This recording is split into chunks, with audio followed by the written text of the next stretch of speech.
Ganapathi Ganapathi yes sir. அடப்பாவியா. Sir okay, சொல்லுங்க. இப்போ ஓகேவா? Okay sir. Okay sir. இப்போ ஓகேவா இருக்காங்கிறேன் ஆடியோ. அதாவது எந்த ரிஸ்க் எடுக்காம பேசினா நல்லா வருதா? நான் எந்த ரைஸ் கரெக்டா இருக்கு குரலெல்லாம் சார். ரைஸ் பண்ணல, அப்படி நார்மலா பேசுறேன். தட்ஸ் வாட் ஐ அம் அப்படியே டூயிங். பேசுங்க, அப்படியே கரெக்டா இருக்கு. இப்போ இப்போ நம்ம அந்த காந்தி ஃபைனல் இது இருக்குல்ல, க்ளோசிங் செரிமனி. ஆ. ஹலோ, அந்த க்ளோசிங் சார் சொல்லுங்க செரிமனிக்கு சொல்லுங்க. வந்துட்டு அந்த 5 மூவிஸ் ஐடென்டிஃபை பண்ண இந்த க்ளோசிங் செரிமனி 3ஆம் தேதி வைக்கிறோம் இல்லையா, அக்டோபர். ஹலோ, சொல்லுங்க சார், சொல்லுங்க சார். கேக்குதா? கேக்குது சார், சொல்லுங்க சார். அதுக்கு வந்து இந்த 5 மூவிஸ் ஐடென்டிஃபை பண்ணதுக்கு இந்த சுரேஷ் சொல்லி ஒருத்தர் வருவார், பிஹெச்டி. அது சார் அவரு கெஸ்ட் சார் ஃபேக்கல்டி. அவர் வந்து அவர் எது கேட்டாலும் எனக்கு தெரியாது தான். அவரு எனக்கு அவர் அந்த அளவுக்கு எனக்கு எதுவுமே பண்ற மாதிரி எனக்கு தெரியல sir.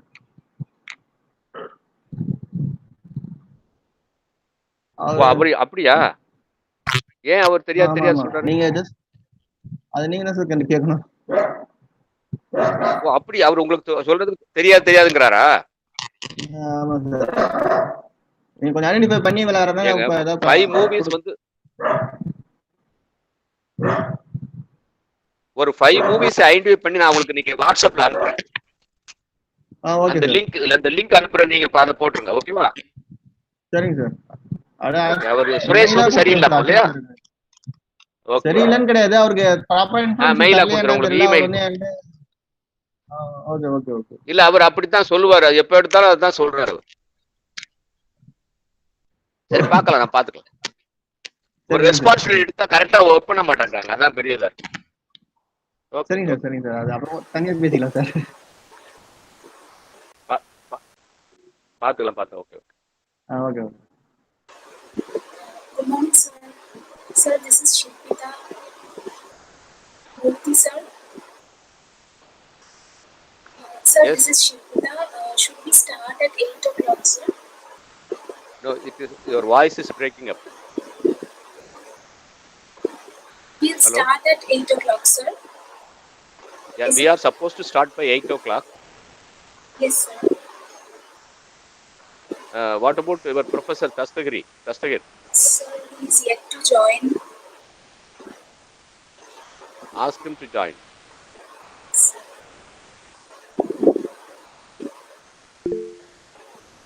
Ask him to join and ask other people also. I think students will join now. Shilpita, where are you sitting now? Yes, sir. Sir, I'm from. You are in Kolkata, sir. West Bengal. Calcutta. Yes, sir. You are in Kolkata. Yes, okay.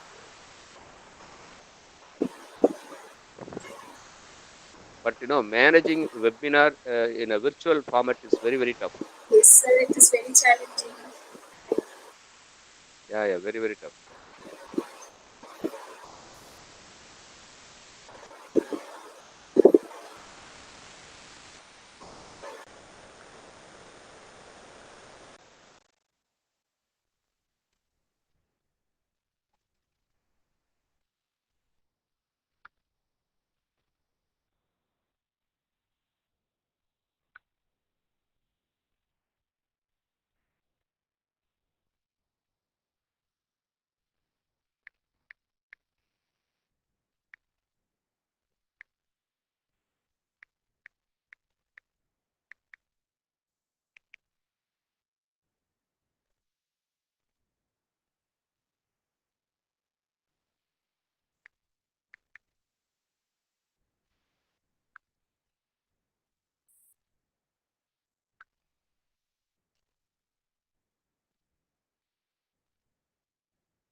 Your department not yet joined. Am I right?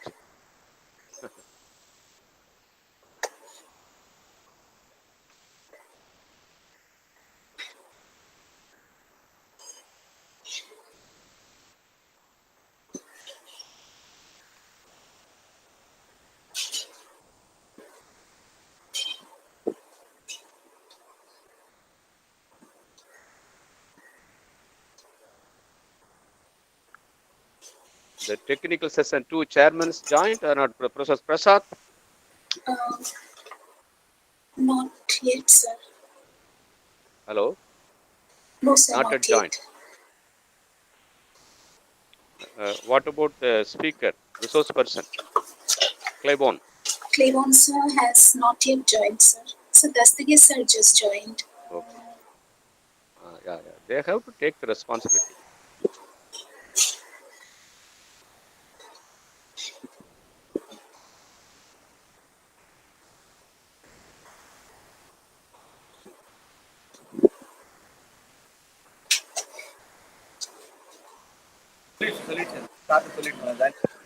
Professor, Good morning, sir.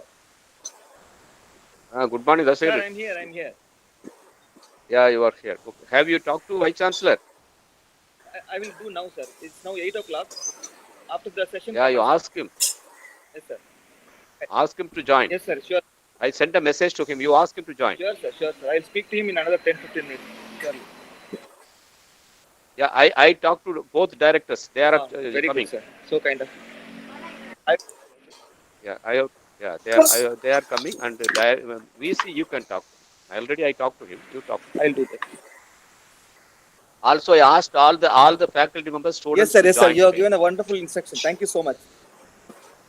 Yeah. Good morning, Murthy. Good morning, sir. Good morning. So our chairman has joined. Welcome, sir. Thank you, Dastigiri. Thank you. Randy, sir. Bagunara. Bon chesara. అప్పుడే పోయేది ఇక్కడ college Both 8 o'clock in the. Morning, sir. Yeah, good. Suresh, you joined. Morning, sir. Join, sir. Join. Okay. Where are you sitting? Now in the transistor, sir. Okay, transfer. Okay. Net is okay. Net is coming okay. Awesome. Okay, sir. No problem, sir. Okay. You manage well. Okay. All the best.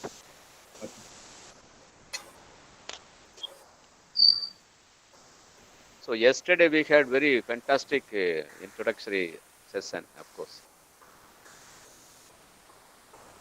Both speakers spoke very nicely. Keynote address and that gentleman from Germany, Petrov, they spoke very nicely. Christian Botrov. Yeah, Christian Petrov. Yes. Very interesting. He runs a very interesting center in Germany, Gandhi Information Center, and he developed a number of exhibitions on Gandhi and Ruskin, Gandhi, Tolstoy, like that. He's very, he is very much appearing to be very deep. Very deep. You can see the kind of things he has done. Very deep man. Yeah, very deep. He highlighted Ruskin, Charles, Dorio, all these people. And that to the internal parts of that. Yeah, internal parts of that. Yes. Well read person. Oh, very well read. Yes. So your resource person joined, sir, or not? No, he's joining. I just talked to them in the morning also. Professor Claiborne Caution. I think just I tried to call him, but he did not take the call. That means he is joining. Yeah. So what's the time there? It is when it is 8 o'clock here. It is 7:30 in the evening there. For them, 7. Yeah, California time. That is Stanford University. California. Yes.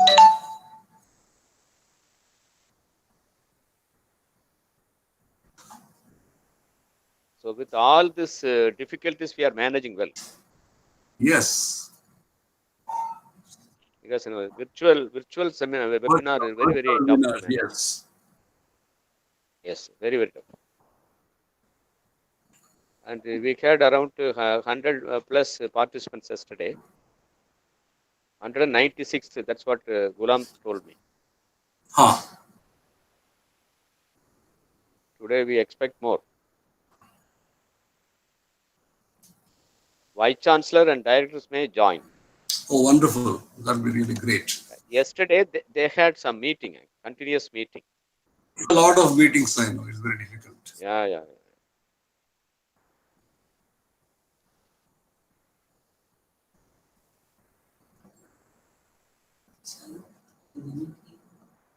Huh?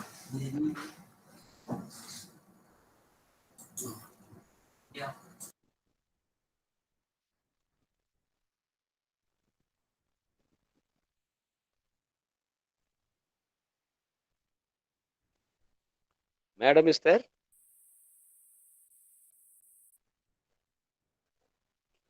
Huh? Start. Murthy sir, should we start? Yeah, but verify whether the resource person joined or not. Sir, the resource person joined? No, sir. Resource person joined or Not not? yet, sir. Sir, but our chairman can start Not speaking. yet. Okay. Yeah, chairman can start. Yes. Yeah, you ask him to start. Yes, sir. Good morning, Yeah. one and all.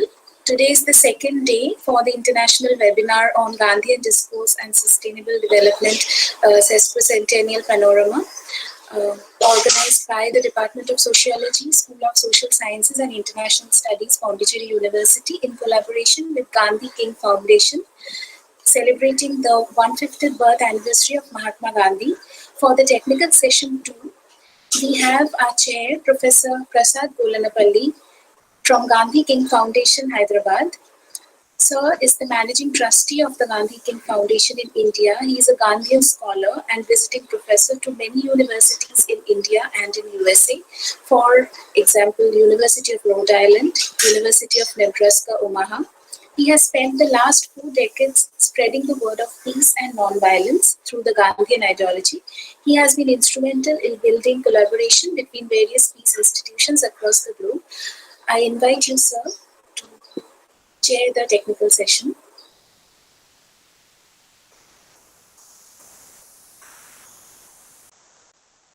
So thank you very much. It's a great pleasure and honor to be part of this important international webinar being organized by University of Pondicherry. We are honored that Gandhi King Foundation is collaborating in this important event.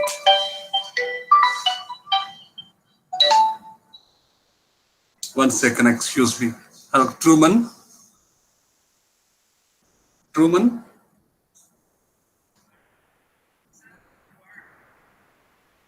No, there is no password for there is no password. It's just there is a link. You click the link and you are automatically admitted. I have sent the link also. Yeah, there is no password. Yeah, you also try. Yeah, it won't ask for a password. You also try to log in. Just you also join very easily. Then you can tell him.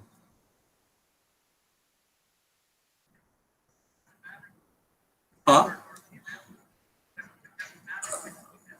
Right. That doesn't matter. He simply has to click that link.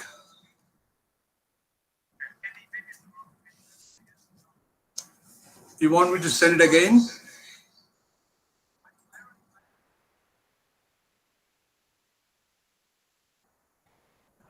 No, there is no password issue.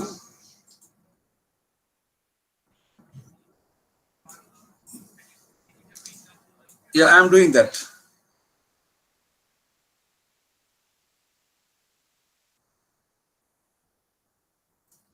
I'm sending it again. I'm sending it on the WhatsApp. I'm sending on the WhatsApp. Let him open WhatsApp and click it. It automatically takes. So if he is able to join, Yeah, he's able to join. He's working on that. I'm so if sorry he for gives the Gmail interruption. account, we can also add. Huh? If he gives his Gmail account, we can add here. No, it is not a Gmail account. It is Stanford University account he uses. But it is Google Meet, sir. So Gmail account it will accept. That is one. I have sent it on the on WhatsApp also. All right, sir. All right. So if it So comes let to us email, it's fine. give it So I'm sorry for this slight interruption because I was to coordinate and there is some difficulty on the other side in joining because it seems it is asking for a password which in fact is not required. I hope that they will sort it out and he will join in the meantime. So coming back to the subject, the Gandhian discourse on sustainable development, because we are looking at the whole world, is now concerned about the human actions which are destroying not only the sustainability or even putting an end to life, to mankind. So this is something which has to be taken with a lot of concern. So United Nations did take notice of this and declared the need for achieving sustainable development goals by 2030. Glad to tell you that Professor Claiborne Carson from Stanford has already joined. So this sustainable development goals, the importance of that is already discussed yesterday. And in fact, all of these relate to the preachings of Mahatma Gandhi. There is nothing in the sustainable development goals that Gandhi did not touch upon or he did not highlight. And some of those points, especially from the Hind Swaraj, we discussed yesterday. But today, normally when we talk about sustainability, we talk more about the economic side of that. The environment we talk about, the economy we talk about, the employments we talk about. So it is mainly in the materialistic sense, we normally tend to look at sustainability. But now we have to look at the sustainability from the angle of human development and human issues, human rights, civil rights, because these social issues are also equally important. But if you want to solve the both social and economic problems, Gandhi's prescription is to go to a little spiritual process where you have to, that moral dimension is most important. And that's what Dr. Martin Luther King Jr. also highlighted. Unless we have the spiritual dimension in the society, the moment you remove, eliminate, reduce the spiritual dimension, moral dimension in society, that would become the foundation for all the problems as they crop up. This should be remembered and this should be understood. And Gandhi's experiments happen to be mostly to work on creating a harmonious society and remove violence in all fields. When we say violence, it is not just the physical violence, but violence in any form, like the structural violence which we discussed yesterday. Therefore, it is Gandhi talked about poverty as a form of violence, corruption is violence, pollution is violence. So all this kind of maladies, all this kind of problems should be removed. But then the world has seen problems like slavery. So many people from Africa were brought to the United States as slaves, and they did not have any kind of life of the kind of thing that we are looking for. And the father is taken by somebody, son is taken by another landlord. Oh, just a second. Let me see if I hear anybody. Yeah, Clay, are you able to listen? Clay, are you able to listen? Hello? Yeah, okay. So we have seen, yeah, we are able to hear you. So I'm just trying to find out if somebody hears me. Okay, I'm able to hear you. So the world has seen slavery, which I would say is a threat to sustainability. So how can the same society, one is a master, another is a slave? Is it possible? Can we continue like that? So slavery is a threat to sustainability. Then the United States has seen the segregation, blacks and whites, on the color of skin. People are seen as high or low. Let me just see if there's anything I can do to.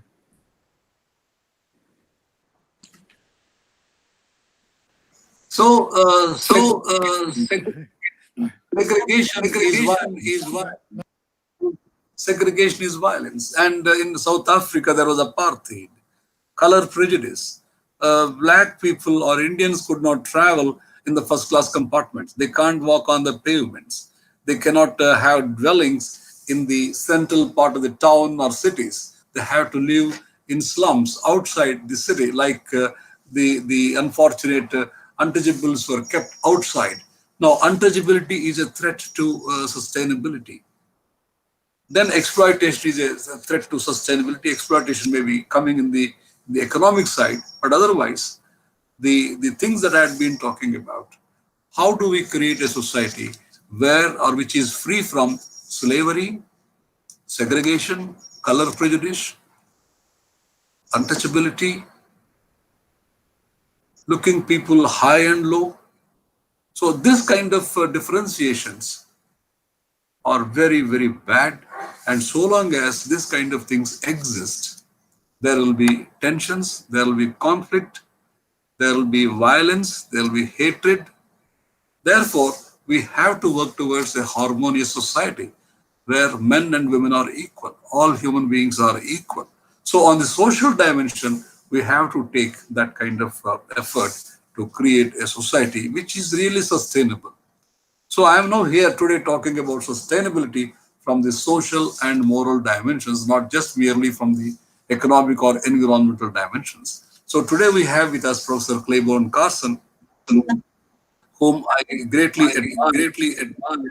He is director of the Martin Luther King Education and Research Institute at Stanford University. And he is given the right to edit all the writings of Dr. King. Like we have the collected works of Mahatma Gandhi, it is called the Martin Luther King Papers Project at Stanford, that is headed by Professor Carson. He is a historian. He is the most sought after speaker in the world. In fact, I had the great honor of associating myself with him for about 15 years. And today in the world, I would say he is one of the great authorities on Gandhi, not just the king, but on Gandhi. He is a great authority. I had the great pleasure and privilege of associating and working. And in 2018, he got Jawaharlal Award, which is one of the most prestigious awards in India. And this award was given to for promoting Gandhian values outside India. So this is something. So he is a humble person, and we draw inspiration from Professor Carson.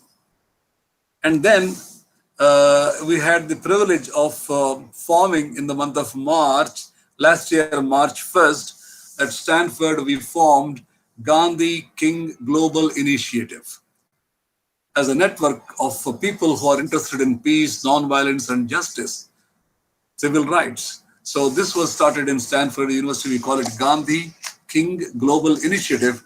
And through that, we organized Gandhi King Conference last year in October 11th to 13th, which has seen 2 members from Gandhi family, 2 members from the King family, 2 members from Cesar Chavez family. We organized programs in Stanford University, California, then Keeney in California, that is the center of Cesar Chavez, then Chicago, Dallas, and Florida. And the daughter of Nelson Mandela also joined. That is, all the great peace protagonists, families have joined on a single platform. That was a great honor that we all had. And similarly, Professor Carson also led a delegation to the Nobel Peace Summit, which was held in Mexico last year, Merida, Mexico, in September. And we were a delegation of 12 people. And these efforts of Professor Carson have now generated, or they're developed into a firm relationship with the Nobel Peace Summit. We signed an MOU. With the Nobel Peace Summit. And they will be joining on 2nd October, Mahatma Gandhi's birthday, the celebration that we are going to do. The Nobel Peace Summit will be joining us, and also some Nobel Peace laureates are also expected to join. And this is my brief introduction about Professor Claiborne Carson. I am extremely happy, delighted, and honored to introduce Professor Clay Carson. Now I request Clay Carson. Sir, please, sir. Namaste. Please Prasad. mute your mic, sir. Please don't on. I'm Please, okay. You will we are using a two. Your echo is producing from your side. Shilpita. That's the case, sir. Yes, sir. Yeah, you can speak. Please profile up. Yes, sir. Thank you, Professor Prasad Golanapalli from Gandhi King Foundation. Now we would welcome Professor Clay Carson, Director, the Martin Luther King Jr. Education and Research Institute, Stanford University, California, US. Sir has devoted his professional life to the study of Martin Luther King Jr. and the movements King inspired. Dr. Carson has taught at Stanford University, where he is now Martin Luther King Jr. Centennial Professor of his, and Ronnie Lott, Founding Director of the Martin Luther King Jr. Research and Education Institute. Dr. Carson has lectured throughout the US and in many other nations, including China, India, Senegal, Tanzania, Zambia, Zimbabwe, South Africa, Jamaica, Germany, Belgium, Netherlands, and France. He has appeared on many national radio and television shows. I welcome you, Professor Clay Carson.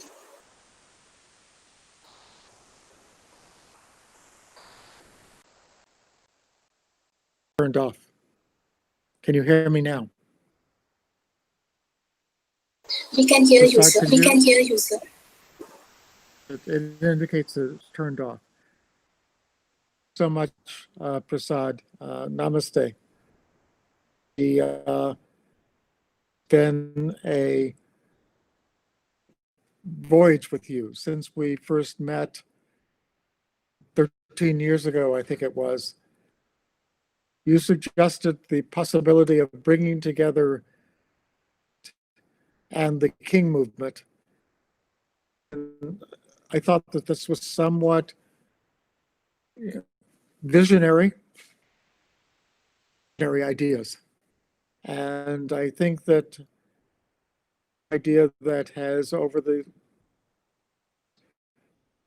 reality. Oh, and I know that every Friday afternoon, every Friday, at least in our, we have a global conversation together, the nonviolent movements all over. Remember you telling me is that whenever you speak before an audience, people people raise their hand. So why are human rights violated? It's because advocates coordinated their activities. They don't know how to work together to use nonviolent means and defend human rights. Has been the basic idea behind it. Bring together these two great traditions, help people to understand how powerful they are. There are institutional institutions dominate the world. One of them are the political institutions. Those are nations. The multinational institutions, basically economic. And then we have this society.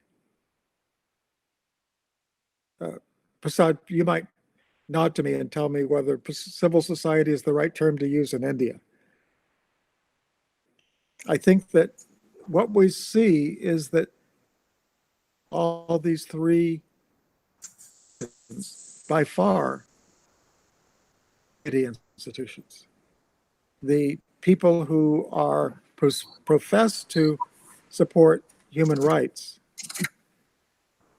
generally unaware of other institutions throughout the world to collaborate with them. So one of the things that we have been able to do to begin to large project of allowing these civil society institutions that are using nonviolent techniques to protect and defend human rights throughout the world to collaborate, to begin to share educational, simply know other such institutions exist. As that I mentioned when we began the King Global Network is that if you go on to, where's the closest McDonald's?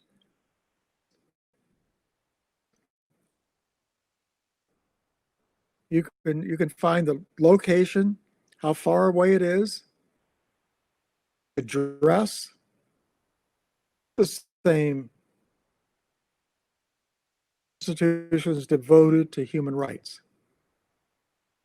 Begin to develop an understanding that we are strong, but we are divided.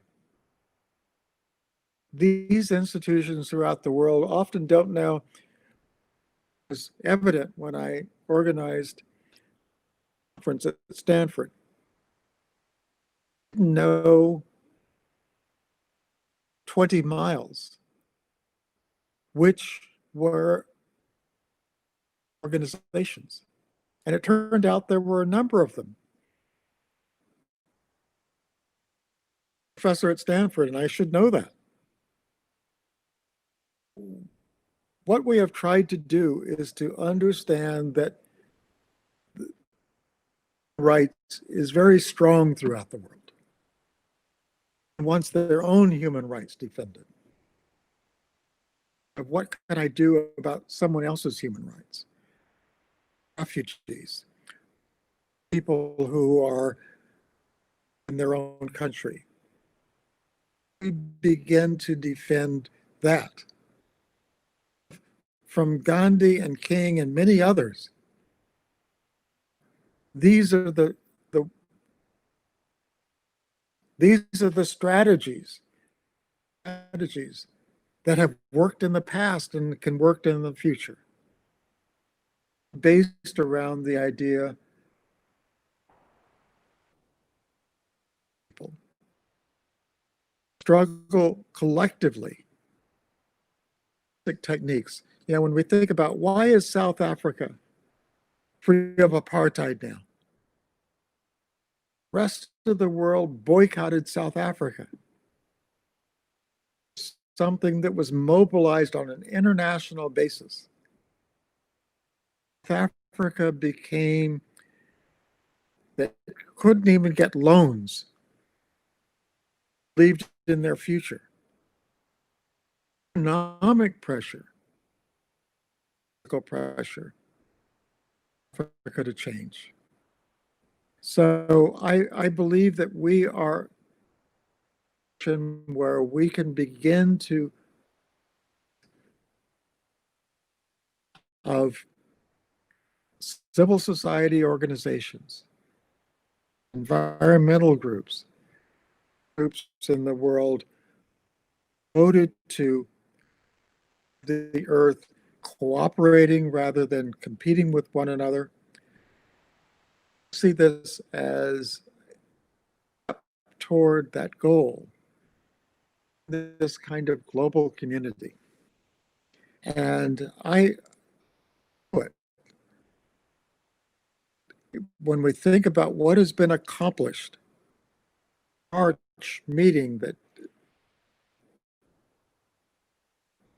a little over a year and a half ago, and at that time, able to reach out around the world, and as I said, have meetings every week, organizations devoted to human rights have made One of the things that we have used is the technology that we are using right now of allowing people in different parts of the world to communicate, that you're even hearing my voice. So I think that begun to use this technology, and I think in some ways this crisis team has provided us with an opportunity. And a crisis is too important an opportunity to lose. We need to use it positively. The world is telling us something. Collaborate. We need to understand each other together. So I'm hoping that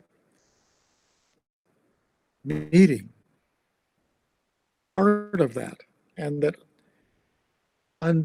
begin to understand that you need to reach out. King made very clear during his lifetime is that we are interconnected throughout the world. Justice anywhere in the world, he said, is a threat to justice everywhere. To understand how in India affects what us in the United States, what happens country in the world affects around the world. We need to take that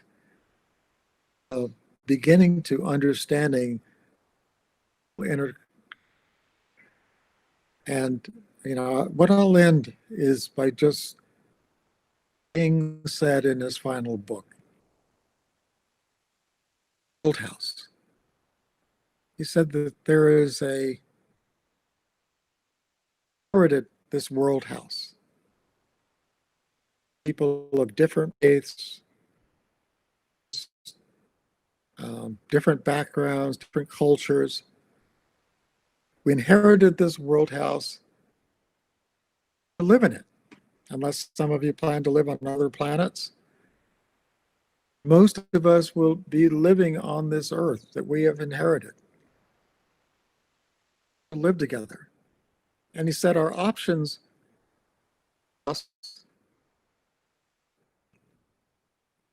So what I'm suggesting is that we need to take the option of community. I see all of you are kind of frozen on the screen. That listening to me. Someone want to reply?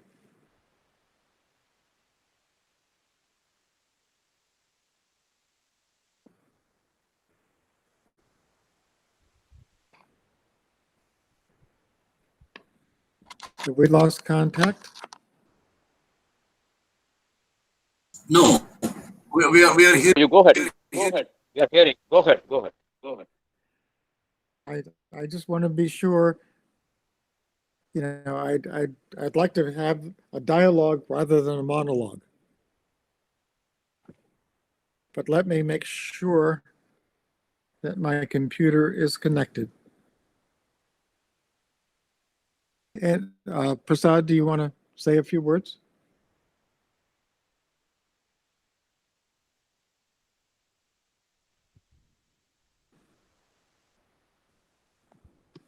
Professor Carson had given a outline of the human rights issue worldwide.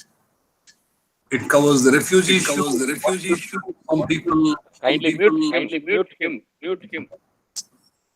I should mute. Yeah. Why should people lose their homes? Why should people lose their future and get somewhere else and live as strangers on some other land?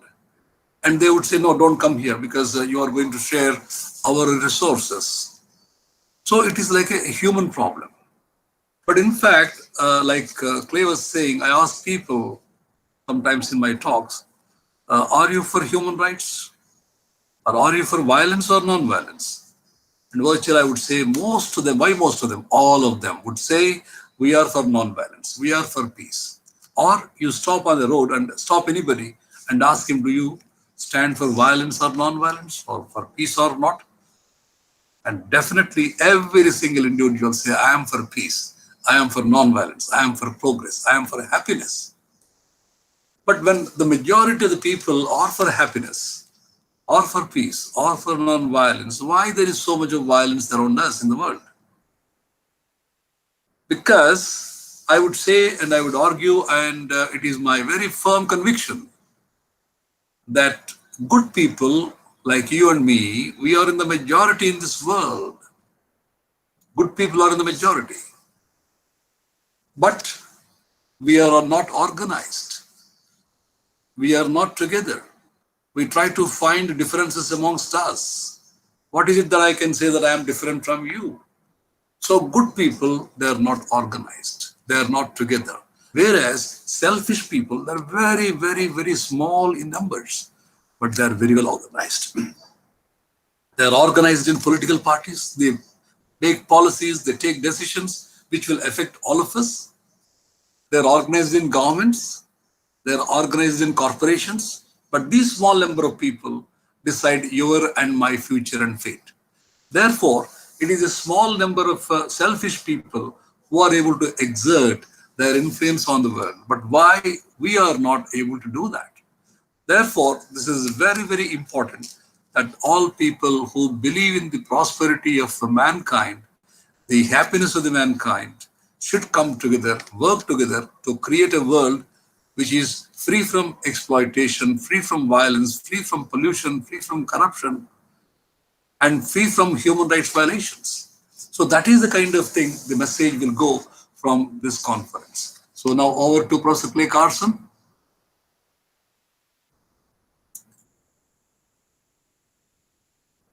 So he's not at come. I think he's still working on that.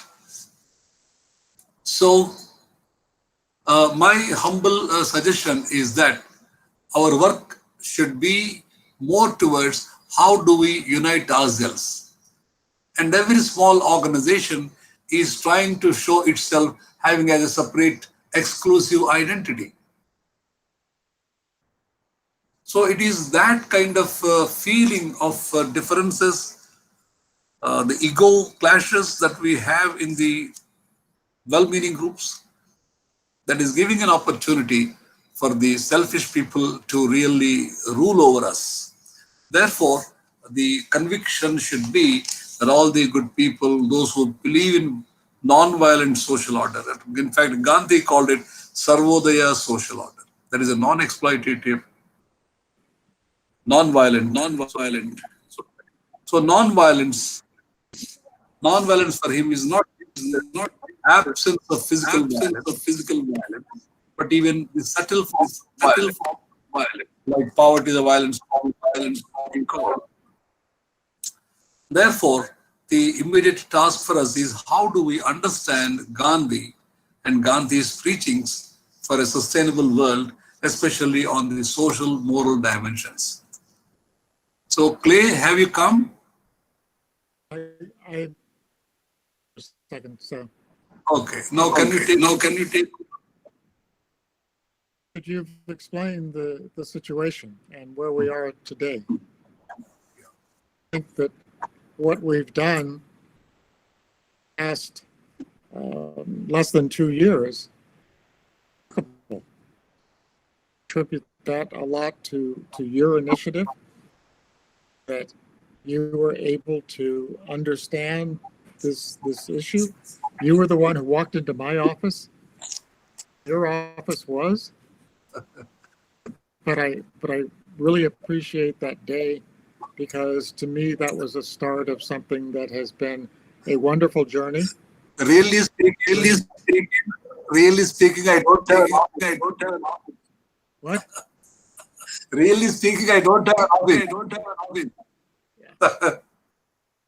The much has happened.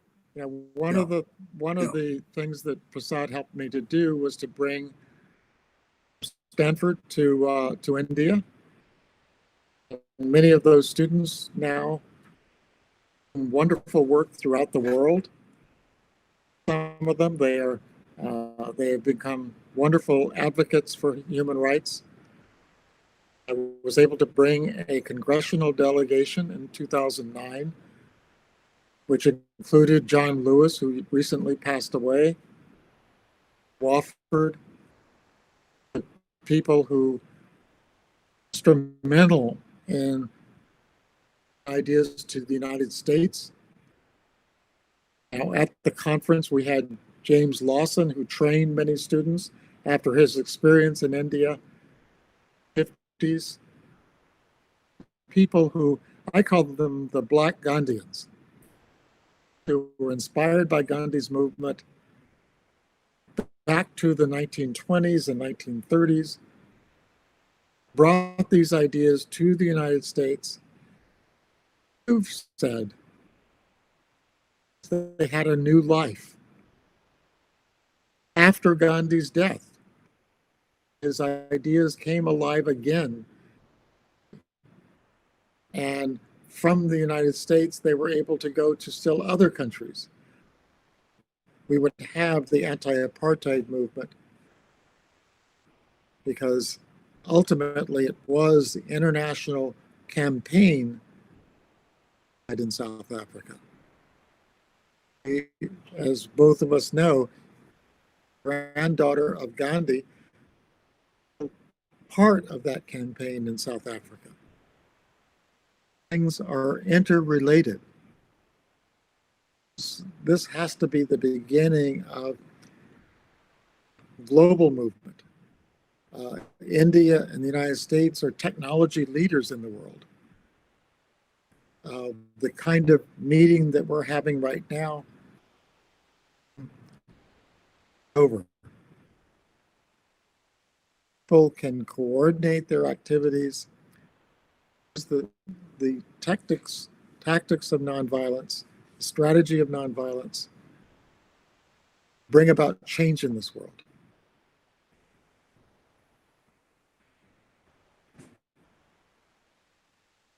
That I would like to respond.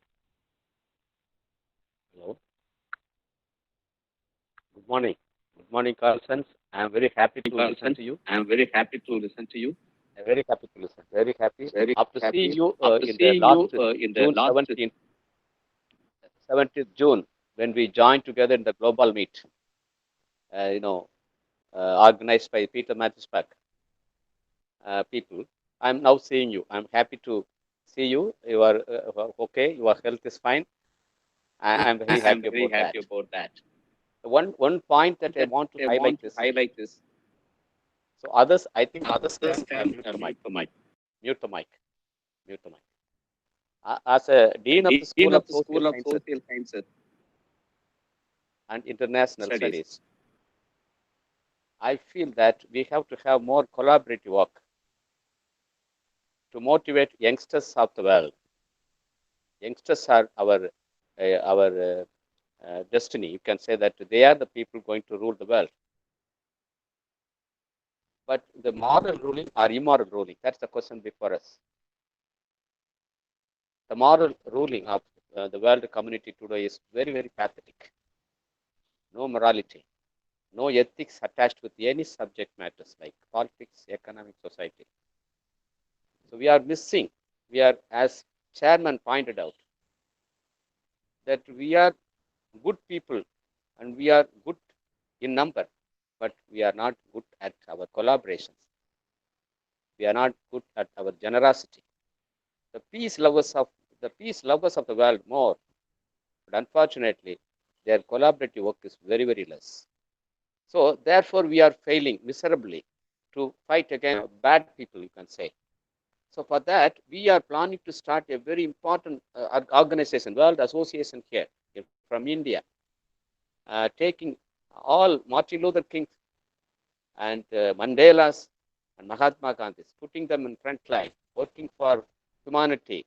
We decided to work from Pondicherry Union Territory, a small territory of India, with lots of innovations, great leaders. They hail from Pondicherry Union Territory. So small place, beautiful place. I think you might have visited this place once. I think we were planning to invite you physically in this to this area. But unfortunately, because of the COVID-19, we failed in doing so. Thanks to the virtual world that we are getting connected. I, as a organizer, one of the organizers, I feel that we have to have more collaborative work on this. We will have continuous touch with you. You have to extend your support to us, and we will be very happy to collaborate with you in the future also. This is my remark that I want to make. Thank you very much. Thank you very much for the great talk. And you will be interacting with our youngsters if they are interested to ask questions. Okay. Thank you, Professor Murthy. Thank you, Professor Prasad Golanapalli and Professor Claiborne Carson. Professor Golanapalli spoke on the Gandhian Discourse on Sustainable Development from a social and moral dimension towards building a harmonious society, and Professor Claiborne brought forth the importance of reaching out to others, particularly in terms of issues of human rights and justice. We now open the house and request one and all to kindly put forward your doubts, clarifications, queries, if any. You can start that technical session. Hello, sir. Good morning. Am I audible? Yes, audible. Sir, I would like to share a very important and very pleasant news today. I have, as per the direction of our nodal officer, Professor Murthy, I have made a telephone call to our Honorable Vice Chancellor, sir, and he has kindly consented to be with us at 11:20. Yes, sir. At 11:20 a.m. he will take his session. Very good, very good. So he is joining us. That's a good news I want to share with all of you. Thank you. We can go for third technical session, and Carlson will be with us. He will be also answering us, okay, in the course of time. But we can start the technical session third. Can I ask a question? Yes. This is for Professor Clay, and I'm sure Professor Prasad also perhaps can input on this. See, Gandhiji, before he launched his salt satyagraha, had actually spent time training satyagrahis in order to ensure that the norms by which he wanted the satyagraha to happen did not get derailed. And there is a relay in sort of ensuring the satyagraha went on. And similarly, there was a reflection and there was an approach that was put in place. And I'm sure Mr. Martin Luther King would also have done it with his allies and his partners to ensure that the campaign that you launched doesn't get derailed. I would like to know if in the department that Professor Clay is heading, is there a mechanism for training in participants in non-violent tools, or has he seen it elsewhere? One is, of course, knowledge that one and commitment that one wants to be a peaceful resistor of anything that is against human rights. But it is also important to sort of get into the habit of deploying those tools. So is there something that he can enlighten us upon? Thank you.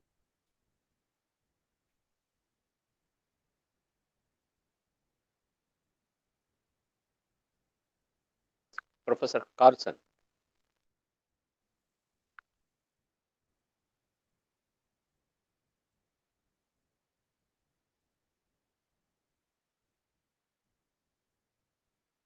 Clay, you are not audible.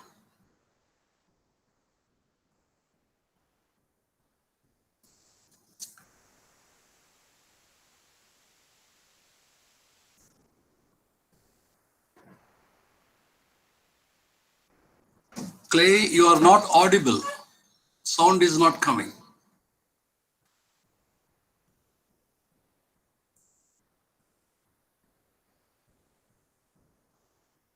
He has some technical problem.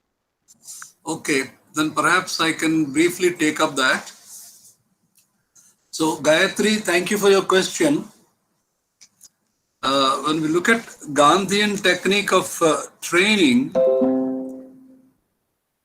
it is very natural. Like he suggested, Nayi Talim, the basic education concept. It is a natural process of learning. There is not a very special separate effort, but you learn from incidents, from day to day, from incidents and from happenings, and whatever you observe, the capacity to observe, that kind of training Gandhi talked about. Now, coming to the social issues, Gandhi's approach had been satyagraha, as you know, non-violent resistance to injustice. Either you can fight a problem with weapons or with satyagraha or the truth force, soul force or moral force. Now, how do you develop that? If you join military, if you join police, you'll be trained for a couple of years how to make drill, how to use the arms and things like that. But if you are a non-violent soldier, how do you perfect your capacity to use truth or non-violence as your own weapons to face an injustice situation? So for that, Gandhi chose the ashram life. He started 5 ashrams during his life. The first one being the Phoenix settlement near Durban. The next one was Tolstoy farm near Johannesburg. The third one was Kocharab Ashram in Sabarmati near Ahmedabad. The fourth one is Sabarmati Ashram that also was in Ahmedabad. And the fifth and last one, the Sevagram Ashram in Maharashtra near Wardha. So these places are supposed to train satyagrahis. The kind of Gandhian training of satyagrahis that is with a spiritual base. It is not a very formal information-oriented training, but it is how do you imbibe the values and the spiritual process, how do you bring it inside? So in fact, Gandhi's whole approach, he started the satyagraha in 1906 back in South Africa. The entire process had been a spiritual process which started in February 1906. So it is the same thing he has taken up with the satyagrahis in various ashrams. So our, if we can do, because we are also contemplating to start that kind of training programs, if we can really develop that kind of a satyagraha ashram kind of things, that will be one of the finest kind of trainings. But otherwise, we can share with people. So the experience and the experiments of Mahatma Gandhi, Dr. King and others, so that people can follow their own mechanism to develop their own self. But if you ask me formally where this kind of trainings are held, in fact, before COVID, we were planning to organize one program in Stanford University itself. Because of COVID, we had to postpone it. But otherwise, the University of Rhode Island, where from Professor Paul Damascita comes, they organize every year International Non-Violence Summer Institute, which is for about 2 weeks. And that is in Rhode Island near Boston. So that is one place where people can go for training.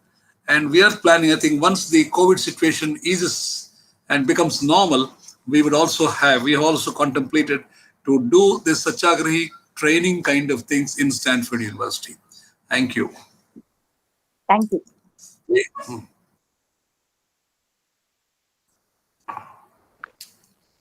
Okay. Clay, can you add something? No, the sound is not coming. The voice is not coming. I think Clay is not, I think he's disconnected.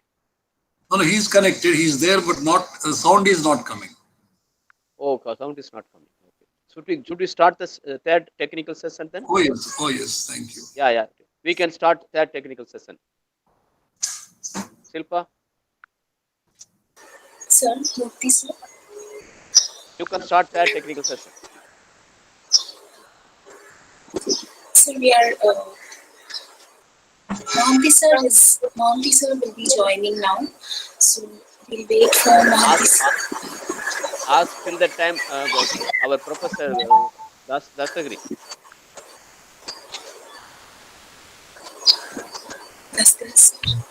Yes, Professor. Yeah. I have spoken to the head of the department. He said he will be joining us. He will be joining us at 9:30 as per his schedule. So. Okay, you just go ahead now. All right. You can do it. All right, sir. Yeah.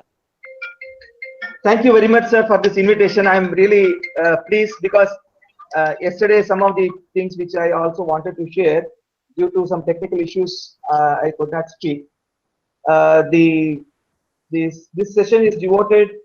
First session we had on Gandhian vision of sustainable development, and now this session is devoted to understand the Gandhian discourse and the development dialectics, and we'll be moving on to understand the interface between Gandhian vision and the sustainable development goals pronounced by United Nations in the next forthcoming session.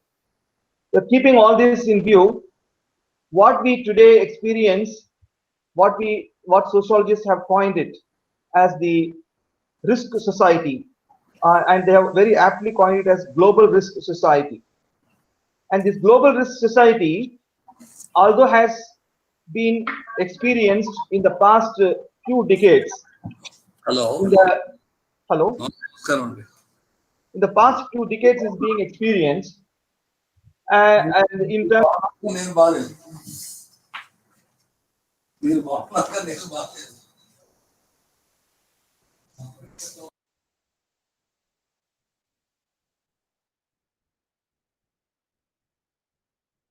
of fresh water is day to day becoming, not only it is becoming scarce, but the existing water is becoming more and more polluted.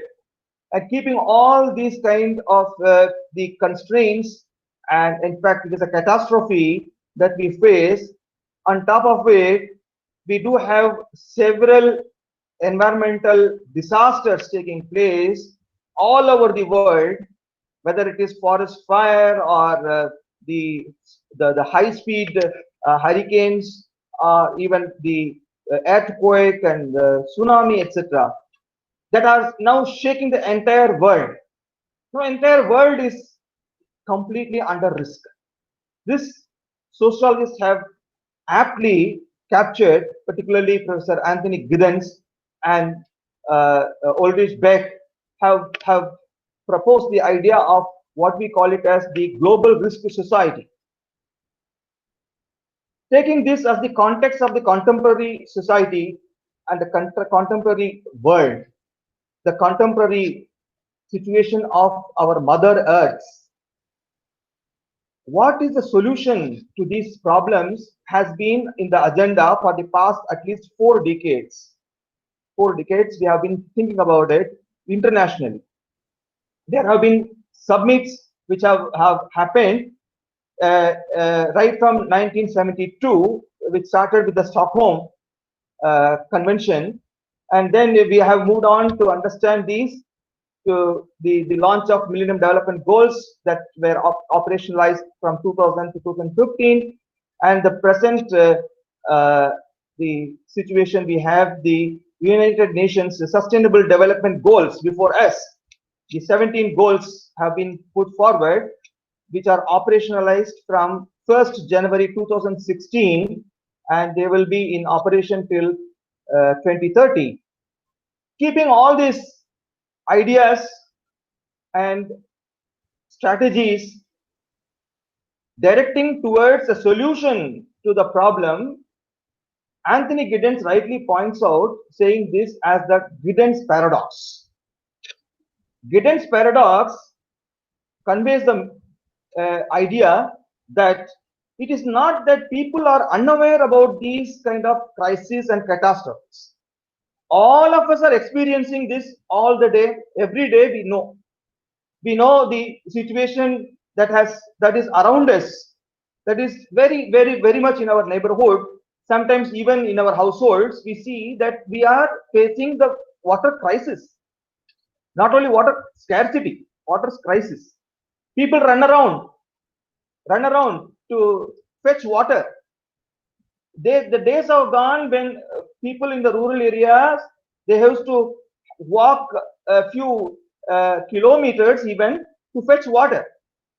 In the case of urban areas, now you see during summer, people run around the water tankers with their parts, running around to fetch water.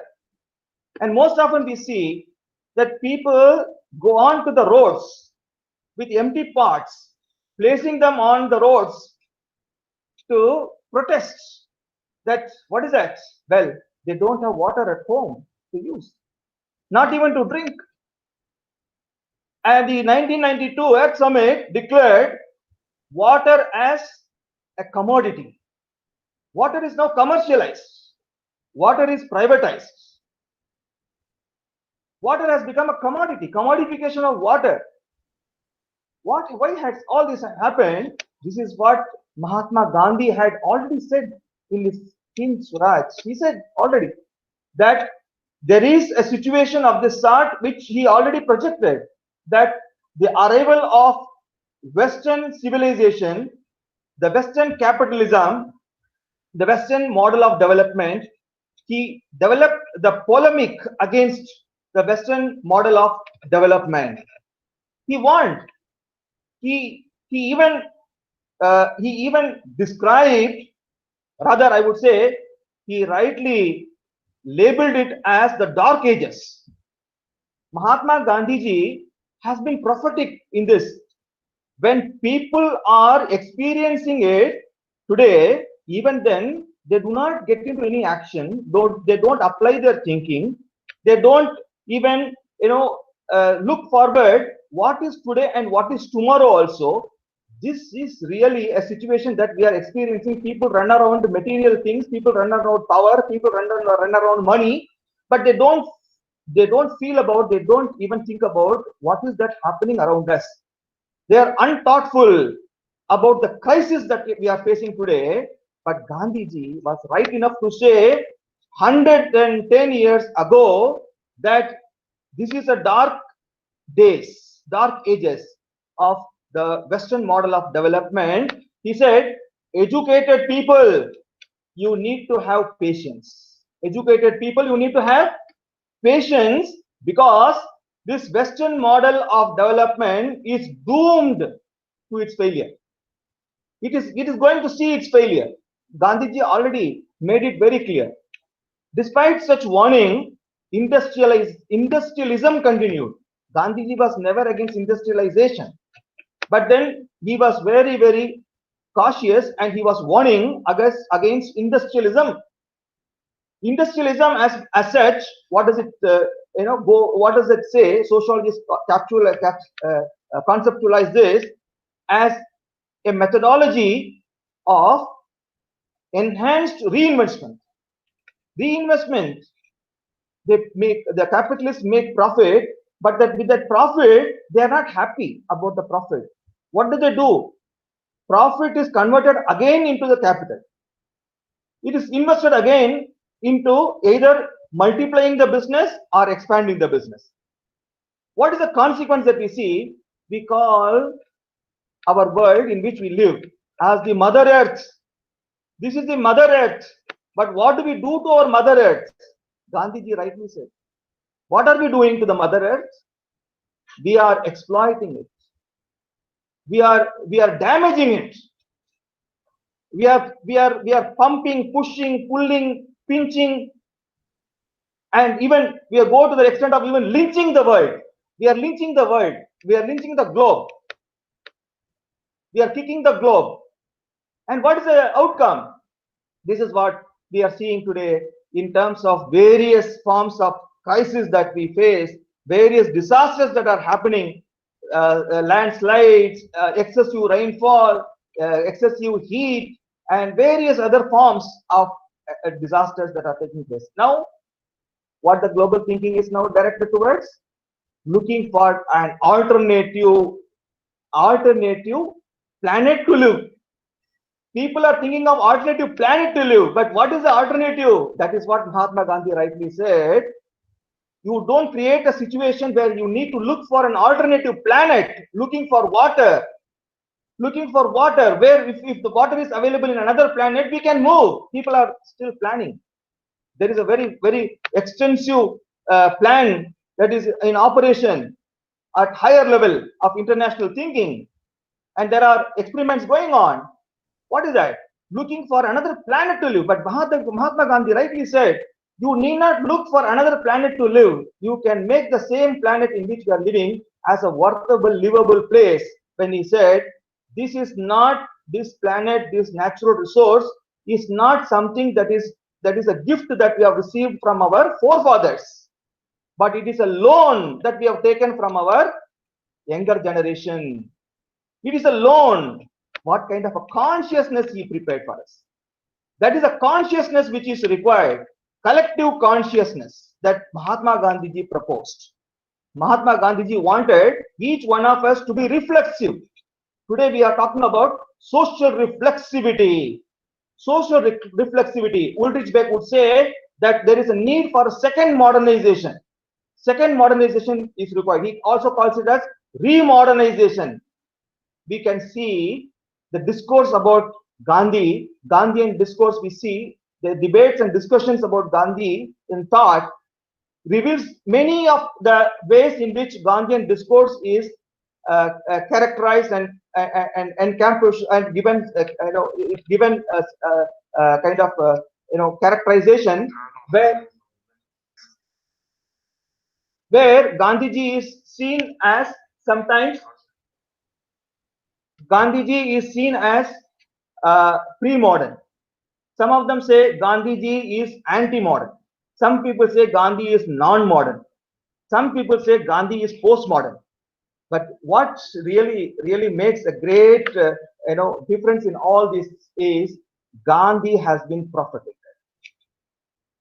It is all has this kind of a catastrophic situation has happened because Gandhian principles, Gandhian prophecy, Gandhian perspective was not translated into practice all these days. At least now I am very happy that the Pondicherry University is taking the lead in collaboration with Gandhi King Foundation. We are taking the lead to announce to the world. That is why we thought of organizing this idea of discussing Gandhian discourse in linkage with sustainable development in an international webinar, not a national webinar, but international webinar. And that too, it will be more appropriate for a sociology department to organize this because it is the sociological perspectives that can draw the appropriate linkages, can make it the linkages visible, in comprehensible, intelligible between Gandhian discourse and sustainable development. And in fact, in yesterday's discussions also we were deliberating that United Nations Sustainable Development Goals 17 are there, but then they are, I would say, they are insufficient before Gandhian perspective. They are insufficient because Gandhian perspectives are broader than the United Nations Sustainable Development Goals, I would say, because the Gandhian way that is the one which is shown by Gandhiji has a broader application, and it encompasses many more things than the 17 goals would say. Let me tell you an example for this. The United Nations Sustainable Development Goals 17 talks about achieving development, and in that it is saying leaving no one behind. But then leaving no one behind is not, is it the solution to all the problems? Rather, what Gandhiji rightly said, bringing everyone together, that is a solution. Leaving nobody behind is not sufficient. It is essential that we have to include everyone. Every individual of the world has to practice certain aspects of life which are directed towards sustainable development. It all requires a transformation at each individual level. Individual level transformation is required. That individual level transformation will transmit itself into the community level, and the community level transformation is required. Then moving on to the regional and national and the global level. So this, keeping all this in view, Gandhian thinking has given us it has given us a way to look at the world, a way to look at the world, a way to look at each one of us, a perspective to look each one of us in terms of our thought and deeds. Not only that, Gandhi speaks about the intentions. So we need to think about that intention, thought, and action, how much they are oriented towards this idea of protecting the nature, protecting our given natural kind of the gifts of the nature.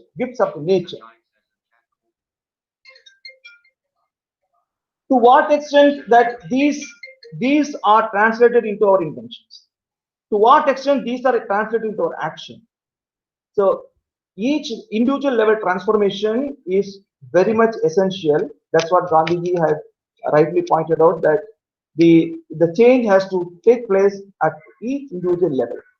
Then all these developments are which you are thinking, which you are hoping, which you are in fact we are claiming to happen, can happen only when each and every individual participates in the process of making this sustainable development to happen. The happening of sustainable development will only occur when we translate. We have to translate Gandhian thinking into action. For this, I would propose that we need to revisit the development discourse. We need to revisit development discourse. We need to revisit development discourse using Gandhian lens. Using Gandhian lens. We have been looking at development discourse even now. Gandhian, even today, the sustainable development discourse is dominated by development that is being proposed even today, even in the United States Nations Sustainable Development Goals, do have, if you go deep into that, you will see still that capitalistic orientation into that, because all the efforts are being made to see to it that developing countries and developed countries may have to obey to more of prescriptions and proscriptions. And then developed countries will continue with their own comfort, materialism, and advancement that will continue. And that again, the global divide between the rich and the poor countries, the developed and the divide between developed and underdeveloped countries, seemingly it is promoted, it is prolonged. And the solution is not that. Gandhiji said we need to have equality. So this, whatever the goal that has been put forward, it's only a claim. Whereas Gandhiji's ideas about sustainable development are the one which are going to reach the sustainable development benefits to each and every individual of the world. Gandhiji's thinking is not about only India. Though he said if we want freedom from the British, justified. The rationale that he provided is very interesting. That reveals sustainable development. He said, we don't want to rule us because they are exploiting.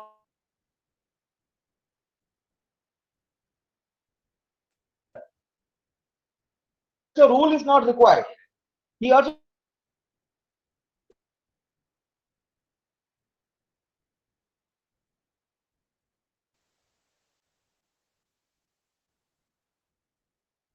because it is against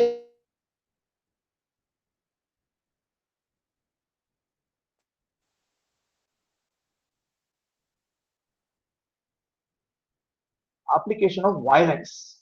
It is also violence. And of forest, the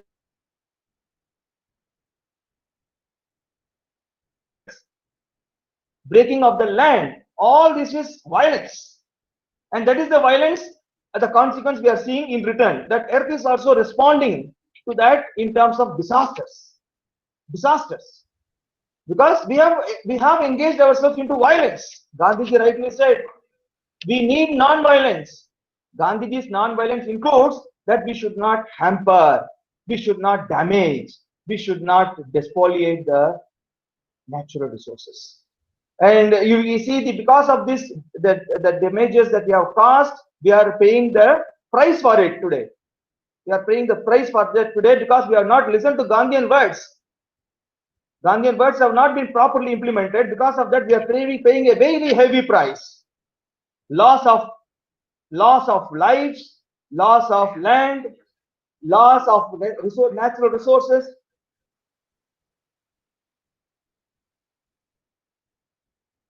Yes. Okay. Okay. Thank you so much. I think, Professor. Yeah. So Yeah, Professor, you spent very good. The time was spent very nicely by you as organizer. And now that we are looking for the third important technical session, going to be chaired by our head of the department, Professor Mohanty. I think he is going to join now. Till the time, people interested to ask questions to Carlson as well as question to any one of the presenters here. You can just interact, feel free and ask questions so that the interactive session will be so interesting. I think he is connected, and Professor Prasad is here and Professor Dastikar is there, and we have also got a very important senior professor, retired Professor Anand Vadivelu. To have Anand Vadivelu in this webinar. Welcome, sir. Welcome. And we are also happy to have our director, cultural director, is going to come just now, and our director of study is going to join us. And only thing is that students of sociology not joined fully now. I am sorry to say that. And the professor of sociology and many expected members of this committee, they were not joined due to maybe technical reasons. But even then, we have to take collective responsibility. But when we talk of collective responsibility, you should show your might. You should show your merit. That you should first take responsibility. The collective responsibility is matter. You want to have a change, be a change. Very loaded information, Mahatma Ji given to the world. You want to have a change, be a change. Think about it. Touch your conscience. Touch our conscience. We have to touch our conscience and do accordingly. Otherwise, things will not turn. You cannot expect others to turn. You have to turn yourself. So that is the kind of change that Mahatma wanted. Self-help is important. You have to help to come out of various technicalities that you are facing in the world. Self-help is very important help. So for that, we need commitment, loyalty. The subject you have taken, you should be loyal to it. The initiative you have to have taken, you have to be loyal to it. The assignment you have to taken, you have to be loyal to that. Otherwise, you cannot turn the situations. What is happening is, that is what Carlson told. By 1998, only the South Africans were freed. Collective response to the world was missing. So it is because of that we missed to give freedom to our own fellow men living in South Africa. 1996 only they got freedom. So much delay for them. It is working with materialism. Minus materialism, capitalism will not work. But even for capitalism, if it gets eroded with morality, it cannot exist. So that is how we have to think about all. So I think Professor Mohanty, I think joining now. If he's joining, we can have third technical sessions. Also by say 11:30, our Vice Chancellor is going to come and address as a chief guest, which he missed yesterday because of his busy schedule. And today he is coming to us by 11:30. So I caution all the organizers to be careful for deliberations, bringing in your new forces. Your means your students. So of course I understand that technical difficulties are there, but if you collectively stand better, you can destroy the technical barriers. So you have to have commitment. So this is what we are expecting. This is what we have been doing since 2018, the year that we started the beginning of 150th birth anniversary celebrations. We reached out to 5,000 students We have given freely 3,000 Hind Swaraj books to all the students, all over the Union Territory, colleges, and we reached out to so many Shall we universities in India. proceed, sir? So all this important. Have we joined? Mohanty? Hello? Professor Mohanty joined? We will prepare ourselves for the next session, sir. Yes, sir. It's 9:30. It is going to be 9:30. Yes, sir. So now we'll wind up this. Shall we wind up this session, sir? Yeah, we can go for fourth. Yes, sir. Yeah. Shilpita, can you summarize and conclude? Yes, sir. Thank you, Professor Dastagir, sir, for enlightening us on the Gandhian discourse on sustainable development in relation to the environmental concerns, looking at development discourse from a Gandhian lens. Thank you so much, sir. Thank you, Professor Murthy. Thank you, Professor Claiborne, Carson, and thank you, Professor Prasad Golinapalli. With this, we end the second technical session, and we'll be preparing for the third technical session currently. Sarah joined. Yeah, you can welcome Professor Yes. As we start the third technical session, I welcome the chair of the session, Professor B.V. Mohanty, Head, Department of Sociology, Pondicherry University. Sir's area of specialization is agrarian transition and crisis, sociology of development, economic sociology. Sir has been recipient of Faculty Research Award from Indo-Canadian Shastri Institute in New Delhi, Research Award from the University Grants Commission, and Professor Radhakamal Mukherjee Memorial Award for Young Social Scientist. Sir's book, Agrarian Transformation in Western India, Economic Gains and Social Costs by Rutledge is a very, very important contribution to agrarian sociology. Sir has edited books like Critical Perspectives in Agrarian Transition, India in the Global Debate with Rutledge, and Agrarian Change and Mobilization with Sage. Publishing with Sage, Rutledge, Orient Black Swan, Rawat. Sir is an eminent sociologist known across the globe. Sir, I would request you to chair the third technical session.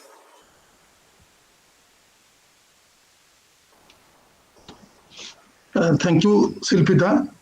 Good morning, everybody. I welcome all of you to this. And we have, as I was given, we have two presentations to be made in this session. And I hope all the two paper presenters are present here. Professor Dastagir? Okay. Yes, sir. Yes, yeah. sir. So only two presentations are to be made in this session. Yes, Professor.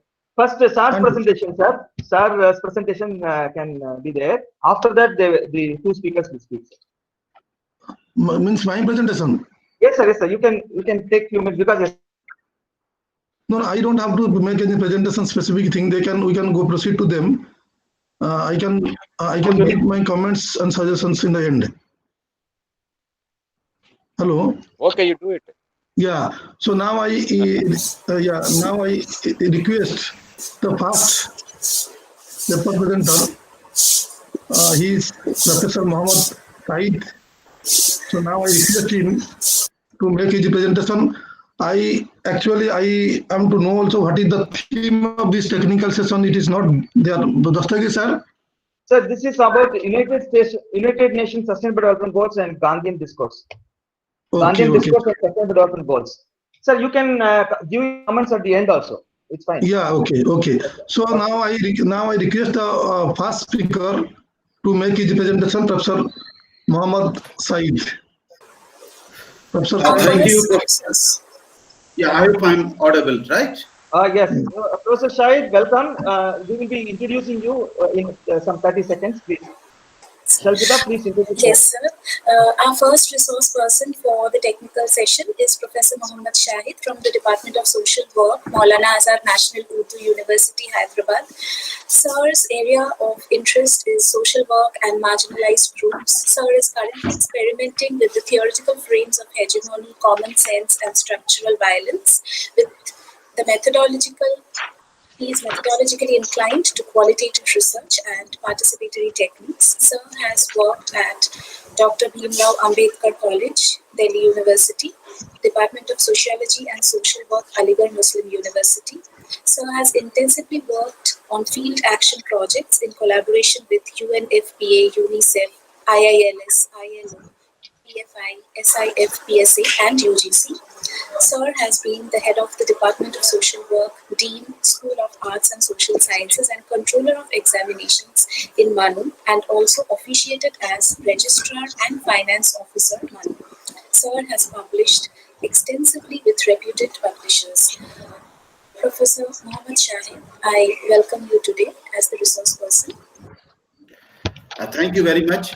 At the outset, please accept my humble greetings on behalf of myself and my university, Maulana Azad National Urdu University. I'm thankful, I'm honored that I'm invited for this important theme, the Sustainable Development, UN Sustainable Development Goals and the Gandhian Discourse. Friends, I'm happy that the Pondicherry University is leading, I must say, it is leading almost all the universities in India in marking these celebrations around 150 years of celebrating the Mahatma. And I think Pondicherry University has taken a lead in this. Kindly accept my compliment for the same. Thank you so much, sir. Friends, if I can recall, almost when we were celebrating centenary celebrations on the occasion of course, the 100 years of Mahatma. The government of India at that time, as now we are seeing the activities around this 150th year, government of India at that time, on that particular occasion of centenary celebration, government of India launched a scheme, National Service Scheme, NSS, every one of you must be knowing. And I think that was again a very, very important concern, how we should salute Gandhi, how we should remember Gandhi, and how we can carry forward the Gandhian thought. And NSS, all the universities and the colleges, we know how NSS has contributed in developing the youth. And I'm happy that at the University of Delhi and at Maulana Azad National Urdu University, I also got that opportunity of coordinating the work of NSS and like. And I think that was something great where we can, facilitate the youth to inculcate Gandhian thoughts. And the NSS activities really made me believe that if we can engage youth in such Gandhian thought, they can do wonders. And we know around the similar years, this Nehru Yuva Kendra Sangathan was also launched for covering the non-student youth and the students youth in the rural area. Just to add one more thing with this, on that occasion of 100-year centenary celebration, UNESCO came up with a volume on life and thought of Mahatma as told in his own words. So UNESCO in 1969 came up with this volume, and in that volume, if you see, UNESCO inculcated the writings of Mahatma on the issues ranging from the original works of Mahatma, ranging from self-discipline, international peace, man and machine, poverty amidst the plenty, democracy and the people, education, women. So if you see the list of these writings of the Gandhi, we can think of the canvas of the thought and thinking of Mahatma Gandhi. And at this juncture, I must say, I congratulate Pondicherry University of Thinking to organize a seminar or this international webinar on Gandhian discourse and the sustainable development goal. And as was in the UNESCO, that book, such themes were inculcated. I think Pondicherry University will take up this seminar to that direction, and I can see the learned team of Professor Murthy, Professor Mohanty, Professor Dastagir, and I'm sure you will take up this discourse, this discussion around Gandhian discourse and sustainable development goal to some conclusive end in form of some writing, so that people can understand how Gandhian thoughts can help in taking the lead in facilitating the targets of sustainable development goals. One more thing just to add on this, in the very introduction to this UNESCO volume, it was written that the great men are born only, once in a while. And to that, I would like to add a Urdu couplet from Allama Iqbal. For Gandhi, हजारों साल नरगिस अपनी बेनूरी पे रोती है, बड़ी मुश्किल से होता है चमन में दीदावर पैदा. Meaning by, that's how the Gandhi was. And I will say Gandhi is, because Gandhi, first he lived the life and then he encouraged others to follow the life of him. So Gandhi, when we talk about Gandhi, it is not about words. It is about living the life and then facilitating others to follow the practice. Now coming to the theme that is assigned to me to discuss today, that is UN Sustainable Development Goals, and rather the theme given was to me was the Mahatma, the Gandhi, and the UN Sustainable Development Goals. As we all know, it's right from the childhood, we are used to call not Gandhi with Mahatma Gandhi. So I will talk about Mahatma Gandhi and UN Sustainable Development Goals. Now, friends, if we look over the very list of UN Sustainable Development Goals, there are these 17 Sustainable Development Goals, and the purpose of these goals is these are the goals to transform our world, to transform the lives around the world. And if you see the list of these goals, starting from zero hunger, health, education, gender equality, water and sanitation. Now, these are all the issues. These are all the issues around which Gandhi has talked. Now, in UN Sustainable Development Goals, in this time, we also see that on the one hand, there are these issues right from poverty, education, gender equality, health, water and sanitation. And on the other hand, there are also goals like sustainable cities and communities, and strong institutions, partnership of these goals. I think if we look over the very philosophy of sustainable development goals, here the UN community, the world community, the community of nations have just committed to these UN sustainable development goals. And if we look over the very philosophy of these UN sustainable development goals, these goals are for better world. These goals are for a world in which there is peace, in which there is justice. These goals are for facilitating the common man, the marginalized groups, the basic quality of life relating to education, relating to health, whether it is water, sanitation, employment, all these things are, this is what the philosophy of sustainable development goals. And if you look over these sustainable development goals, so there are some targets relating to the material things, facilitating services to the people. But there are other things in this which are related to, our social norms, customs and traditions in the society. And then these goals are related to how the governments, how the national governments are responding to this, how the civil society organization can take up these goals, how the people can be motivated, let's say about gender equality, how there can be attitudinal change with regard to the gender equality. I think when we look over this larger ambit, the larger philosophy of sustainable development goals in terms of what we want to achieve by the targets and in terms of how we want to achieve this.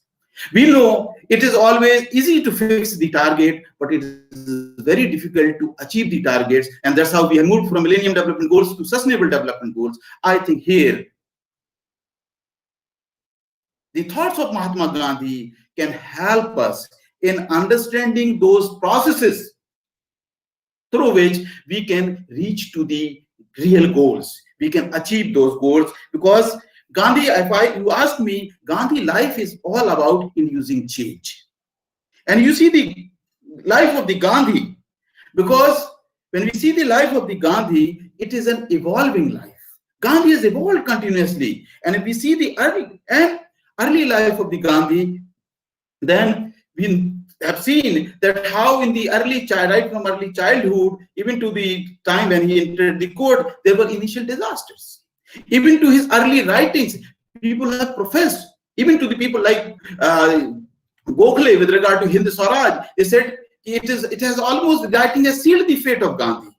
There have been the scholars who have categorized Gandhi, even the movements like Champaran Satyagraha, that he was working with the help of subcontractors, the middlemen. Now the middlemen, subcontractors, they don't create the national movement.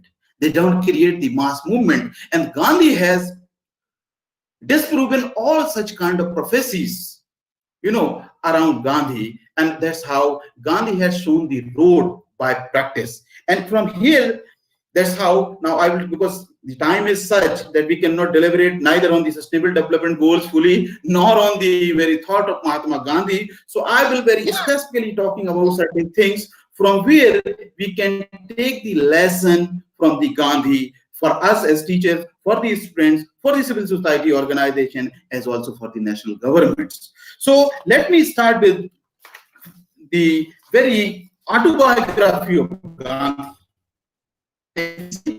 The Gandhi rightly titled as The Story of My Experiments with Truth. And I was seeing a Urdu version of this book, and it was titled as Talash-e-Haq. The quest, search for right. And it is here, when we look for the Gandhi, we should look for, the rights, for the truth, because search for truth is search for humanity, search for becoming better human, search for promoting humanization. So it is here, I think, the Gandhian thought should be linked to advocacy for the rights and the entitlement. And just one thing I will take up from this book, particularly for the younger generation, for the students, where he talked about his childhood, and particularly he was about the age of 12. He said, I used to go to school and just come back as early as the school is over, because, and let me to quote from him only, that because I could not bear to talk to anybody. I was even afraid lest anybody should poke fun at me. So that was the Gandhi, the shy boy. He was not even affording to have, chat with the friends. That was the Gandhi. And that's how that Gandhi of 12 years, he was so shy, because the students, the youth at the age of 12, they normally, it is all about youth and the grouping. But that's Gandhi was so shy, but that's how we can see the personality of the Gandhi, how it has evolved. Now, friends, let me move on to Hind Swaraj, about which much has been talked, and probably from there we can take some lessons from Gandhi, or we can look on some thoughts of the Gandhi, because I am neither an expert on the same, and I can only try by virtue of course, idealizing Gandhi. So if we look over the Hind Swaraj, the very context in which was written, the 1908, while Gandhi was on his return journey from England to South Africa, he started writing Hind Swaraj, which came up in Gujarati in 1909, and later on it came into English and many forms. Now, what is the context? The context was deliberations, and he rightly said, it was an answer. It was an answer to the Indian school of violence and its prototype in South Africa. It means Hind Swaraj was contextualized. Let's see the time in the England when many of the Indians, youth and the grand old men like Dadabhai Naroji and the youngsters were there. And we can see the 1905 when the Bengal was party in India, it was split into, the extremists and the moderate. And there was so all concern about the moderates group and the extremist group. Gandhi wrote Hind Swaraj in that particular context, and with one very categorical thought, that is, violence is no remedy. And he wrote, Indian civilization required the use of a different and higher weapon for self-protection.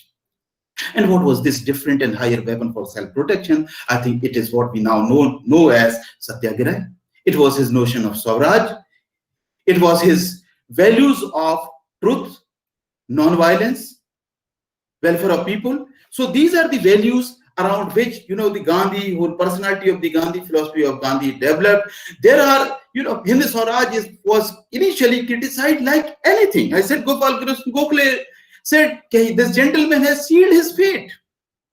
Because that's how the writings, and if you see the writings of in Hind Swaraj, one will have, temptation to feel Gandhi is against industries, Gandhi is against modern civilization, Gandhi is against industrial development, Gandhi is about railways, and many, many things. And even to the extent of 1930s, Gandhi categorically said, what I have wrote in Hind Swaraj, I stand by every word. Now, there I think we need to see what was the very philosophy of the Gandhi. Why about the Hind Swaraj? Certain things in the Hind Swaraj that everybody feel how you can think of 20th century and now 21st century and not talking about modern civilization, not talking about railways, not talking about industrial development. Now it is here, I think, we need to understand and learn from Gandhi. And here I see that the Gandhi was always evolving. Gandhi was always evolving, and let me his writings in, I say, 1933 in the Harjan, where he said, I am not at all concerned with appearing to be consistent. In my search after truth, I have discarded many ideas and learned many new things. Old as I am in age, I have no feeling that I have ceased to grow inwardly or that my growth will stop at the dissolution of the flesh. Now it is here we need to learn from the Gandhi, and you see the beauty of the Gandhi, like even in 1931, Congress passed the resolution, the Karachi resolution, and where the first attempt was made with regard to the vision of India and then the industrial development and all those things. And then somebody asked about the Gandhi. He said, I don't agree with the resolution of Karachi resolution. Personally, I don't agree with, but it is a resolution of Congress and I stand with the Congress. So we need to understand, like later on, people ask Gandhi towards, let's say, 1930s or like at that particular time about Swaraj. He said, I stand with Swaraj. But the Swaraj I'm talking, the people of India are not at this time ready to go with this Swaraj. And there, like he talked about, like I said, I am individually working for self-rule, the picture there in the Swaraj. But today, my corporate activity is undoubtedly devoted to the attainment of parliamentary Swaraj in accordance with the wishes of the people of India. Still less, and am I trying to destroy, still less am I trying to destroy all machines and the mills. It required a higher simplicity and renunciation than the people are today prepared for. What, friends, I'm trying to argue, what I'm trying to say is that the Gandhi's thoughts were evolving. Gandhi has a strong commitment to his model of Swaraj, to his model of, the complete austerity. But he was a man of people. He was understanding the Indian soil, the people, the living conditions, and that's what we say, like with regard to his friends say, you can, you put the task on the shoulders so much that one can bear it. And that's why we have seen that Gandhi's continuous concern has remained on developing the people, whether it was through his village rural reconstruction programs or through his ashrams. So continuously his effort was on developing the soul searching, developing the people to take up, to understand truth, to understand passive resistance, to understand for what we are fighting for, like this. Like in this regard, he said very initially in the Hind Swaraj itself, he said, we have to learn and to teach others that we do not want the tyranny of either the English rule or the Indian rule. Now, all these thoughts, what we mean by all these thoughts? The concern here is that the Gandhian concern was that we have to think inwardly, we have to do a soul searching, and we have to, own passive resistance, truth and non-violence. And we have seen the Gandhi towards the later years, as we all know, while the India was celebrating its independence, and Gandhi was busy in, going to first then Delhi and then going to the Bengal to stop the massacre. And then somebody asked massacre is going in Pakistan. He said, yes, but first I will concentrate, I will go for an hunger strike to stop massacre in India. And after that, I will also go to the Pakistan, which is my another country. At that juncture, Gandhi, see, this was the time when the India and the two nations were created, India and Pakistan, and there was a government in Pakistan. They were making all kind of remarks against India and the Gandhi particularly. And Gandhi at that time was going against the wishes of the nation and arguing that the Pakistan should be given its 55 crore. Here is a person where I believe we need to understand when you are at the pinnacle of the power. And we know Gandhi was in that position. There, how much you can adhere to your own thoughts.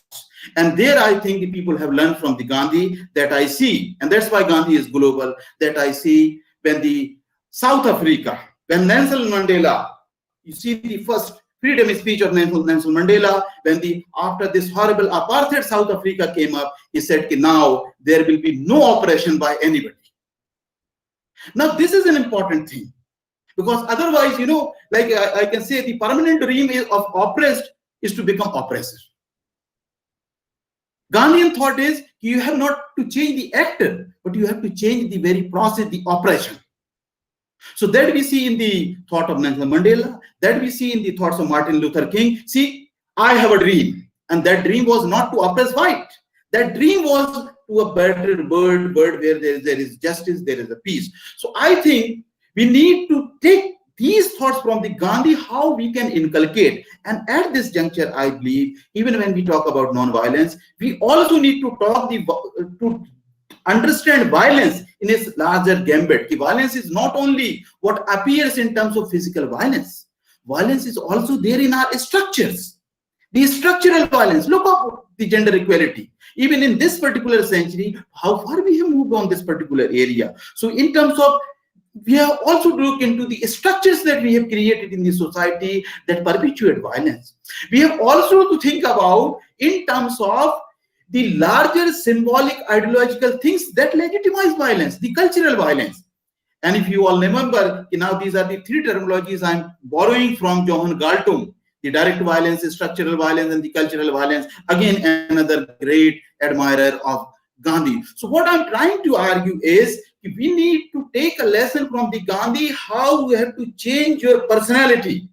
You have to change your own self in order to adhere to truth, non-violence, and to the mission of development. And it is in this context, I think, if we are all so serious about sustainable development goal, if the UN community is so concerned about sustainable development goals, the national governments, whether it is India or the other governments who have signed this, who are committed to this UN Sustainable Development Goals, all of us have to look that we have to have one clear ideology of justice for all, of international peace, and then making these collaborations. Because it so happens that we may talk about the peace, but when we come to the power, we reverse the thing. We have seen in the case of one country, even with regard to the one Nobel laureate, who was giving the Nobel Prize for the peace, but when it comes to the Rohingya Musliman, there is a silence. Now this cannot be there cannot be this conspicuous silence. So what I'm trying to argue is, now whether it is the national governments, it is the civil society organizations, or it is the individual I and you and my teaching community and my students, we have to do a soul searching. We have to own the truth. We have to own the passive resistance. And we have seen the national movement was created, and it was simply not a national movement. Gandhi had entered into the house and in the hearts of the Indian masses. He has penetrated into the mind, into the psyche. So that is where we need to take from the Gandhi. And I, being a student of professional social work, we have seen how in the initial days, when there were talks about the profession of social work and the Gandhian thoughts, there were debates. But we, as the professional social workers, have learned a lot from the Gandhian, strategies, from the Gandhian way of life, from the Gandhian thought, how we can work with the people. So I think if civil society organizations, national governments, individual activists, if we can own the Gandhian thoughts in its entirety, in its totality, in the true spirit, then we can really contribute to the sustainable development goals. And lastly, towards the end, I will say Gandhi was a person who was continuously evolving, and you see his writings, even his thoughts with regard to the women. Let me say, around 1940s, when journalists asked Gandhi, if the ahimsa permit violence, how do you think about women? He said the women would have been the better soldiers than men. So what is that? Gandhi was evolving. And as somebody said, earlier I taught at the Delhi University Bhimrao Ambedkar College, I'm equally an admirer of Gandhi. And here again I will say, had Gandhi been alive, and if Gandhi had been alive, or if we ask the Gandhian thought, there are certain views of the Gandhi with regard to understanding of Varna system, understanding the caste. We need to understand what we can borrow from the Gandhi, and from where we can also think about how Gandhi would have differed from those views now. I believe today, had Gandhi been there or in the larger heaven, Gandhi today would have said to the Ambedkar, now today I agree with your version of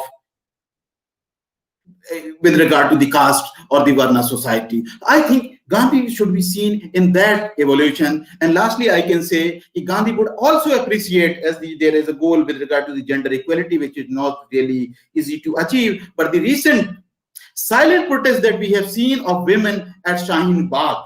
My concern is about that whole protest, the manner in which those women have organized.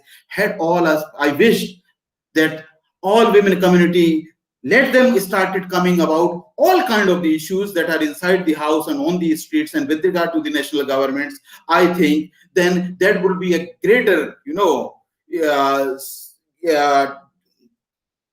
service to the nation and to the Gandhian thought and to the sustainable development goals. I think that today Gandhi must have appreciated the spirit, must have saluted the will of women, because probably those were the women he was looking for developing to take up the movement to lead the country. So with these words, would like to submit once again my sincere congratulations to the Pondicherry University for organizing this webinar, and I only wish the Almighty give all us strength that we should be committed to the true values and the principles or thoughts of Gandhi, and we should also learn from the Gandhi how we should keep on evolving. We should keep on having a fight within. Because fundamental thing about us is we are product of our own society. We have our own social conditioning, and many of these conditionings are, we have the bias with regard to caste, we have bias with regard to gender, we can have bias with regard to religion. So if we need to we need to talk and we need to have a discourse on any issue, whether it is Gandhi or Sustainable Development Goal. First, there is a need of soul searching. We need to fight within, and we have to come up from these biases, prejudices, and then we can think further. So is the case with this national governance and the civil society organization. With this, once again, I thank you all. Thank you, Professor Mohanty, Professor Murthy, Professor Dastagir, for giving me this opportunity. I would like to stop here. Thank you very much. Thank you, Professor Mohammad Said, for a very comprehensive presentation on UNO Sustainable Goals and Gandhi. And he rightly pointed out that Gandhi's ideas contained in Hind Swaraj as well as his autobiography contains the seeds of all ideas which UNO goals documented that on sustainable development. Gandhi had already spelled out all these things. Now we need to study Gandhi, and we need to reorient our thought, our discussion towards Gandhian ideas, which was missing. He did a very fabulous job and brought out many untouched aspects of Gandhian discourse. So thank you so much.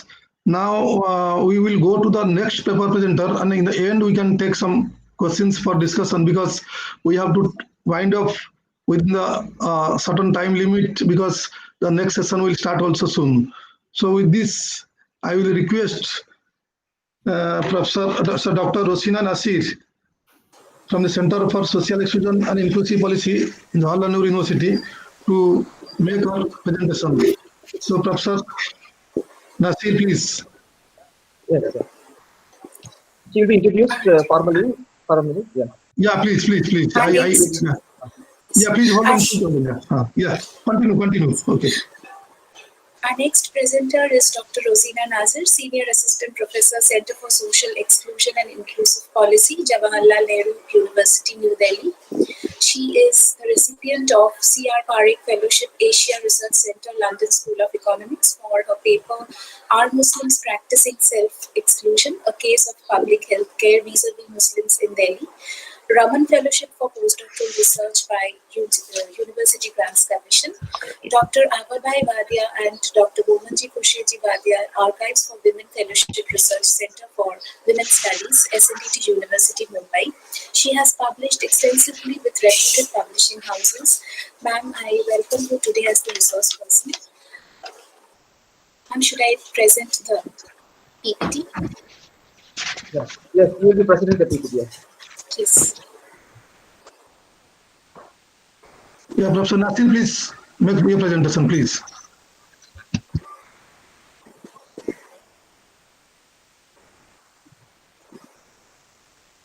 Dr. Rosina, welcome.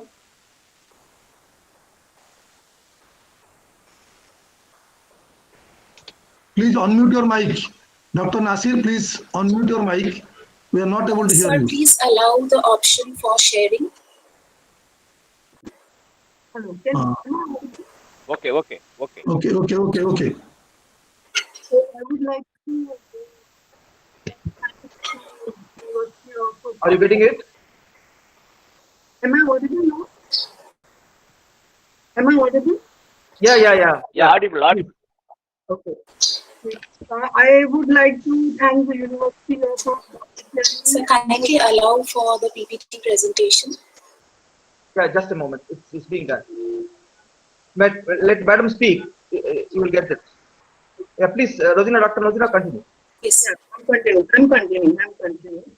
Yes. See, I just want to extend my welcome, my thanks to University of Pondicherry and Professor Gandhian for sending an invite to,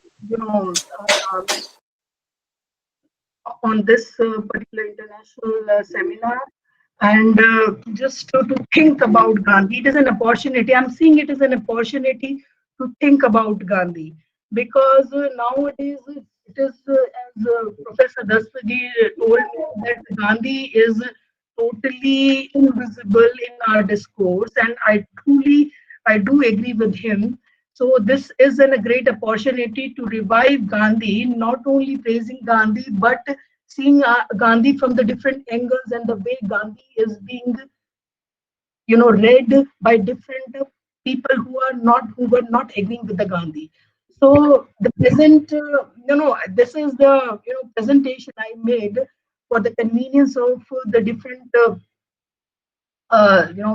delegates who had been there in this webinar, because it is my first experience to be there in the webinar. Though meeting is okay, but having a seminar which is now in a context of a webinar is a different idea. So I'm just I'm just giving all the best to myself.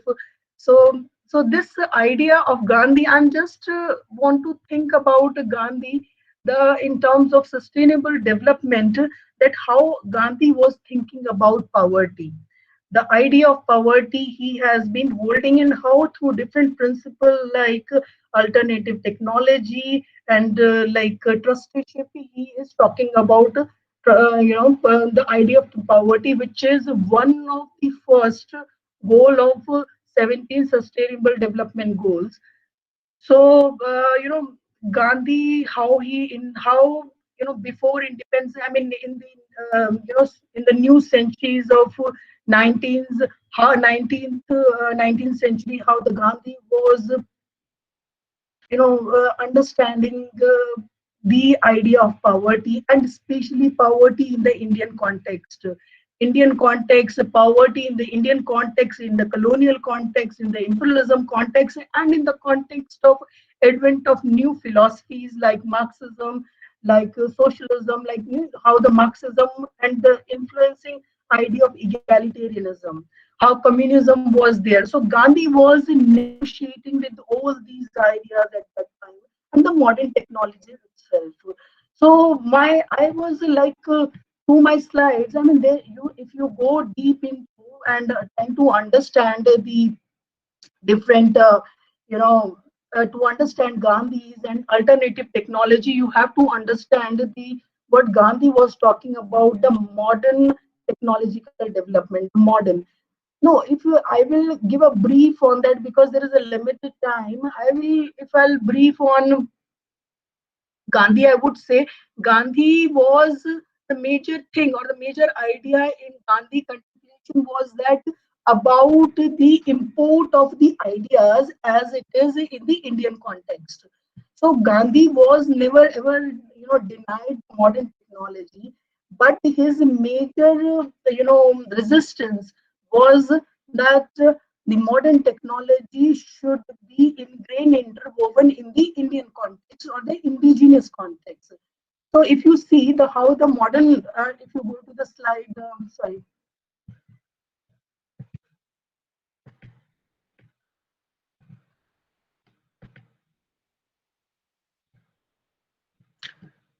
This fourth slide. I mean, if you go into this idea of technology development, it has gone through in three phases.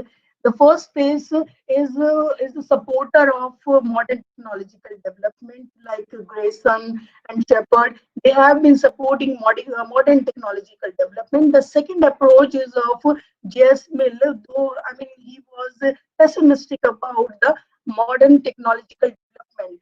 And the third point, the third phase of this is the Gandhi phase.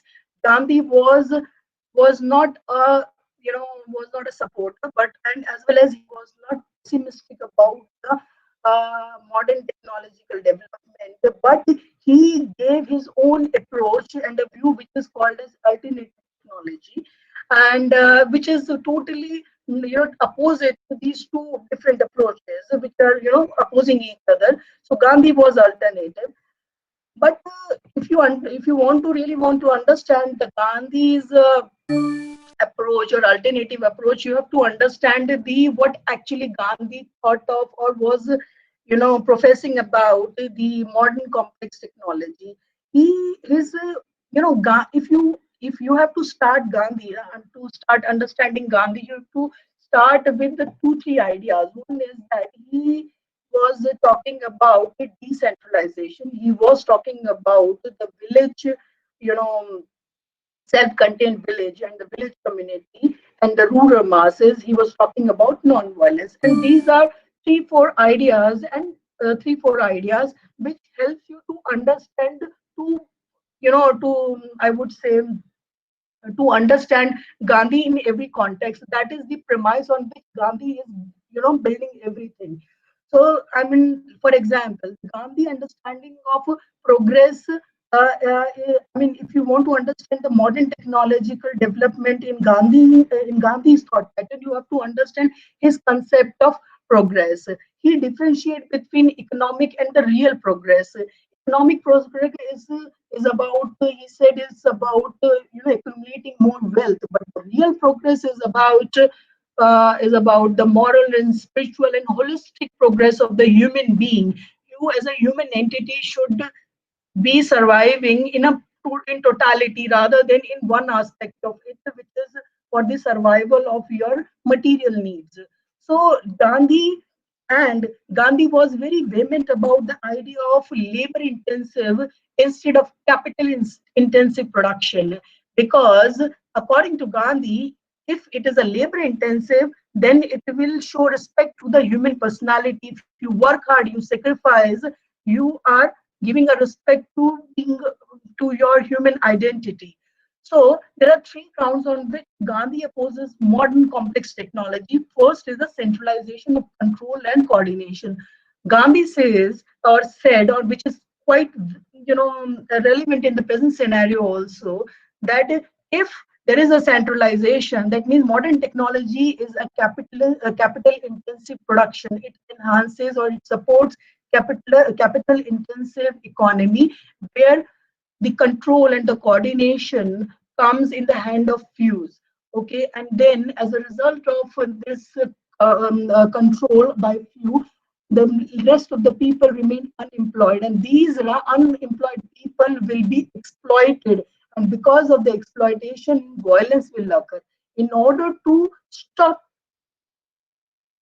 violence, or in order to maintain, in order to stop the chaos, anarchy in the society, he was saying that the labor intensive economy should be supported, and it is truly relevant in the Indian context, keeping the size of the population of the country, that we need a labor intensive technology, or we need a labor intensive rather than the capital intensive, because labor intensive results in decentralization of control and coordination, and then there will not be a dominance of few on power or control. Second, he does not want to disturb the nexus between the means and the end. He was very ethical. No, if you go through any idea of Gandhi, either trusteeship or Sarvodaya or anything, you will find that Gandhi was very clear on one stand, that the means should be right. That will result in the end to be right. Rightness of the action is as being intrinsic to the action itself. So the process through which you are reaching to the end is important. Gandhi was not utilitarian. Gandhi idea was that the means should be correct, should be non-violent, and that leads to decentralization. Now, the third point Gandhi was saying, that I am this the law of bread labor.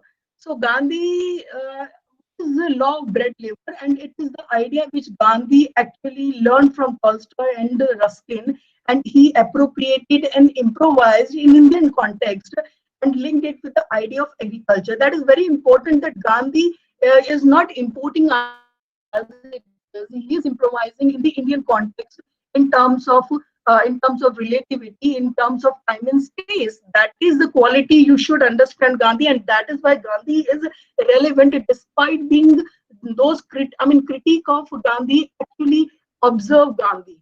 They actually respect Gandhi, and they somehow, in some sense, practice Gandhi. So, what is the law of bread labor? Man must earn his bread by laboring with his two hands. So, and Gandhi held this kind of labor is the most compatible with non-violence and love, and it is going to unite the human with the nature. So that link he wants to sustain, the law of bread labor, actually going to sustain the link with the nature, and this sustainability of nature is actually helps you to be near to the mother god, as one of the speakers in the in the previous presentation has been saying, the mother earth, not mother god, mother earth. And he was linking with the mother earth, that you should be near, and that then only you will be sympathetic. And this is the point Gandhi had in mind, because we have been interpreting Gandhi from his writings. We can't be sure. This is all the interpretation based on different contexts and the different things he discussed with the different his contemporary. So, according to Gandhi, manual labor established dignity of labor and do away the distinction of rank and hierarchy, social order of the society. So, the modern technology takes away the opportunity of manual labor, and thus creates problem. Creates problem. So, disruption of unity of man with nature, so leading to violence. Gandhi said that link should not be cut, and modern technological development is not sustainable on the ground, as it breaks the unity of man and nature. So now the thing arises that then what is the Gandhi had been saying about the alternative technology? What is Gandhi's alternative technology? I will put Gandhi like this in terms of alternative technology. Just one second.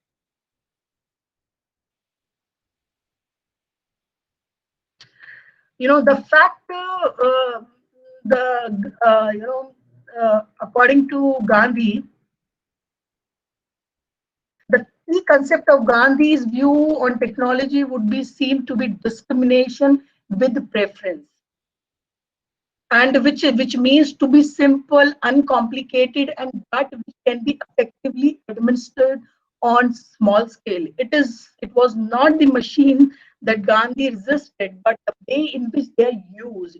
He does not rule out the need of some, centrally administered enterprises if there is a need of electricity in the village, and he was not denying that a certain technology should not bring in for the good of the majority and for the mental and spiritual growth of the people.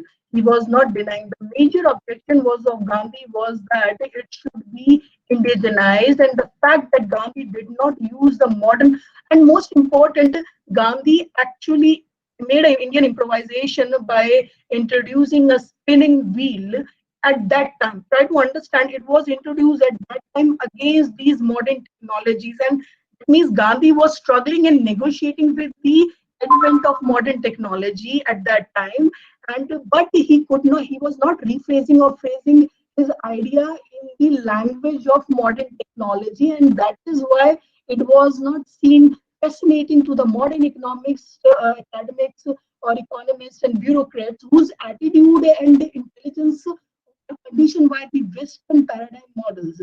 And Gandhi stated, pointing to his spinning wheel, that there is no machinery for the cure of idleness, but a spinning wheel which adds a little to the wealth of the country. Though not for formulated in the language of a modern economist, he had in his mind the development of capitalism, imperialism, underdevelopment of India and the rest of the world, and the impossibility of emulating the capital intensive economic growth model on the one hand, the damage this modern technology has done to the spiritual development of man.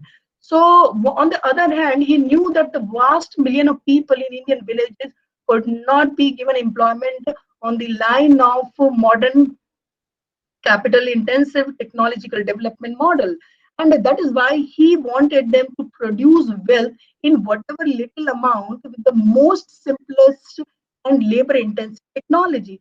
So Gandhi was very clear that he was strongly upheld that emulation and the imitation of the modern technology is not possible in the Indian context because of the economic growth Indian had been going on, and most important, the social structure and the thought pattern and the attitude of the people in India is totally from the European countries and other Western countries. He was very clear.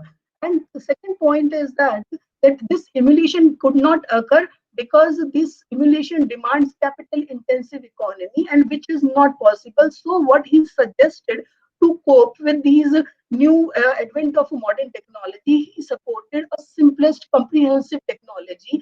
And these technological development which breaks the which breaks the unity of men with nature is deniable to Gandhi. And he had been saying that you had been in a conflict of nature in somehow. So, given these views, Gandhi advanced a development model employing small machine fashion with the help of modern science, but manageable, comprehensible, and environmentally sound. And this is the model which he had been saying is for reducing poverty, for the eradication and alleviation of poverty. So his main concern was poverty.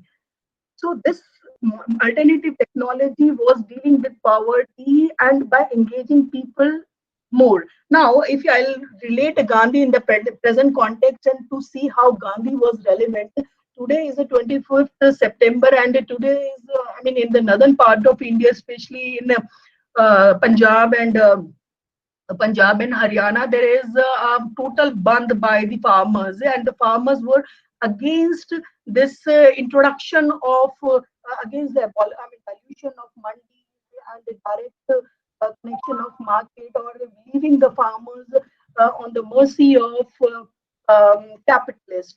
So because they were seeing that in future, because of the kind of investment this agriculture economy needs, it is going to be satisfied by the capitalist through their capital intensive technology, which is not possible for them, and definitely in future they are going to be unemployed, and this labor intensive field of agriculture, which is actually giving space to large section of engaging and employing large section of Indian society, on Indian rural Indian people, and moving their migration to urban areas, and also completely maintaining the unity of nature and men, it is going to be disturbed. And in present scenario, Gandhi is very relevant about his labor intensive economy and the advent of capitalists in this sense. Now, coming back to the trusteeship idea. Now, I am why question arises that why I am putting alternative technology and trusteeship idea or principle or the concept of trusteeship together. My major reason for bringing them together, because both are dealing with poverty. One is about the Gandhi idea dealing with the reduction of poverty, but at the same time, trusteeship is the idea, the basic premise of trusteeship idea. If you go deep into, I'm just giving a crux now, that you will understand that trusteeship seek presence of poor in order to maintain the in order to maintain or in order to cause any disturbance to the social structure. Existence of poor is needed for the capitalist. So this trusteeship idea, I'll come. So that is why I bring together, because both are dealing poverty, but it is paradoxical that one is dealing with the eradication of from poverty, and another is dealing with not eradication, but it's glorifying poverty, glorifying poor. Now you have to seek reason why the Gandhi was doing so. What was his reason? It is not only that one has to praise or one has to find the principle of Gandhi prophetic. One has to criticize or one has to see his idea through a critical eye in the context and in how it is relative to that, how this relatively true and how relevant they are in the present context. So coming to the Gandhi idea of this, just one sec.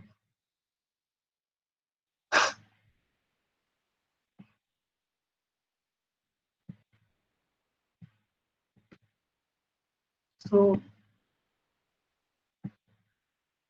the trusteeship idea, I'll come. So according to Gandhi,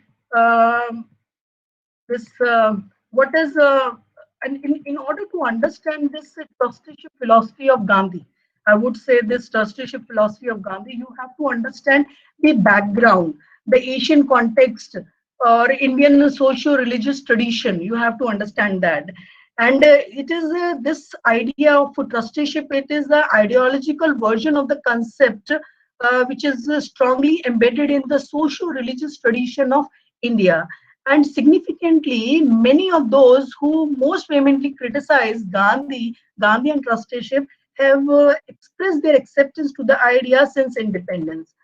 So one has to agree one point that the Indian society is characterized by extremes of wealth and poverty, and socioeconomic inequality is and has been for centuries one of the India's most auspicious problem. And poverty, which is the very first sustainable goal, we are still negotiating or struggling with this.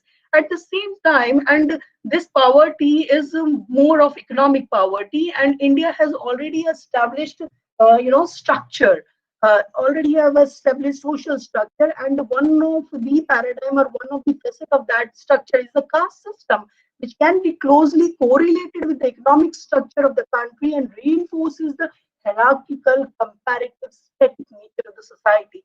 This hierarchical and comparatively static nature of the society is the crux which Gandhi wants to sustain, because once it will be disturbed, then the chaos and anarchy may occur, and this was realized by people later on. So there are a lot of efforts have been made at that time, even now in the process, to erode the system, but it is a very the resistance to, there is a social resistance to change has been there, and in the superstructure of attitudes, values, and behavior patterns that have maintained the traditional organically conceived Indian society. So India is a traditional and organic conceived society. most important, I want to emphasize as a footnote that you should understand that Indian context is different from the Western concept.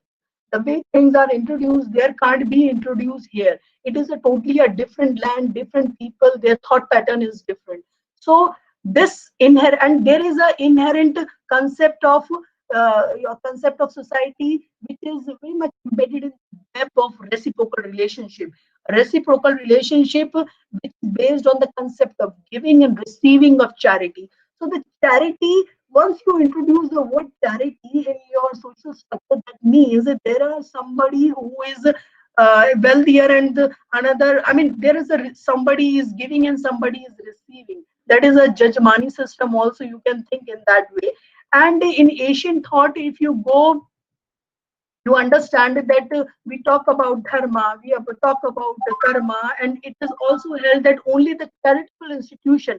No, as per the Mahabharata, if you go deep into, you'll find that it held that only the charitable distribution of wealth could enable men to fulfill their dharma. See, that charity is one of the dharma. It is identified as one of the dharma, and it is, there is a sanctity of religious sanctity to charity. It is not seen the way you see charity now, or the way you see, I mean, it has a religious sanction, I would say, rather than, I'll come to that later.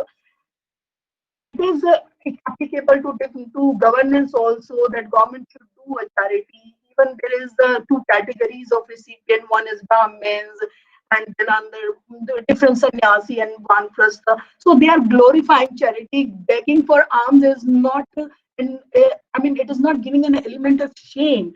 The second category of the lowest level of the social structure, untouchables and shudras, and disease and deformed. So, I mean, it was the dharma of untouchables and shudras to serve the upper class. In return, they could claim without any loss of respect and the dependence on their patterns for caste of clothing, food, living, and the like.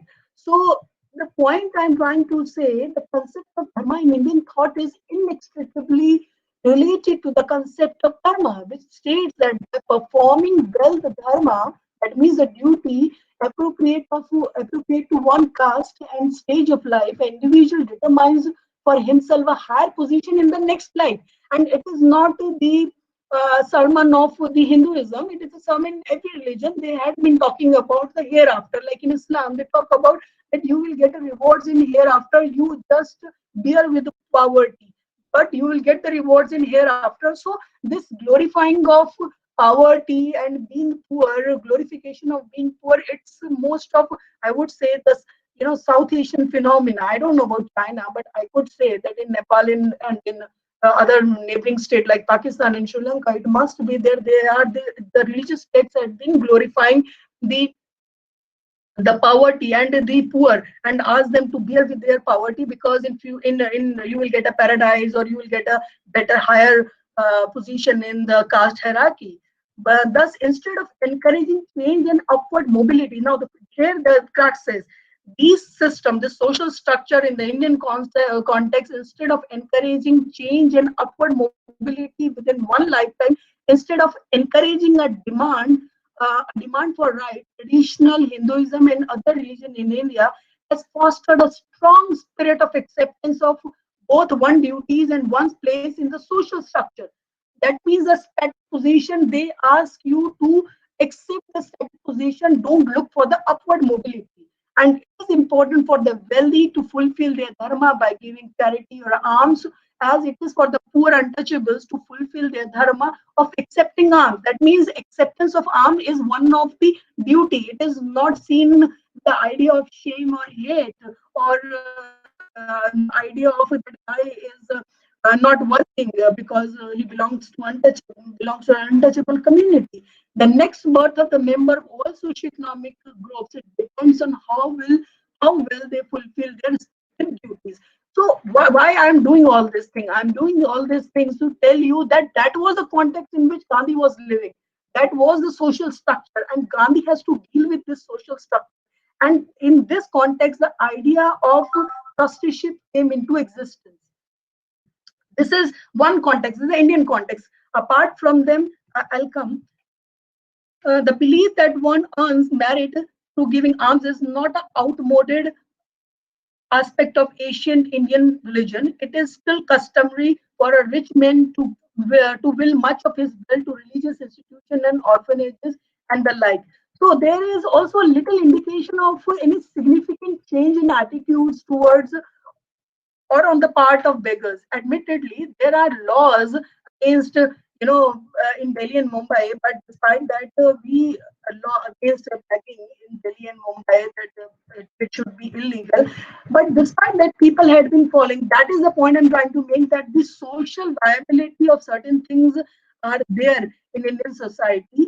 And it is, if you go as one of the politician and thinker has put it, that Hinduism teaches the poor to endure everything quietly, to be content with their poverty, for the fruits of their contentment will be gained in the next birth.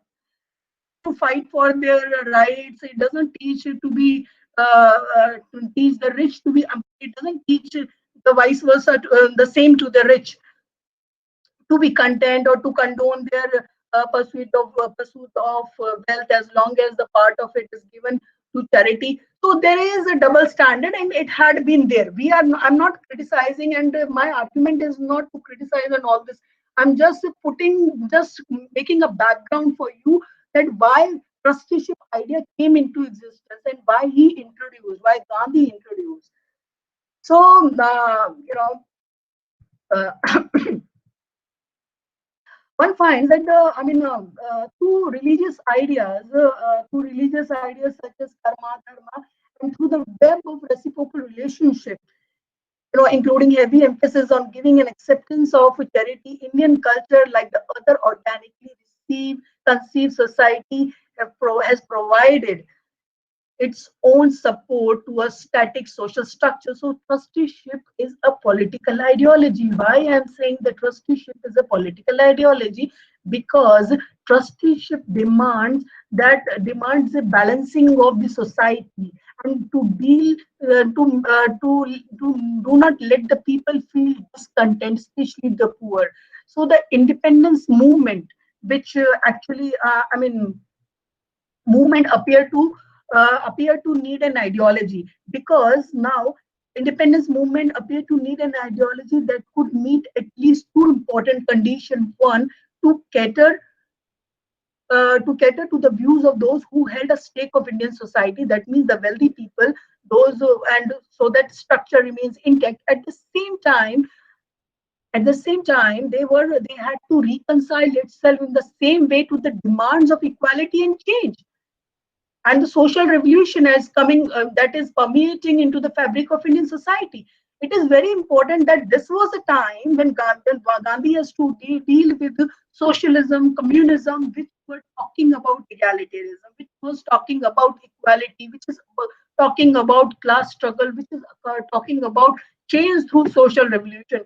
These were the ideas, and these ideas were seen by Gandhi and the different people of independence movement will halt their pursuit for independence from the British. And they were looking for the alternative ideology, so that the structure remains there. Because once you had been fighting with the British, at the same time you have to internally fight, and there is a chaos in your social structures. So in order to deal with this, the trusteeship idea was introduced by Gandhi, and Gandhi was seen as a bridge this tradition and the new socialist view. Because what Gandhi actually was trying to say through the trusteeship idea is that all person would live at the one economic level, that the rich voluntarily limiting their possession.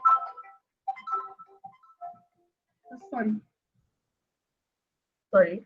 Gandhi said about this trusteeship idea that, just one second.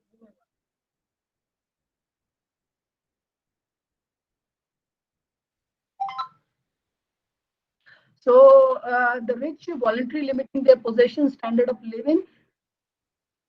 Gandhi said that the trusteeship means that all persons would live at one economic level, and that the rich voluntarily limiting their possession and standard of living, would give up their limited wealth for the good of the community. He also spoke of the poor through non-violent techniques, persuading the rich to give up their wealth. That means Gandhi was emphasizing that the rich should voluntarily give up their wealth and become the trustee of their wealth and do things for the for the welfare of the community. But at the same time, he was seeking that poor should not be non-violent and they should persuading the rich to give up their wealth. Though it is the responsibility of the poor, responsibility of the poor to persuade the rich. But the rich, it is, I mean, they are at the mercy of the rich, and the rich can decide. I mean, they have a freedom to decide that they want to give up or not. And there is a change of heart he was seeking from the rich people. So it is important to understand the Gandhi idea. It is not about the interpretation or what Gandhi had been saying, because Gandhi has been reinterpreting his idea as per the context and his trusteeship, and even the critics and the followers of Gandhi also experimenting with his idea. The main issue, the main thing with the Gandhi concept is that how different groups at different time administer this idea. That is important. That is the crux, and in that crux you will find that is a huge acceptance, despite the lacunae or despite the discourse of equality is not, it is not satisfying.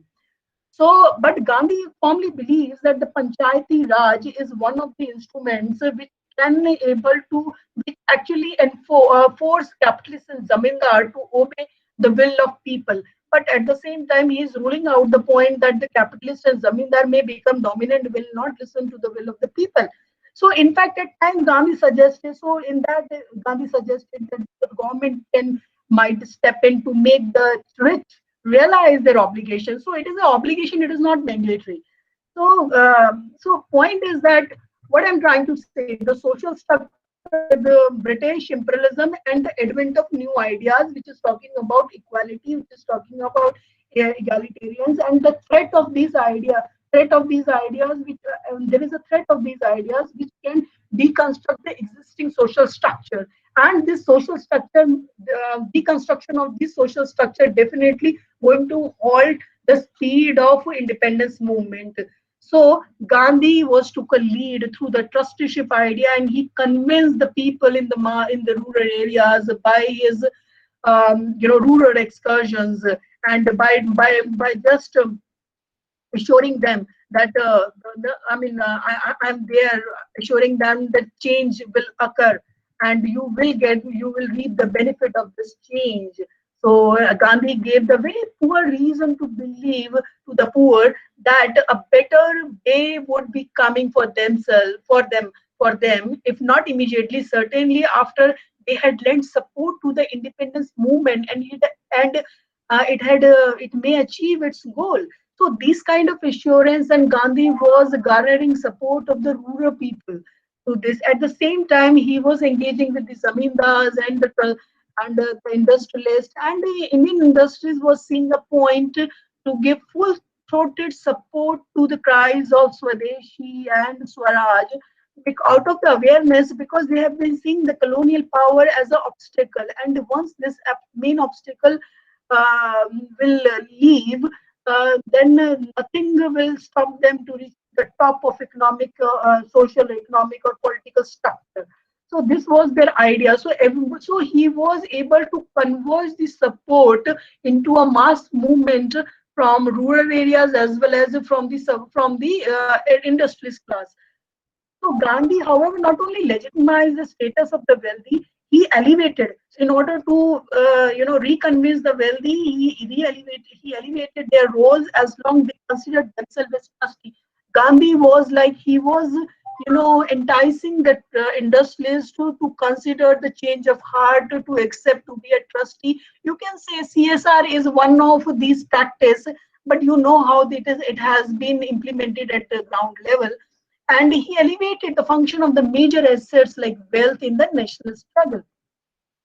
So now, point is that it's very important that his struggle at three corners, at the Indian context, the advent of new technology, modern technology, and the modern Western models of egalitarianism, and as well as at three fronts he was fighting Gandhi. And in that context, he is, propounding different things, different principles, which could work at best in Indian context. And third front was the British. So now, but the vehement criticism which Gandhi's idea of trusteeship or the concept of trusteeship was received by Nehru. He saw nothing new. Nehru saw nothing new in Gandhi idea. Rather, he noted that all religion seems to call on the rich to be charitable, and that this religious attitude was bound up with the ancient world, where the only escape from misery was hope of the world to come. That means there is no change in the present world. Second, Nehru said, or Nehru observed, that although there might be isolated individual who accept the change of heart and who may in whom change of heart may occur, who were charitable to an extent, it was absurd to build a whole theories about them. And the third criticism of Nehru was, Nehru noted that it was a paradoxical for Gandhi to be passionately concerned about the downtrodden and the poor. That is very important, yet support the relics of old order that had created their misery. That means Nehru was saying at one point, in one context, Gandhi was against poverty, was trying to eradicate poverty by opposing modern technology and its, capitalist intensive economy. He was opposing it, but at the same time, through the trusteeship idea, he is supporting the existence of poor. So these were the different criticism of Gandhi by Nehru. Hello. At the same time, there are different socialist party members and those people who had a socialist inclination. They had been, criticizing Gandhi. And one of the members said Gandhi he just observed, and he said that Mahatma Gandhi ji has said that in his Ram Rajya, the right of prince and the right of pauper will be equally ensured. But then you can't ensure the pauper rights unless the pauper exists. So socialism aims at abolishing pauperism. He had been talking about one of the critique with a socialist inclination about Mahatma Gandhi, that he had been saying to have a rights of beggars or the downtrodden, they have to exist. But socialism completely abolish the pauperism. It talks about the equality and egalitarian society.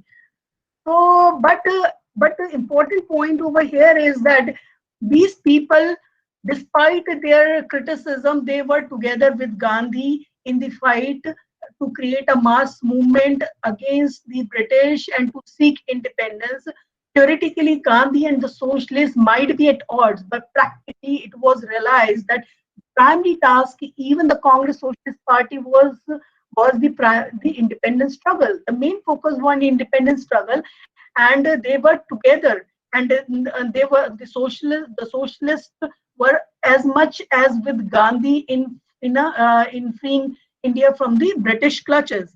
The socialists believed that the best strategy towards the end was to cooperate with the Indian National Congress, of which they were a part, and to refrain from attacking Gandhi too often, as it was he who appeared indispensable. Gandhi is indispensable, irrespective of his critique. I mean, his critique admits that he is indispensable for holding together the movement, the art of mass movement, mass mobilization, for bringing about the final overthrow of the colonial power. Thus, although the socialists did talk about class struggle, but in practice they are with Gandhi, with the idea of trusteeship. So the utility of trusteeship concept you have to understand. In post-independence India, the Communist Party, despite its present policy of cooperation with the ruling party, Congress Party. Dr. Rosina? I take 5 minutes. Yeah. Because I would like to make one small announcement, shall I? Yes. Professor Monty, Yeah. Dear audience, we have got another good news. Director of Studies wishes to join Yes. us in another 5 minutes after Rosina's speech. Okay, okay, no problem. You can conclude. Yes.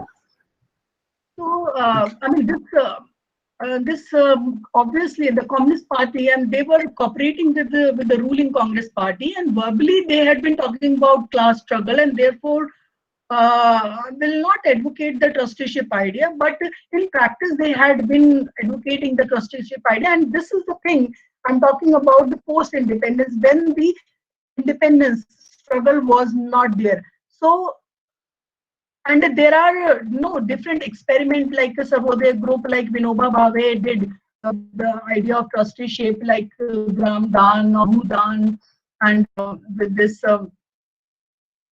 all these kind of experiments were done, and they reached certain success, but in an isolated way. So it was not in a full-fledged way the things have happened, but there was a change of heart of a lot of people who had, and there was this. The reason is very interesting to people have a change of heart despite venom on Gandhi. You have to accept existence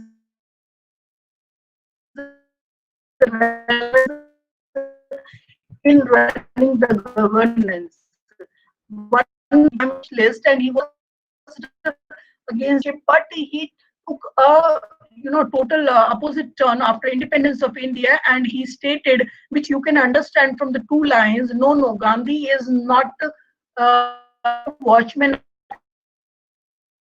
of steel to shelter your hoarded wealth from the shower of the marks. Sorry, so for the shower of the marks. That means he is accepting in post-independence India that Gandhi is not is not taking stand in favor of capitalists, and he is not allowing the capitalists to garner more wealth, and he is not saving them from the idea of Marx, the egalitarian idea of Marx.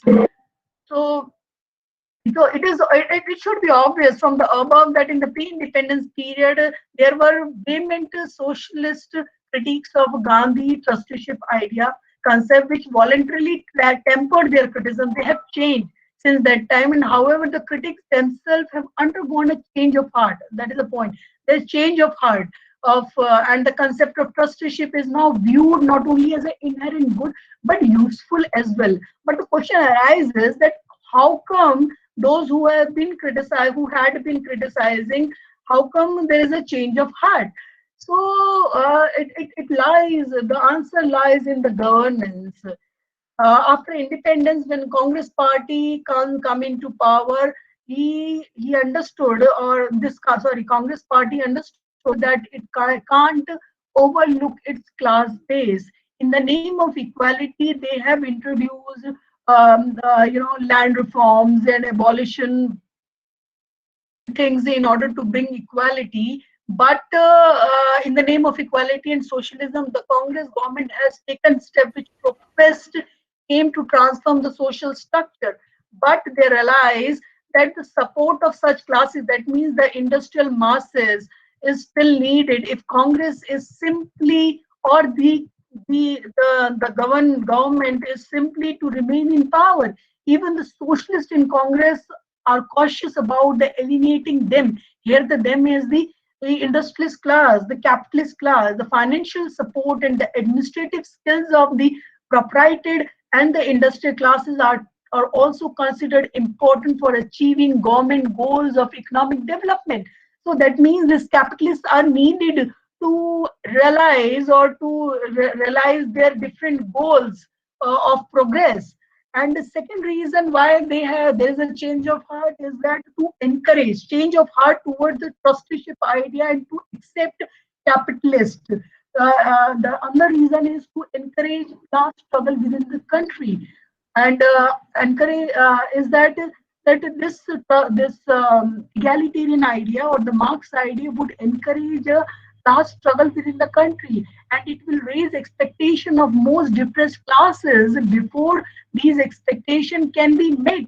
So to these congressmen or the people in power or in government, and it is an invitation to anarchy. That means if you raise the expectation of the depressed class and won't fulfill, then it will definitely is an invite to an anarchy or the chaos. And such reason is prompted largely by the fact that India has a shortage economy, although the government takes token recognition to the plight of rural masses through development or constructive programs of Gandhi and through community development program. In fact, little effort is exerted to bring about the revolutionary change in the rural structure. So the rural structure should be intact as it is, because rural structure is based on the labor-intensive economy, which is agriculture, and it is the example of the social structure based on the caste and division of the labor based on Varna system. And through rural Gandhian basic education, that means Dini Talim, basic education schemes, rural masses can be enlightened to kept down on the farm in as much as they are not given the type of education that provides entry to perhaps a more lucrative profession or the white collar jobs. So this is the second reason. And the third reason for the acceptance of trusteeship idea in post-independence India, despite criticism, or the reason for third reason for the change of heart of his critiques, springs from this sacredness in the name of Gandhi, or of the name of Gandhi. When Gandhi was alive, they used to heap venom on his name and ideas. But the history of independence movement is full of example of clashes between Gandhi and his critique, and each group espousing the trusteeship idea feel compelled. But each group who are adopting the trusteeship idea feels compelled to claim that its interpretation may be differ from Gandhian, but in some way Gandhi idea is relevant. And finally, the ideology of trusteeship is found to be a great utility because it is easily reconcilable with the traditional values and the concept of society.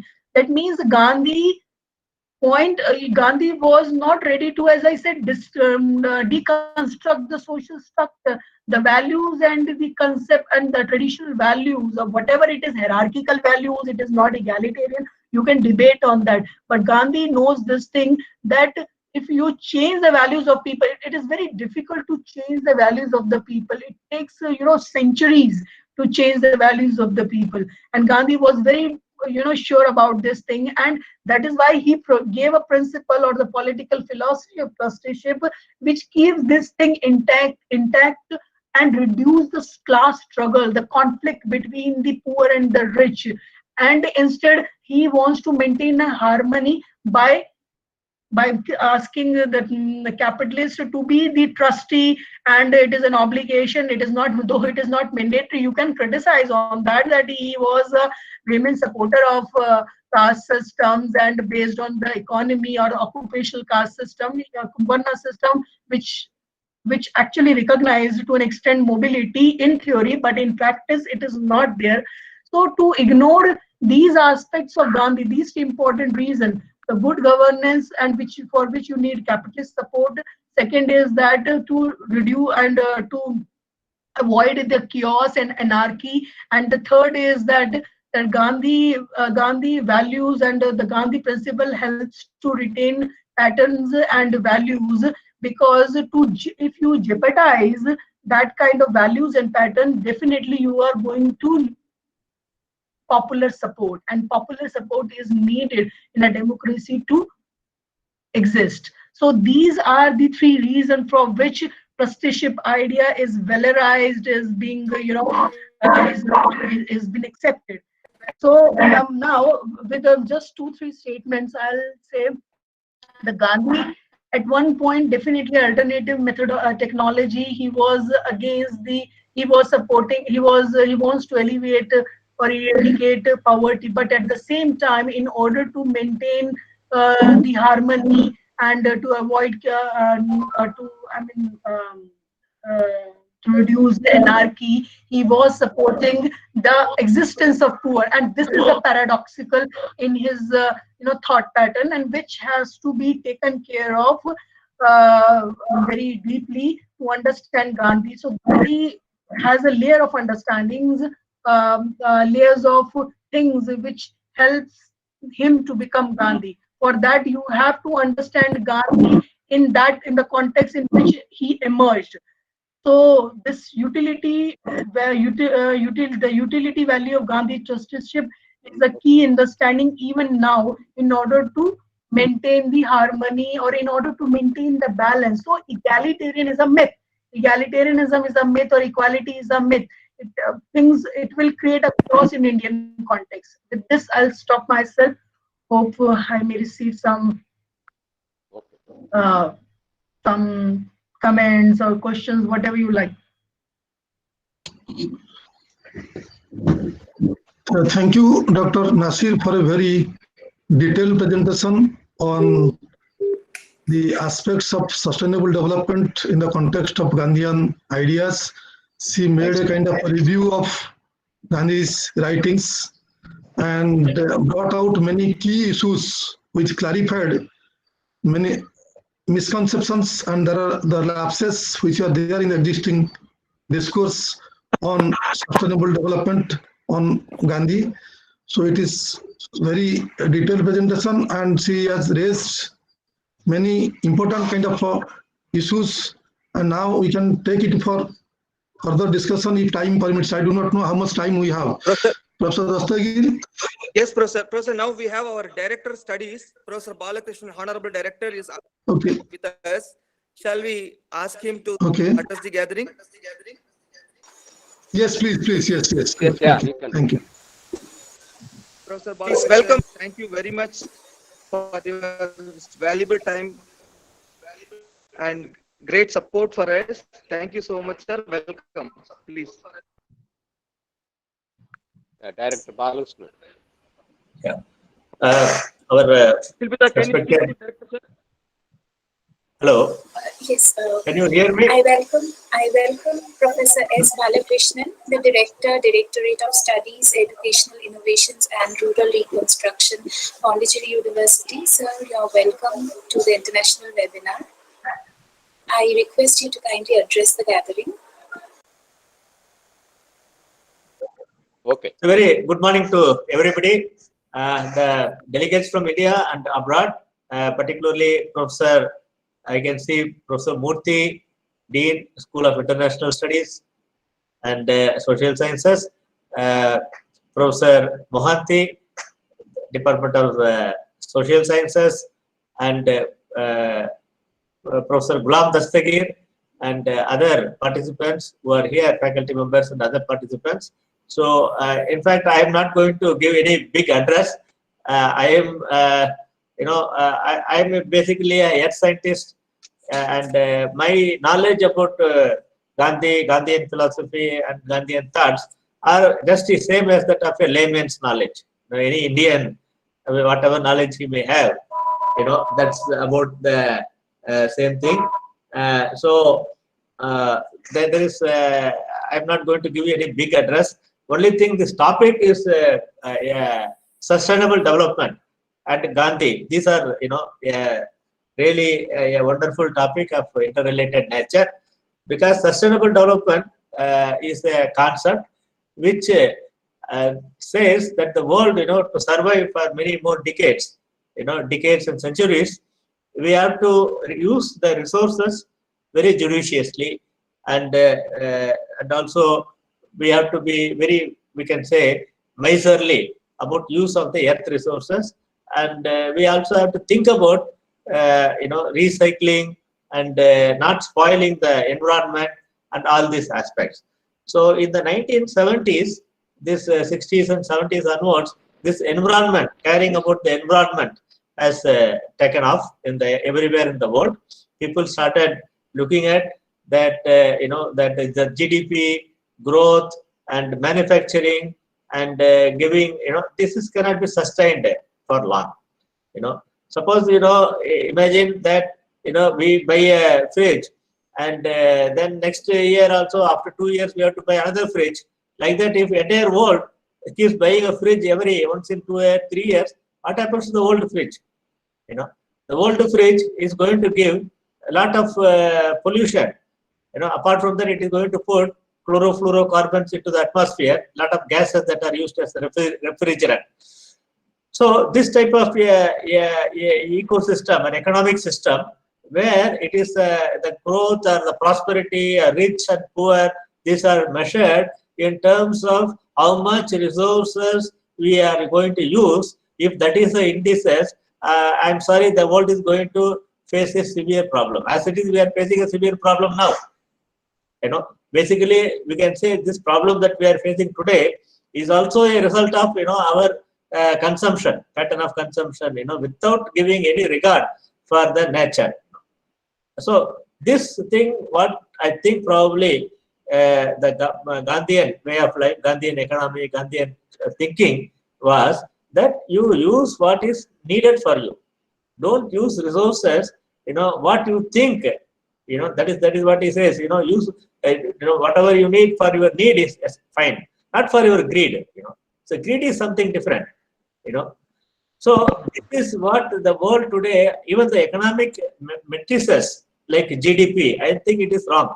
Nowadays, there are 2-3 new economic philosophies have come, you know, which talks about, you know, sustainable economic growth. You know, so this is what I think Gandhi mentioned, you know, long time ago. You know, the sustainable economic growth, sustainable societies. You know, so this is where Gandhian thought, philosophy, and this how the society should evolve is, you know, is now realized after facing this crisis, you know, present day crisis, and all the economists, I think, should now start thinking about this GDP business. You know, see, there is another thing, concept called happiness index. You know, say if one simple example could be that, say, I eat in my home. You know, I take maybe 2 or 3 idlis. You know, and then I come. I'm very happy. You know, I have a cup of coffee. I'm very happy. Now, suppose I may also take a view. No. I have to go to that, you know, 5-star hotel. You know, hotel Taj. I should have a splendid breakfast, which I cannot eat also anything more because, you know, I am constrained to eat. Only my stomach is only that much limited. But still, I should have a lavish spread on my table. You know, then you know, then what happens? That is for my greed. You know, it's not my need. It is my greed. So same way, economic indices of measurement of any society based on this GDP growth is, I think, it is a farcical. You know, we should get out of that. You know, it is not necessary. You know, the so-called concept of poor and rich are also, you know, rich man could be poor in his, you know, mentality. A poor man who is having good life, having, you know, healthy life, you know, we call him poor. What is the base of calling somebody as poor? No, you call him poor because based on his spending, isn't that? Not based on whether he is happy or unhappy. You know, what is the quality of life he is having? You know, so I think the quality of life, you know, these are the indices a country should measure. You know, health, education, quality of life, rather than how much a person is wasting the earth resources. Okay. So with this, I think all the delegates can ponder about it, and this is what probably essentially the Gandhian kind of concept or thinking or philosophy on the economic development. So with this, I conclude, and I'm thankful to Ghulam Dastagir and others, all others who have given me opportunity to address such an August gathering. Thank you very much. Thank you, sir. Thank you so much. Thank you. Thank you, sir. Thank you.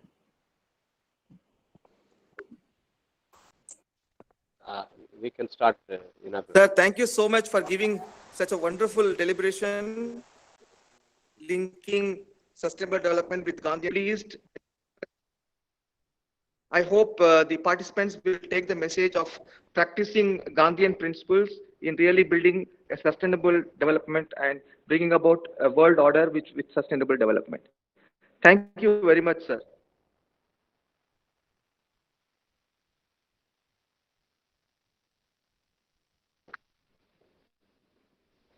We can go for veridict. Sir, shall we proceed with the validity session? Yeah. As we start the valedictory session, I would like to invite one and all to kindly raise for the university anthem.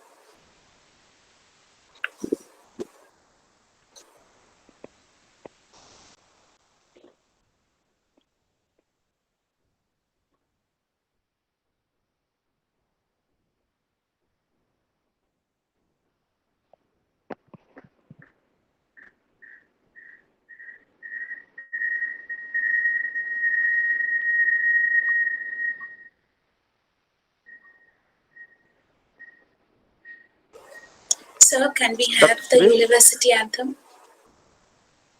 Dr. Suresh?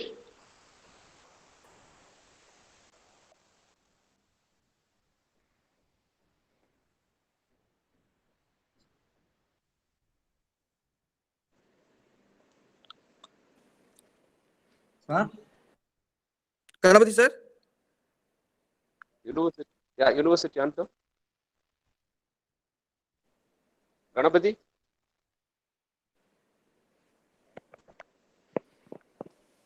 Ganapati?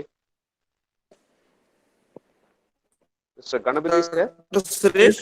Playing, sir. Just a minute, sir.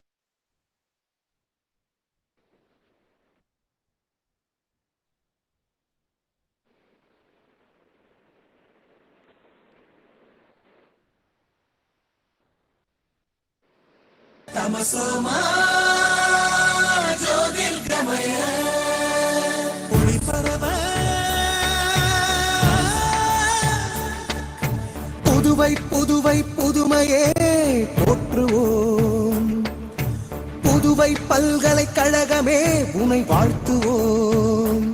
வங்க கடலலை தாளாட்டும் ஞான சூரியன் உதிக்கும் இடம், இது எங்கள் புதுநெறி காட்டும் உலகம். எந்நாளும் அறிவு தேடல் தொடரும், அறிவொற்றை பொழியும் ஆசிரியர், அதில் தினமும் நனையும் மாணவர்கள். இதில் அன்று புதுவை பல்கலைக்கழகம், அறிவின் தாகம் தனியின் சோலை, அகில போற்றும் கல்வி சாலை. மனித வளமே என்று முயல புனித சேவை தொடருதே. பல்கலைக்கழகம் என்றும் வளர்ந்திட நாமும் வழிபடுவோம், கல்வி சேவைகள் யாவும் காலமும் தொடர்ந்திட நாடும் வேண்டிடுவோம். புதுவை புதுவை புதுமையே போற்றுவோம், புதுவை பல்கலைக்கழகமே உன்னை வாழ்த்துவோம்.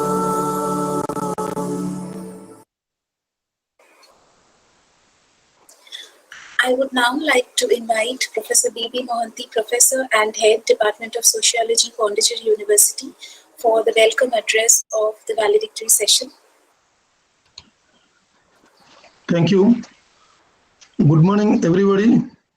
Respected dignitaries, esteemed resource persons and participants of this webinar from India and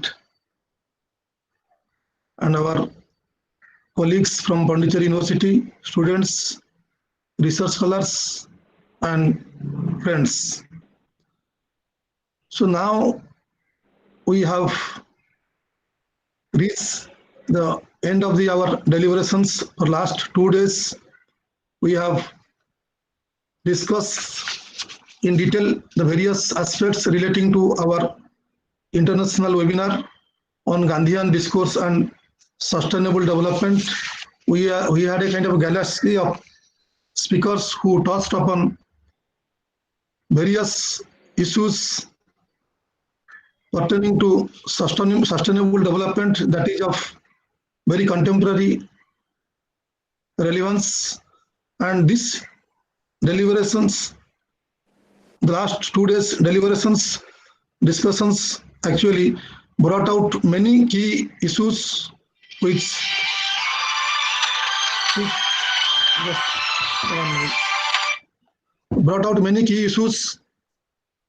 and which call for the broadening of the horizon of the existing discourse on sustainable development.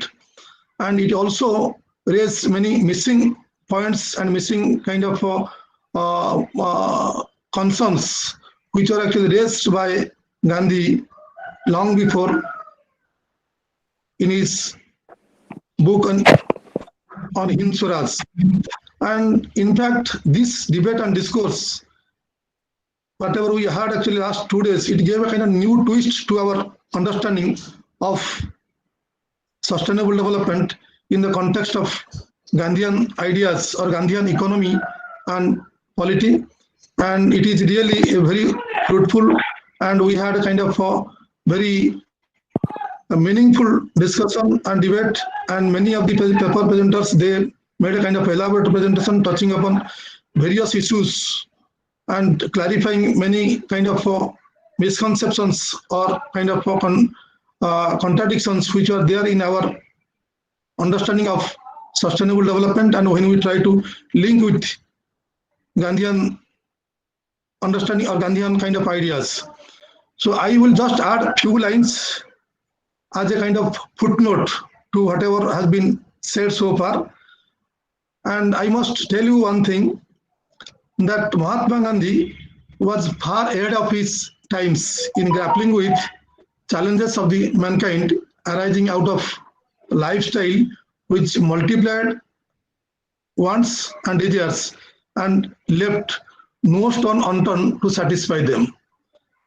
Gandhi's vision basically was to provide remedy to create a new civilization, the foundation of which is based on discipline, restraint, and morality. It is heartening to note that of late, the development discourse, and particularly the literature on development studies, it is trying to bring out the key issues, and the Western literature particularly is bringing out eloquently the vision of Mahatma Gandhi while explaining the concern for sustainable development. It was referred at UNESCO's sustainable goals, and also the other international bodies. Now they are more and more incorporating the Gandhian ideas, and it is true that there is slow but sure realization that by following Gandhi's ideas, we can survive the century and surviving the crisis which are going on now due to this ruthlessness of this capitalist expansion.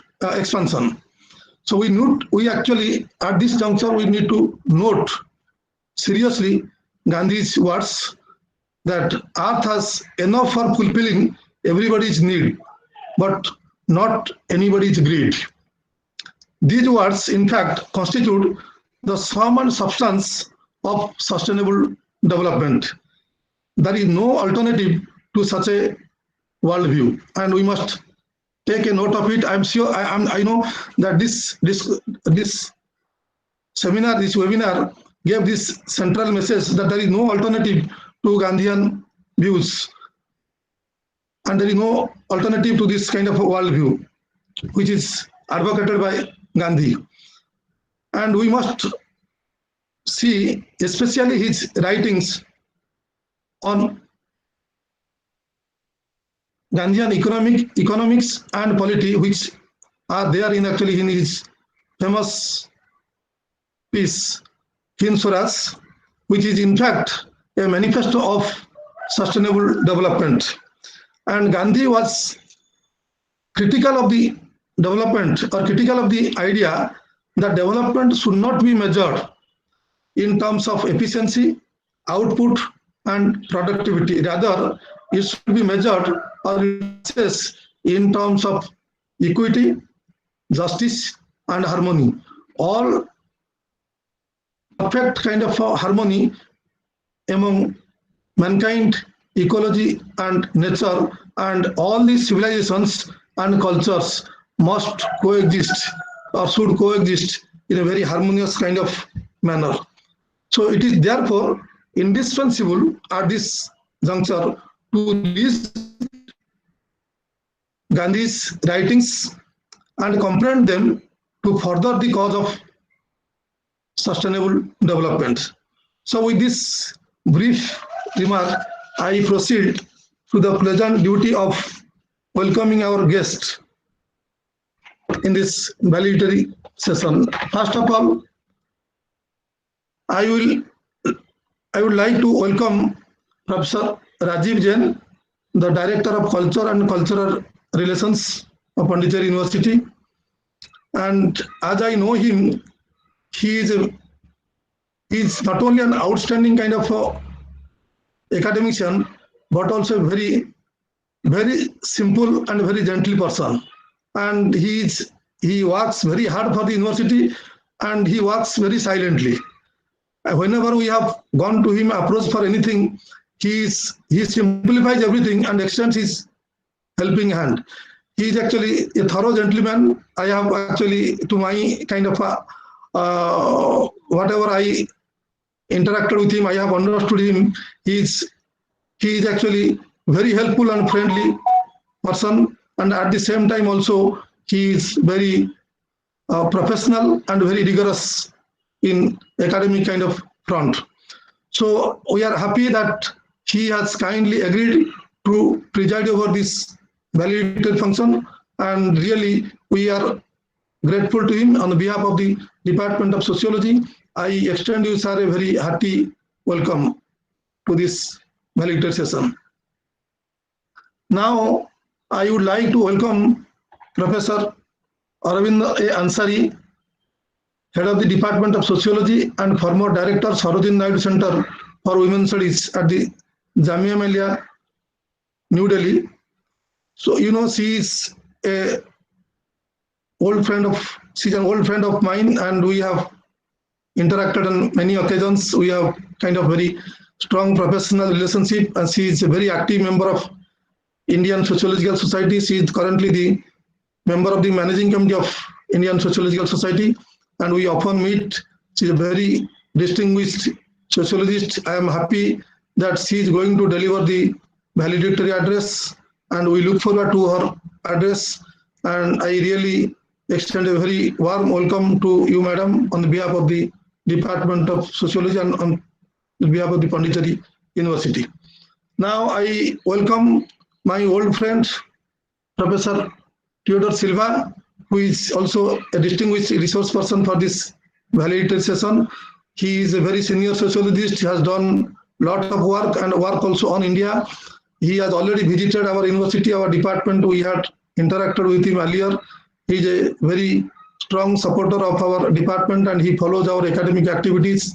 I am very happy that he has agreed to grace this occasion, and he will be also speaking for a while in this valedictory session. I extend a very warm welcome to you, sir.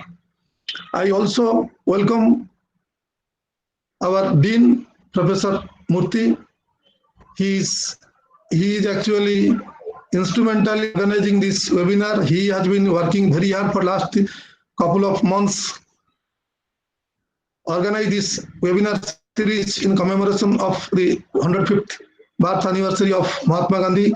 And as you know, he is a very strong supporter of Gandhian ideas, and he has been advocating Gandhian principles and values, but also in throughout the country. He plays a kind of a crucial role in educating the young mass about Gandhian values and ideas. I welcome him on behalf of our department to this valedictory session of this webinar. Now I welcome Professor K. Gulam Dastagir, who is the chief organizer of this event, who has been working very hard for the last so many days, day and night, to make this seminar a kind of webinar, a kind of grand success. And as I have been telling, he is always ahead of us in almost all fronts.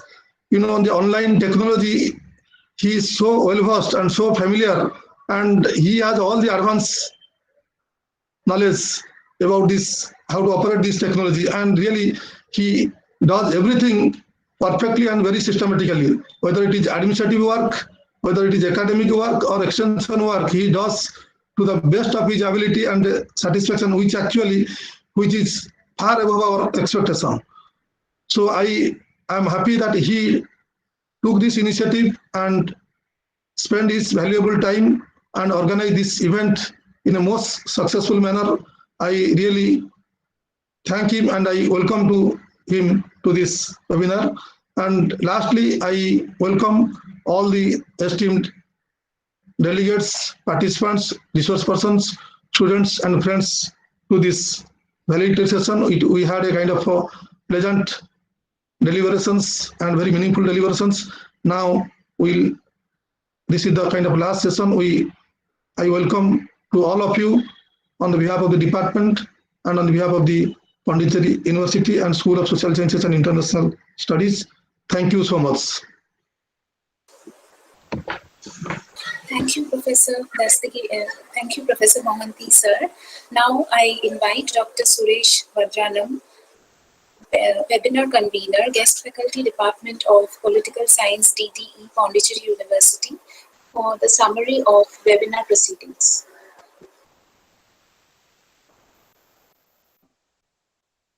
Celebration of 150th birth anniversary of Mahatma Gandhi, Department of Sociology, School of Social Sciences and International Studies, Pondicherry University, in collaboration with Gandhi King Foundation, organized by International Webinar on Gandhian Discourse and Sustainable Development, a Sesquicentennial Panorama, 24th and 25th September 2020.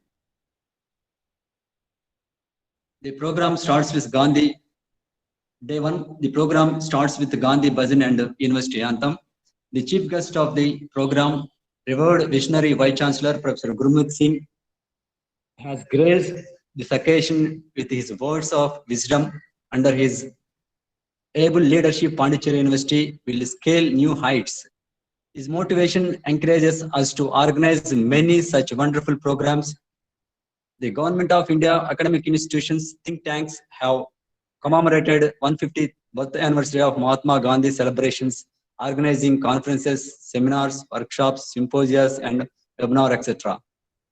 This exercise have reinvigorated relevance of Gandhi and values amidst the global pandemic that we confront today. In continuation with the Pondicherry University and the Department of Sociology, in collaboration with the Gandhi King Foundation, Hyderabad, organized timely international webinar on Gandhi Discourse and Sustainable Development, a Sesquicentennial Panorama. The webinar has participation of experts all over the world who have highlighted the values of Gandhism and relationship to sustainable development. The webinar commenced with warm greetings by Professor B.B. Mohanty, Head Department of Sociology, Pondicherry University. Professor K.G. Dastagir, Professor and Webinar Convener, Department of Sociology, Pondicherry University, has given the scope of the webinar. Professor P. Murthy, Dean, School of Social Science and International Studies, and a Nodal Officer of the 150th birth anniversary celebrations of Mahatma Gandhi, Pondicherry University, delivered a special address. Professor Chandrika, Head Center for European Studies, Pondicherry University, facilitated the events by her address. The inaugural address given by Professor Prasad Gollanapalli, Gandhi King Foundation, Hyderabad, enlightens and enriching the highlights of his talk. Paul Benotti Mosquito, Director, Center for Nonviolence and Peace Studies, University of Rhode Island, Kingston, United States of America, delivered keynote address. He reiterated the importance of nonviolence in contemporary times. Dr. Iftikhar Alam, Assistant Professor, Department of Social Work, proposed the vote of thanks. The technical session 1, chaired by Professor P. Murthy, Dean and Nodal Officer, Pondicherry University. The resource person, Professor Christian Vetroff, Gandhi Information Center, Berlin, Germany, highlighted Letter to Hindu was the title of a 1908 letter from Leo Tolstoy, 1828 to 1910, to the Bengal social scientist Taraknath Das, 1884 to 1958. He focused early 20th century critics of modern Western civilization, the concept of Sarvodaya, Satyagraha, and Swadeshi movement. Day second, the technical session 2, chaired by Professor Prasad Gollanapalli, Gandhi King Foundation, Hyderabad. The resource person, Professor Clarabon Carson, Director, the Martin Luther King Jr. Educational and Research Institute, Stanford University, California, United States. He focused on realizing United Nations Sustainable Development Goals through Gandhi's ideas. Gandhi emphasis on pure means will lead to good ends, and he highlighted human rights and values of global society. By this we can protect environment, save vulnerable, and transform universe by collective action. Technical section 3, technical section chaired by B.B. Mohanty, Head Department of Sociology, Pondicherry University. Two research persons shared their views. Professor Mohammad Shahid, Department of Social Work, Maulana Azad National. He identified the inclusive development as seen in Gandhism. He advocated world should embrace capitalism with humanity, compassion, and benevolence. He focused on United Nations Sustainable Development Goals, autobiography of Gandhi ideology, Hindu Swaraj, and Hindu civilization. The last but not least, Dr. Roshini Nasir, Senior Assistant Professor, Center for Social Exclusion and Inclusive Policy, Jawaharlal Nehru University, Delhi. She enlightened gaps in development discourse. In what way one can bridge these gaps by looking into Gandhian development model. She focused alternative technology and trusteeship and Indian model of sustainable development.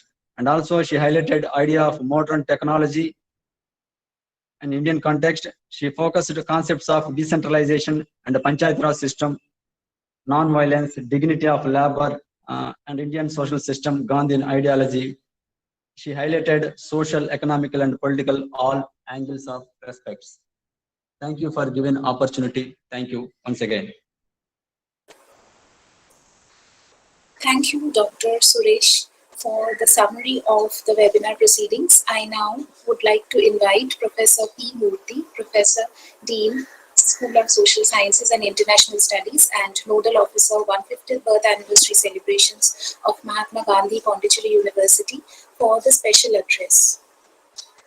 Yes. Good morning to all. Am I audible? Yes, sir, you're audible, sir.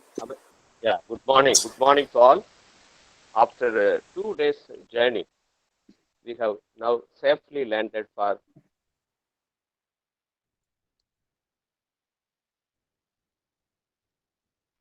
valedictory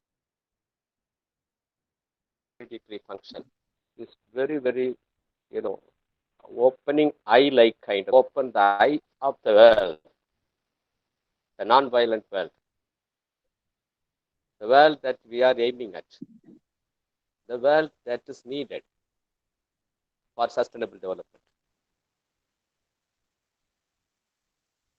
In the entire exercise, we have based on the Gandhian principles. Gandhi has given so many principles. The first one we all know is self-discipline. Self-discipline is the mantra. Self-realization, self-reform. All his doctrines are based on these three important propositions. No one can say no. If you are not disciplined yourself, you cannot be model for others. Very important. That is the reason why Gandhiji always highlighted morality. He prepared spirituality in place of religious settings. Gandhi is not a fanatic. Gandhi was so scientific, spiritualist. He never told a controversial line. Addressing to a press person, he said, I have not discovered any ism. What I say today may be getting changed tomorrow. I have not discovered anything, as Einstein claimed in the contest to E is equal to mc square. Einstein said to him, Gandhiji, you have discovered ahimsa. The one that I have discovered is physical phenomenon. Such a great glorification that Einstein gave to Mahatma Ji, the greatest scientist ever reckoned. He is a force to be reckoned even today in the 21st century. Such a greatest scientist of yesterday. He glorified Mahatma, saying, "You are the discoverer. You are the scientist. I am not." Such a great, popular person died. 1948. The light gone. The light was there 1869 to 1948. The idea light of Mahatma Gandhi is now guiding the world. There is no escape. I tell you with conviction. To the world. No escape for this world. Unless until you realize the principles of Mahatma Gandhi. He has given so many models for building economy of the world, society of the world, humanity of the world. All doctrines, unshakable, untouchable by anyone, testified. There are so many forces working in this world for generating interest among youngsters, the materially conscious youngsters of today. The materialism taken away the youngsters. We are living in an illusionary world. The world which is not correctly directing us. The humanity is suffering because of that. We lost realization on Mahatma. The idea thrown by Mahatma, not realized. The Antyodaya model, the oceanic circle model, the pyramidal model, which these three models not highlighted in the entire seminar proceeding. That is why I'm highlighting. Oceanic circle model. The decision of any kind should be always considering the last person, Antyodaya model. The last man's emancipation is very important for social welfare of any kind, whether it is local social welfare or global social welfare. Globalization takes place at ground reality. Ground reality only important for making globalization work. Gandhiji also not against globalization. What kind of globalization Gandhi dreamt is matter. This is what we are encountering. Gandhian globalization, not in the typical concept of LPG, not in the typical Reagan or Margaret Thatcher or Obama or Trump. Maybe the capitalism won over the developing countries. Maybe capitalism is appearing to be winning. But if the truth is, it never can attain the goal of sustainability. It is testified all over the world. All the intellectuals of the world, they agree that sustainable order cannot be erected simply based on the capitalist mode of operations, the materialism-based operations. So spiritualism is very important to be adopted in politics. It's a new, latest one coming up. The youngsters are more and more supporting the spiritualism-based politics today. The Americans, the Japanese students, the Chinese students, all these students are very much involved in spiritualism-based conceptions, political conceptions. So these are certain things that we miss to discuss, of course, in these deliberations. That is the reason why I'm highlighting. The youngsters are more important for guiding the world. India being the largest country possessing youngest generations, 45% more are youngsters. They can give guidelines for the entire world. The young resources, the young strength can be utilized for guiding the entire population of the world. It is not the one that I am saying. UN General Secretary says the youngsters of India should be utilized properly. The IT talents should be utilized properly in the Indian context only.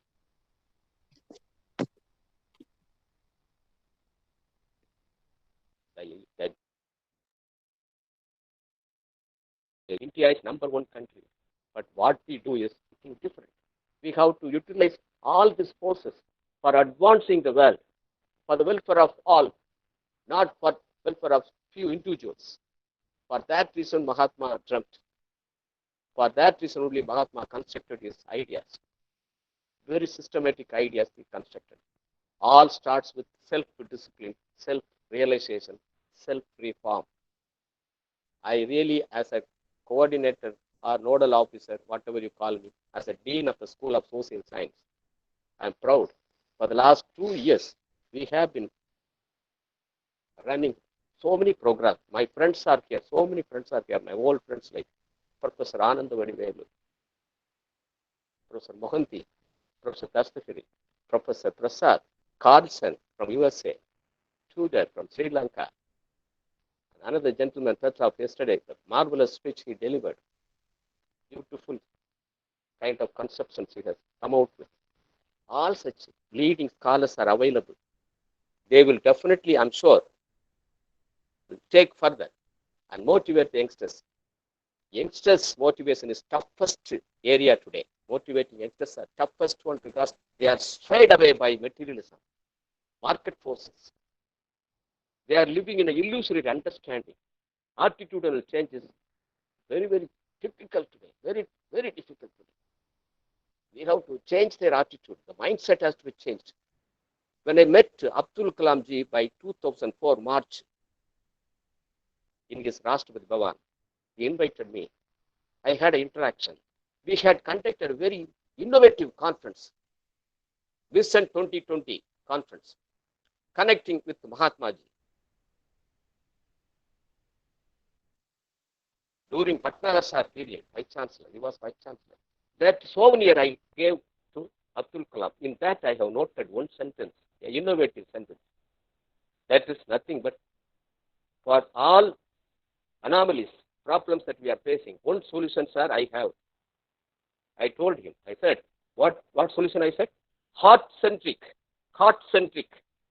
mind-based production and distribution is mantra, I said. Heart-centric, mind-based production and distribution. It is constructed based on Mahatma's understanding, Nirvana economy, economy of permanence. And Abdul Kalam said, it's beautiful. What do you mean by heart-centric and mind-based production and distribution? Today, we are facing problems in agriculture front, in economic front, in social living front. Due to this only, your neighbors are treated like Pakistanis. Caste system I'm highlighting.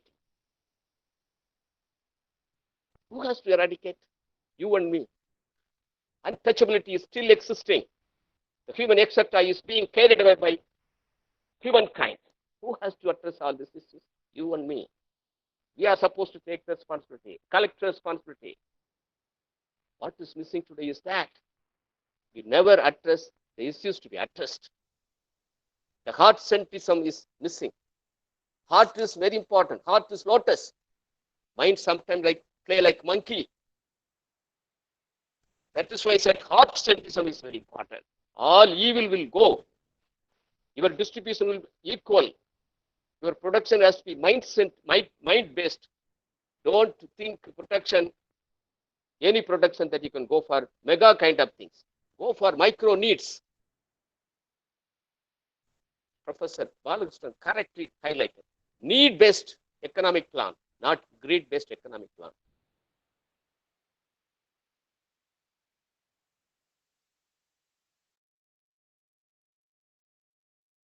Important 3 speakers from Jamia Millia.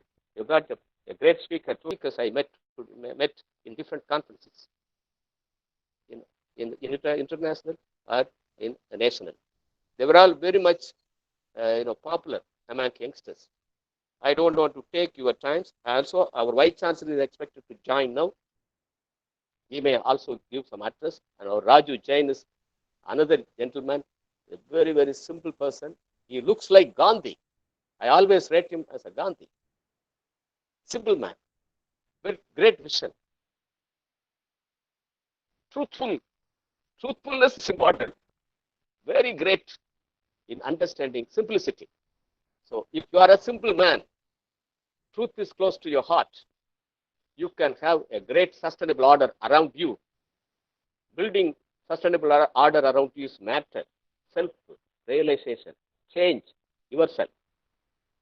Go for building the world order, that too non-violent order. With this, I complete my speech. Thank you very much for this great opportunity. As a nodal officer, I don't want to take much of your time. Thank you very much. Go ahead.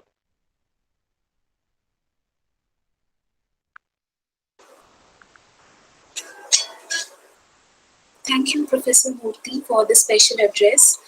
I would now like to welcome Professor Kalinga Tudor Silva, the resource person and guest of honor, Emeritus in Sociology, University of Peradeniya, Sri Lanka. Sir has held many prestigious positions: Senior Professor, Department of Sociology, University of Peradeniya, Resident Director, ISLE Program, Director, Research International Center for Ethnic Studies, Executive Director, International Center for Ethnic Studies, Colombo, Sri Lanka, Executive Director, Center for Poverty Analysis. Sir has extensively published books and articles with reputed publishers. I would like to welcome Sir as the resource person today. Thank you very much. It is indeed an honor and a privilege for me to be part of this valedictory session. Most importantly, I'm happy to reconnect with friends in the Department of Sociology at Pondicherry University, including Professor Mohanty, very long-term friend, the head of department, and Professor Dastagi. And I'm very thankful to Paul Sanjeeva for making this connection. So I will be very brief. I want to begin with a short historical note about Mahatma Gandhi's visit to Sri Lanka. He visited Sri Lanka in 1927 at the invitation of famous family in Chilau. He was in Sri Lanka with a large entourage for some 3 weeks. He traveled all over the country, including Kandy, where I'm from, Nuwara and Hatton.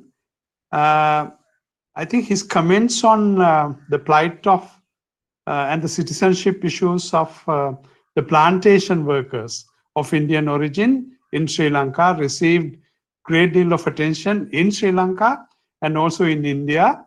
And as a result, actually, there was some response from both Indian government and Sri Lankan government. And he's still very fondly remembered by plantation community in Sri Lanka when we visit the line rooms of plantation workers. Often we see a picture of Mahatma Gandhi hanging. It shows the extent to which they value his inputs. So there is some sort of legacy of Gandhi in Sri Lanka, not only in the plantation community, but also in the movements like the Sri Lankan Sarvodaya movement, which actually tries to build on and utilize Gandhian approach to development. So with that introduction, I will come to the main theme of this webinar. And I think this also the theme of this valedictory session towards sustainable world order and the way forward. I think we are holding, or we have held this seminar at a critically important time in the global context. As you know, we are all experiencing the pandemic and we are responding to it. And this pandemic has brought out the unsustainable nature of neoliberal globalization in a very, like a important way.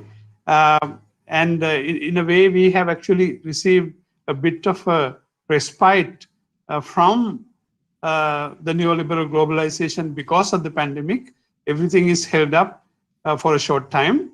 So this is an ideal time to actually reflect on the nature of this development and how to address the various social, economic, health and environmental issues, problems that has arisen largely as a result of this like economic doctrine or mantra we have been following over the past several years. So in some ways, this webinar has provided some inputs for thought about how to move away from this orthodoxy and what changes are needed, and how actually to evolve perhaps Southern, maybe even a South Asian perspective, also drawing from Gandhian ideas. So I think in that regard, this webinar has been very useful. I have not been able to attend to all the sessions, but the sessions I attended really inspired me to rethink about development issues in our part of the world. I want to touch on three,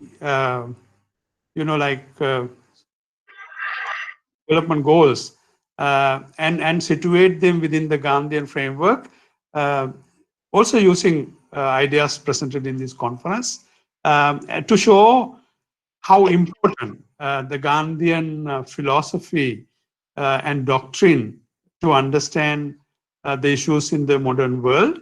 I only, because of the time limitation, I will only talk about the first three of Sustainable Development Goals. The first one dealing with poverty, the second one dealing with hunger, and the third one dealing with good health and well-being, cleanliness, and hygiene. If you pardon me for a minute, please. I'm sorry for the intervention. Yes. I extend a very warm welcome to our Honorable Vice Chancellor, sir. Sir, welcome. We are eagerly awaiting your talk. Please address the gathering, sir. Please, welcome. Professor Silva, I'm sorry I'm intervening in between. I had a couple of commitments in the morning and I have another urgent one right now. So when Professor Ghulam Dastagir, welcome, sir. I have to do this pleasant duty. I thought it a great pleasure to do this. Well, I'm delighted to be here with you on this great, wonderful, useful seminar on Gandhian discourses and sustainable development, which in my opinion is very relevant these days. And our department, Ghulam Dastagir Saab and our Dean, Professor Murthy and Professor Mohanty, who are here, I can see, have done a wonderful job in organizing this. We are drawing to a close of this 150th year celebration and we'll be winding it up on 2nd. But this year has been a great one because this has led to the revival of Gandhian philosophy, which people are tending to forget, particularly the younger generation. And the opinion that was emerging slowly was that, no, it is not relevant, it is not practical. And our younger generation were tending to forget the importance of what Gandhiji started with. I will just lay emphasis on that in 2 minutes' time. The basic philosophy of Mahatma Gandhi, if you look at, he started with the minimal unit which leads to the real development in a country, and that unit is called village. He said if a village could be looked after very well, then it'll grow from one village to another. And if village is one where we can look after in terms of infrastructure, education, health, and in terms of guidance to the villagers, that you are as important as somebody who's living in urban areas, that would give right kind of confidence to our rural population. That is the basic philosophy of Mahatma Gandhi, where he started working on, and that had led ultimately to the mass movement in good old days. And now, if you look at it after our independence, barring the first 5-year plan that we had, the subsequent plans were moving in a direction where the village development as such was being neglected. The Panchayat Raj was not being given the due importance. It is of late, in the last 2 decades, we have started giving right importance to Panchayat Raj. We have started funding properly. We have started empowering our Panchayat administration. The sarpanches in the villages have been given a good amount of independence now to develop that. And that I will highlight once again. You see, wherever, in whatever area you look at, whether it is education, health, or any specialized area that we are into it, done a remarkable work, there is no doubt that. But this remarkable work has been done with a force which is half of what it should have been. Had all our children gone to the school right from the inception, we would have got 100% force. But I don't know how many of us would know, it is 50% of our school-going children who are actually going.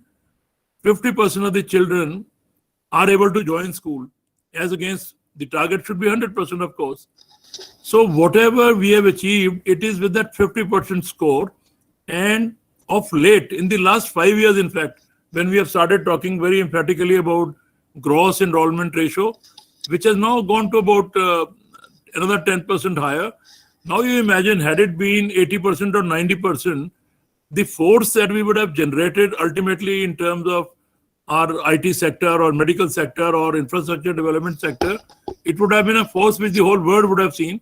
They are appreciating now also. But what I'm saying, had that been the case, I think we would have been far ahead. This is where Mahatma Gandhi said that you have to look at the village, you have to ensure that every child in our country goes to the school. Why should anybody be denied? It should be a fundamental right. It should be given to everybody. That is where we have to look at. In science also, whether it is biology, chemistry, life sciences, physical sciences, anything you consider, the smallest particle that we call unit cell, the one which is a building block, if that is properly built, if that is properly developed, the whole structure stands firmly. If the unit cell is not proper, faulty by design, the structure would never come up. So that's the philosophy which holds. That's the philosophy which most of us neglected in the immediate independence period. But now we have started realizing that Mahatma Gandhi's philosophy shall always be relevant. It was relevant. In fact, he gave a force that nobody in the world knew that non-cooperation would be one which can be a very forceful weapon to deal with any situation. But all over the world, if you analyze, and what we are doing in our country, are we really sticking to that? No. At the smallest drop of a thing, we start agitating and start burning buses and damaging the resources without realizing we are causing damage to our own systems. But if we follow that religiously, that philosophy of non-cooperation, I think the country can really change very fast in the right direction. We are not doing that. And that's what I have been emphasizing all along in all my, whatever chance I get to speak on, that Mahatma Gandhi's philosophy, Mahatma Gandhi gave us a weapon which nobody in the world knew of. This developed, people all over the world started realizing that here is a method by which we can shake the world. And that's what we have seen all over in Europe, in United States, in Eastern Bloc, African Bloc. And that is what has led to the tremendous, immense popularity of Mahatma Gandhi's philosophy. We may not be finding it that useful because he was one of our own. But all over the world, people have taken it very seriously and moved ahead. You travel to any country, travel to any continent, any smallest or bigger place, name of Mahatma Gandhi would be known.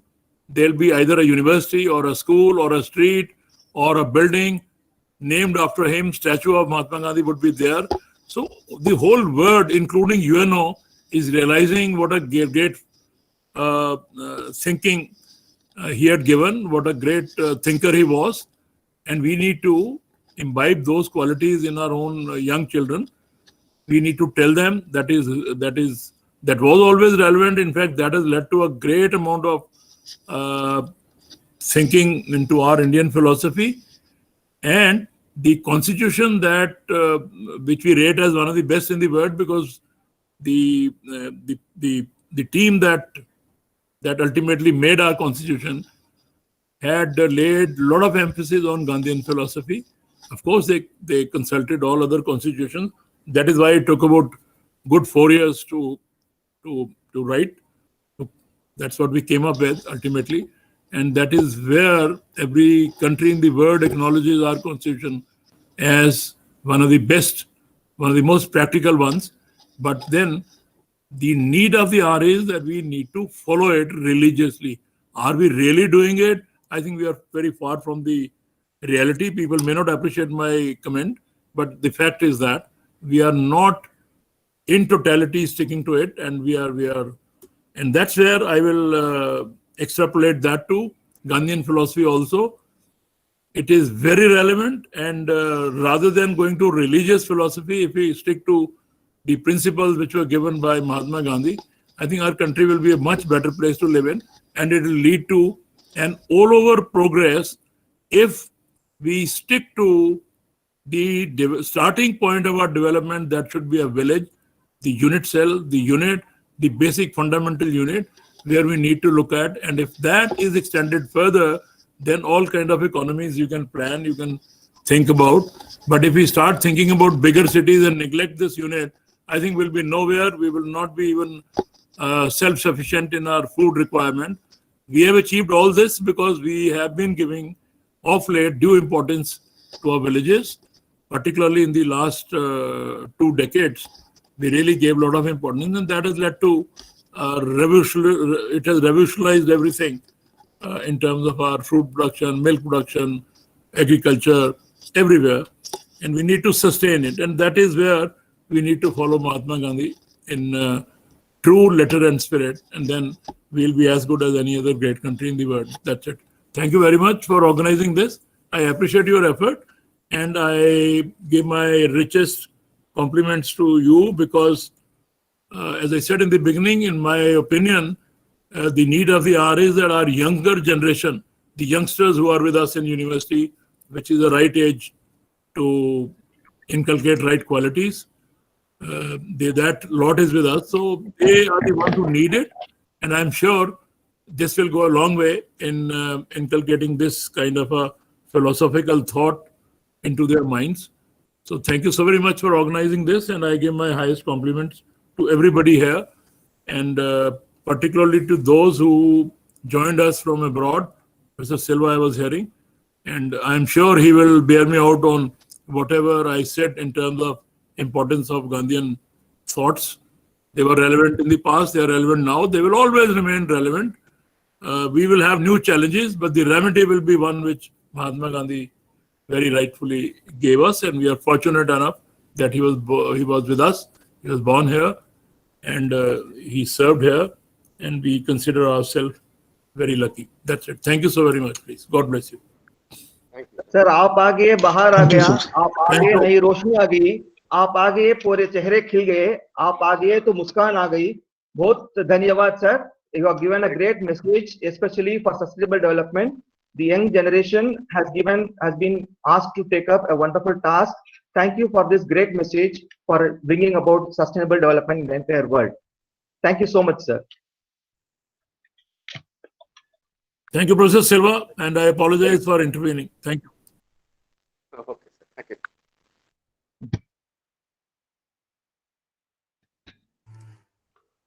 Professor Silva, please, thank you so much. Please welcome. Please join us. Okay. So do you want me to continue or? Yes, please continue, please. Okay. Very interesting points. Please. Thank you very much. And it was great to listen. Sorry to interrupt you. Thank you. Continue. And so actually I was just about to wind up my presentation, and what I want to highlight is that this especially Gandhian foundation of philosophical foundation for sustainable development goals, and I think it already came out in previous presentations, so I will not take too much time, but I just want to make 2 points about SDG, Sustainable Development Goal 2 and 3.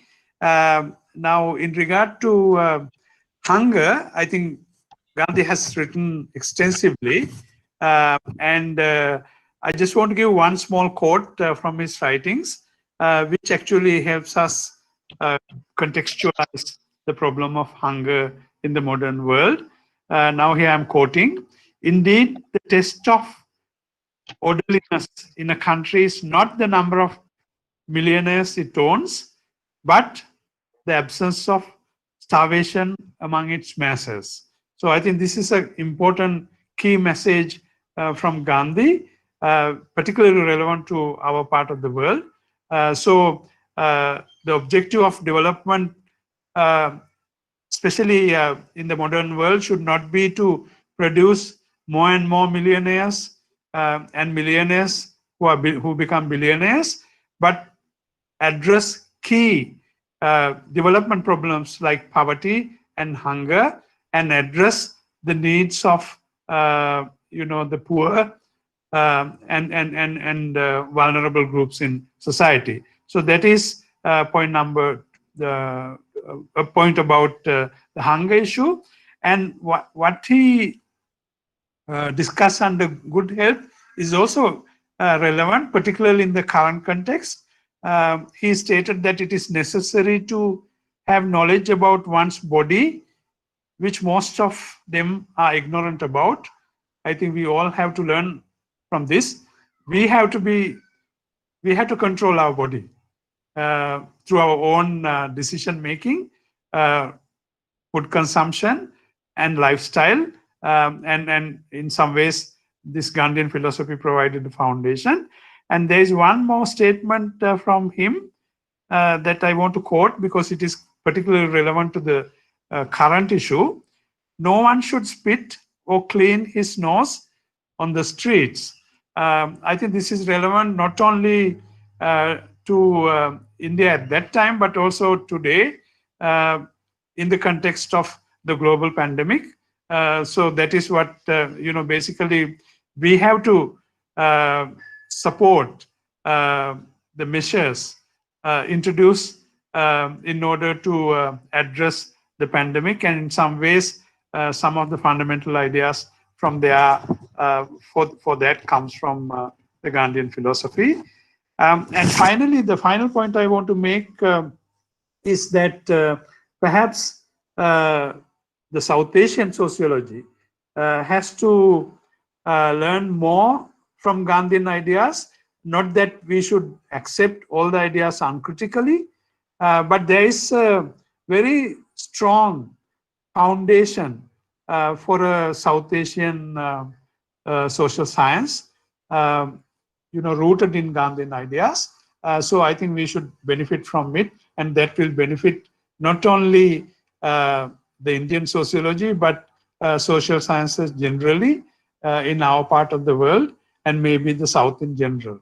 So with that hope, I will end. Once again, thank the organizers for inviting me, and I congratulate you for successful completion of this two-day webinar. Thank you very much. Thank you, Professor Silva.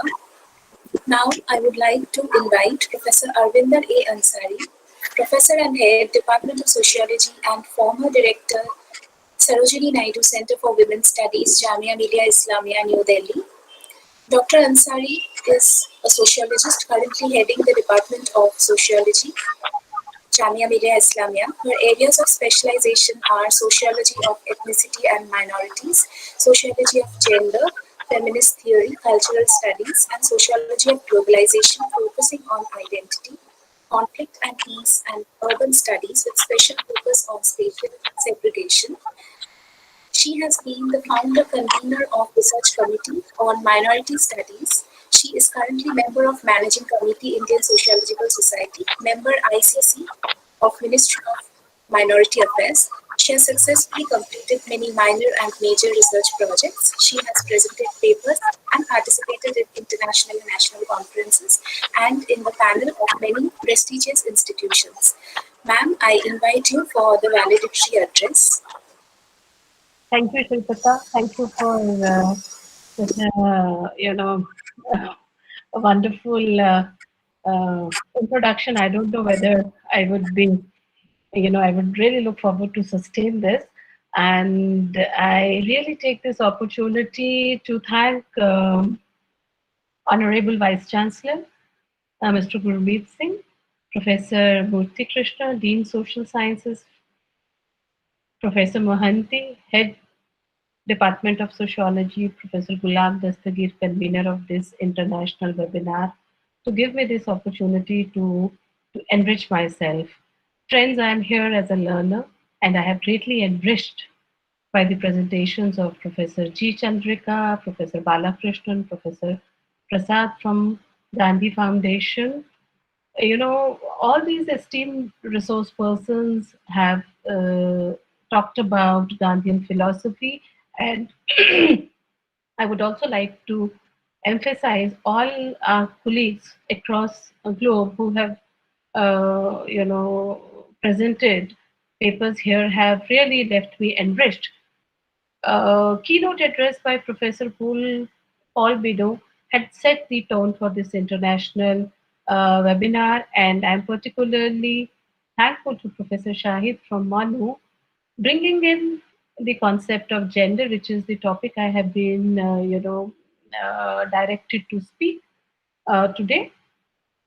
So he has already set the tone for me, and bringing in the concept of Gandhian philosophy and sustainable development in gender perspective. I would, in a similar spirit, like to express my thanks for my colleague Rosina from JNU, where she had given a very, very in-depth presentation on Gandhian philosophy in the realm of economics, political science, culture, and society. And also to my previous speaker, Mr. Professor Tuda Silva, who has brought in the question of the very important and concern to Gandhi in Gandhian philosophy was that how do we control our desires, our needs, and he has elaborated on this. Now, very importantly, what do we understand by sustainability? What is sustainability, and what Gandhi had talked about sustainability, and why Gandhi became very important in context of the modernization, where we talk about the discontent with the modernization. And when we look at the discontent of modernization, Gandhi becomes a very, very important philosopher to lead us. So if you look at the question of sustainability, it implies a transition from economic growth based on depletion of non-renewable resources stock and towards a progress based more on renewable resources. What we need are not just market-oriented consumers, but socially minded citizens. And the sustainable development is also talking about the goal where we are concerned about the well-being, which Gandhi also talked about. He was a philosopher who had inclusivity in the mind, and the practitioners of sustainable development are really worried that what kind of world we are going to leave for our future generations. The world we want to hand over to future generations should not be depleted, and hence Gandhi and Gandhi's philosophy becomes very important for us to look at the development, and especially look at the development in context of industrialization, in context of capitalism. Gandhi had kind of a vision about economy, which was there to promote the happiness of both the present and the future generations. But happiness and welfare are not synonymous with more and more material prosperity. That is what he says, that we need to control our greed, and there is enough for everyone's need. In his seminal work, Gandhi in Hind Swaraj has said that our mind is like a restless bird. It is like a restless bird. The more it gets, the more it wants, and still remains unsatisfied. So he's hinting towards this whole halla about consumerism in the present context of globalization, where we are all running after material. But I look this, seminar very important, this webinar very, very important, because in context of COVID, we have seen that how, the darker side of unthoughtful development has landed up us in a kind of situation where it has become very difficult to come out. And I really, really congratulate Pondicherry University and especially Department of Sociology thinking of coming out with such an important theme for discussion, where it would at least give a moment, a thought, where we sit back and speculate that is this the kind of development we had envisioned? Is this the kind of development which is exclusionary, which is inegalitarian, which has promoted all kinds of gaps as far as human society is concerned? Were we aiming for this? And friends, poverty and violence are vicious circle. We cannot, the indifference will not pay us the dividends. We have to think about the sustainability, not in terms of development but also in terms of happiness and welfare, which was Sarvodaya, which was a very, very important concept in the mind of Gandhi. So, Gandhi has said, it is his favorite saying that there is enough in the world for everyone's need, but not for everyone's greed, and greed has no limits.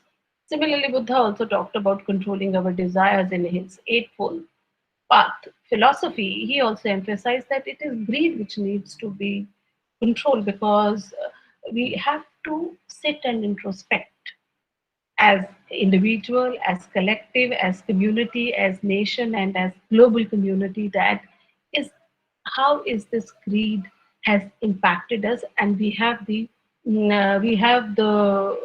results. We have the results there in front of our eyes. So, Gandhian philosophy kind of preached man that they should learn to live content with their real needs. It should not crave for more than what is necessary in order to live a life of reasonable comfort. Gandhi claimed, if we lay down the model of economy which is based on unlimited wants, it is bound to prove disastrous to humankind, and which we are experiencing. So, the more materialistic we become in terms of production and in terms of economy, it will give rise to newer forms of exploitative technologies.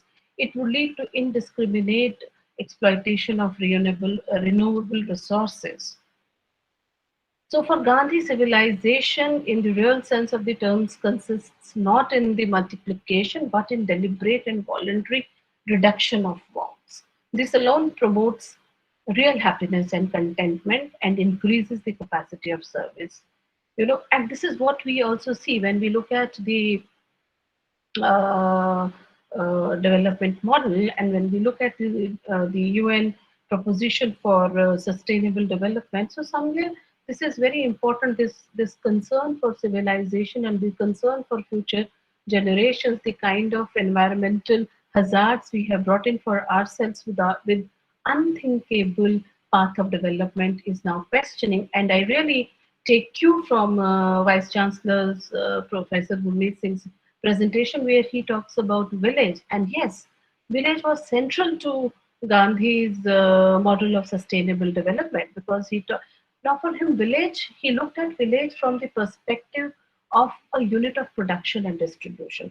I mean, I'm sure, I know that this whole concept of village cannot be fully adopted. It has to be adopted. This model has to be adopted with some kind of innovation. But yes, he said, and especially in context of South Asian societies, pardon me, the concept of village is very important. And for Gandhi, the concept of village was not only, he talked about self-sufficient villages Now, these self-sufficient villages are very important from a gender perspective also, friends. How they are important? Because they lay down the foundation for egalitarian societies. Gender equality is a very, very important component of self-sufficient villages. And in our history, we have the accounts of self-sufficient villages which were epitome of success, and they were also kind of, it depends upon human mind to measure success. Do we measure success in materialistic form, or do we measure success in form of well-being? This is a very important question. The comfort, where the satisfaction with the life is very important, and that is why, for Gandhi, the means of production also had to be very simple. That is why for him, charkha was also a kind of, he emphasized on charkha and use of charkha, because that was something which was related to self-sufficient economy, where he talks about Swadeshi. So charkha is a symbolic of Swadeshi economy, where he feels that the production process should be simple, it should be inclusive, and it should kind of first and prime that it should ensure the well-being of the masses, whether it is a village.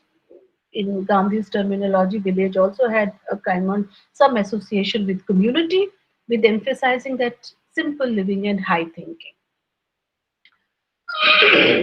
Gandhian philosophy on sustainable development is something which is exploring the nature, the relationship between nature and man. So when he says that nature, the relationship the relationship of man with nature, he says it should be benign and non-exploitative. Nature, when overexploited, is dangerous, is harmful, both for the society and for the women. And I'll come to that, how it, is, how it is gender insensitive. Now Gandhian philosophical position was that we need to balance between needs and greed, one very important thing. Another thing, he said that it is very important to safeguard the human dimension of development. Friends, I would like to say that Gandhi was not against the generation of wealth, but he said that wealth should be taken as means to an end, not an end in itself. Was very important philosophical discourse of Gandhi, where he kind of, advocated the thesis of sustainable development. He said that nature produces enough for our wants, and if everyone everyone took enough for himself and nothing more, there would be no pauperism and consumerism, which was for him another form of economic slavery. So the same argument has been taken by the Brundtland report, which talked about the very important report which titled "On Our Common Future." Now, this report reflects a shift in thinking about environmental issues, including sustainability. So, bringing out the environmental concerns of the developing and developed under a common banner. On our common future, we see that environmental degradation is a common concern. It's a global concern, and that is how we see the ecofeminist has also, kind of, I would say, is influenced by Gandhian philosophy of a sustainable development. And Gandhi always felt that we need to learn from nature. We should not tame nature. That was his basic discourse, that if we learn to learn, if we calculate a habit of learning from nature and not taming nature, we kind of ensure Sarvodaya. Sarvodaya is his model of welfare of all.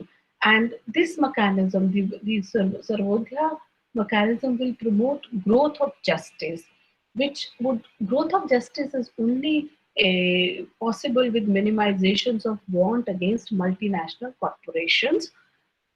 And there is this pull which is happening, because the pull of consumerism is really very attractive and it traps us. So how do we control? How do we get into the habit of self-argument, self-analysis as an individual, as a community, as a society, and as a nation is very, very important ingredient of Gandhi's environmental philosophy.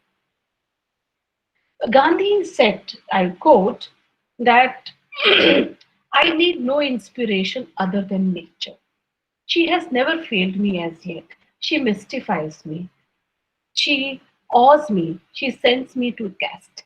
So this is very important thing where he's trying to focus on the relationship between human beings and environments. And he says that nature has the quality of nurturing, provided we take care of nature. It would nurture us. So, and I also want to set the tone right that Gandhi's crusade against development was not against science and technology. It was a crusade against the misuse of science and technology that leads to unsustainable and inhuman and unfair mode of development. And this is what this particular relationship between the nature, culture, and society has been built up by ecofeminists. Where we in our own country, if we see, there have been many movements. Whether if we see Chipko movement, if we see the movement in Himachal Pradesh, there was this is a very you would see Sal for Jharkhand and Sagwan for Bihar are two important movements to arrest the deforestation, the cutting down of the trees.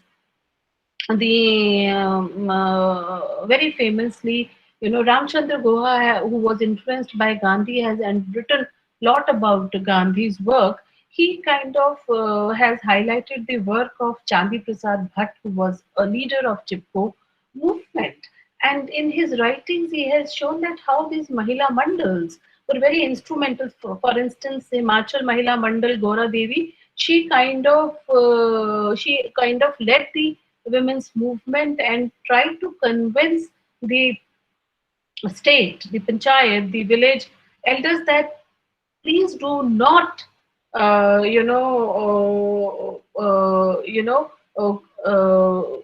cut trees. Please preserve forests. And she says that these forests are us. They are like maternal home. They are our micas. She says that these forests are our micas.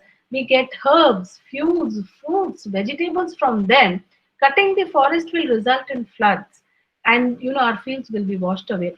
Our fields will be washed away is a very, very symbolic statement where Medha Patekar or Vandana Shiva in her work, seminal work Staying Alive, talks about that this encroachment and degradation of environment is something which is very, very dangerous to women. There is a very significant relationship between women and environment, and the environment degradation, the way it impacts women, cannot be understood better by women than anybody else. So there was this the whole movement, Prakriti and Shakti, which is an eco-feminist perspective on sustainable development, is borrowed from Gandhi. It's borrowed from Gandhi and Gandhian philosophy of sustainable development. So, the critique of Western patriarchal capitalism is something centered at the heart of this eco-feminist perspective, which is Prakriti and Shakti.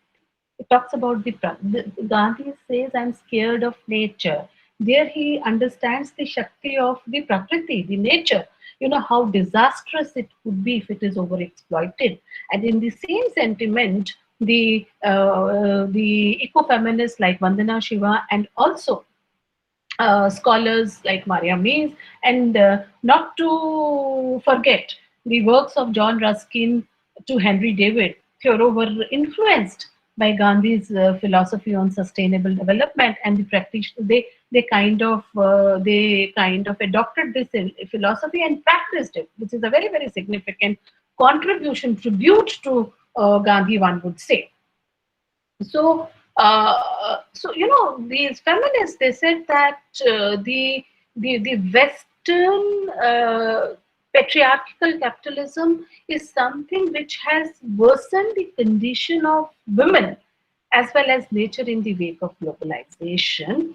Vandana Shiva says that women have a special connection to environment through their daily interactions, and and if this connection is underestimated, then there would be havoc.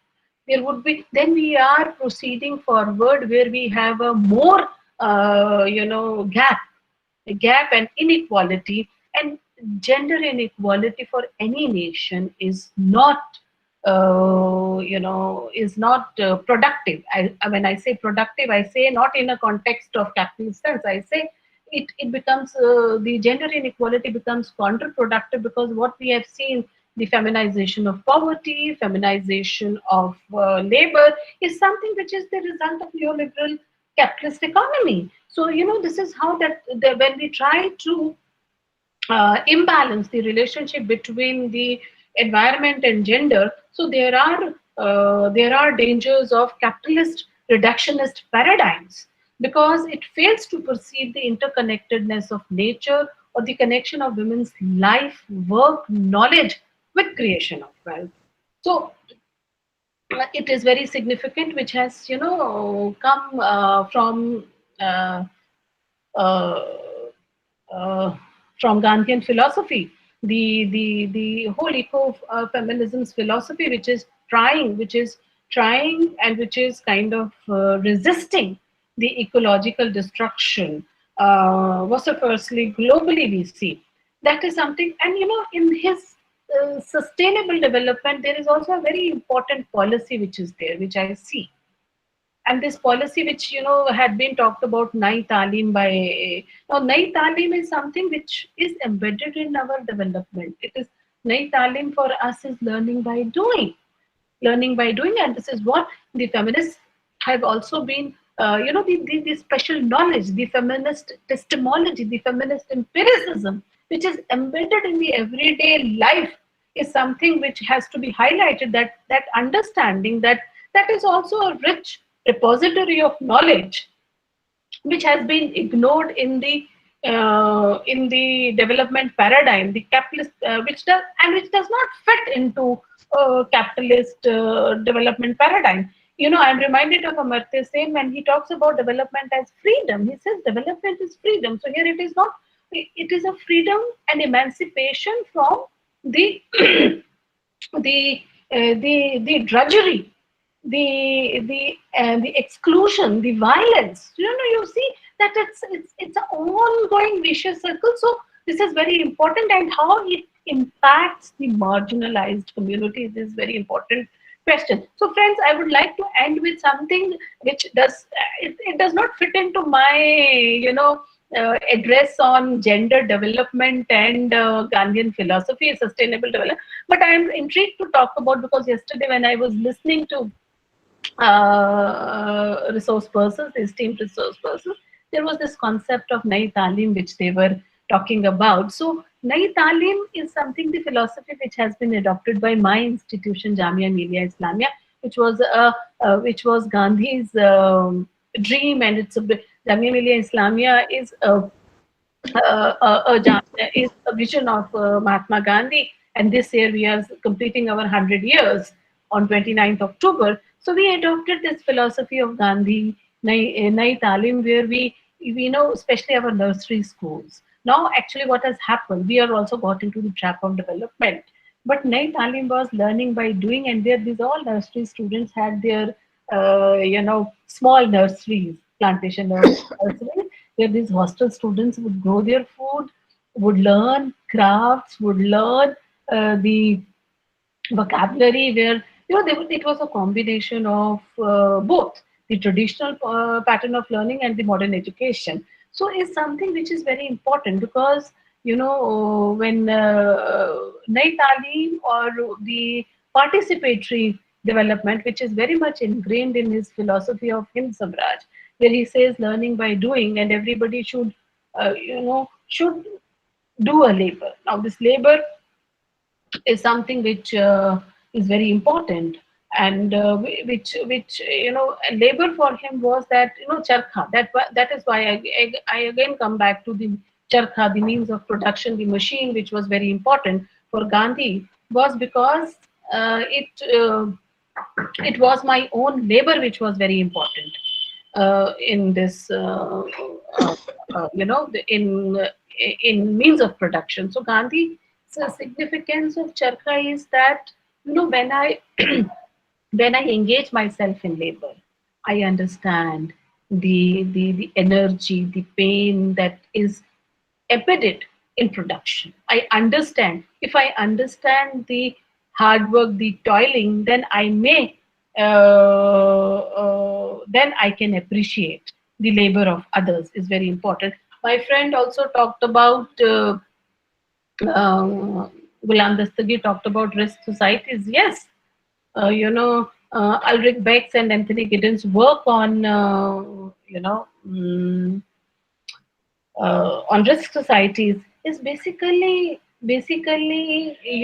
kind of talking us, is telling us, is is an alarm bell which is telling us that, we need to reflect and carve the paths which are based on sustainable development, which is more inclusive, which is more gender friendly, which is more, lasting. Thank you very much. Thank you, Madam, for the informative valedictory address. I would now like to welcome Professor Rajiv Jain, Director of Directorate of Culture and Cultural Relations, Pondicherry University, for the presidential address.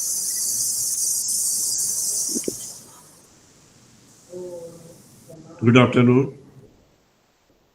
Professor Murthy, Dean, School of Social Sciences and International Studies, and Nodal Officer, 150th birth anniversary celebrations of Mahatma Gandhi. A very favorite, he always talks about Mahatma Gandhi. He has read about Mahatma Gandhi, discussed, guided many students for their PhD thesis on taking different aspects of works of Mahatma Gandhi.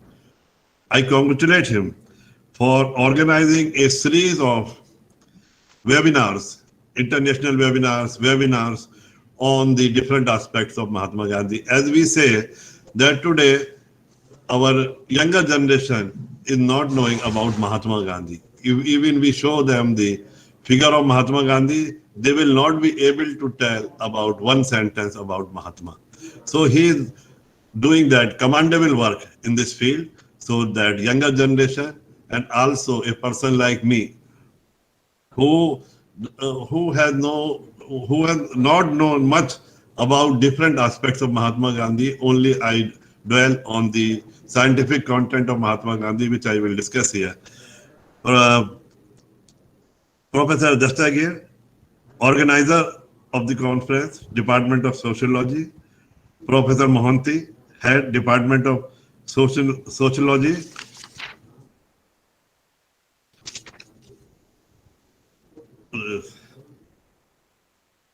Learned resource persons, participants, research scholars, ladies and gentlemen. It is my pleasure to participate in an international webinar organized on the topic Gandhian Discourse and Sustainable Development, a Sesquicentennial Panorama. The central theme of all that Mahatma Gandhi attempted in his life was to reconstruct society on spiritual foundation. Life has to value-based, and he, from his own search for truth and action in different forms and different fields, came upon the values of life. He was the most significant and inspiring icons of Indian freedom movement. He had pulled off a preposterous idea, resistance to tyranny through mass, non-violent civil disobedience or satyagraha in unspeakably complex circumstances. India's remarkable victory against British would not have been possible without his unique mix of personal integrity, indomitable will, austerity, spiritual wisdom, and rare political acumen.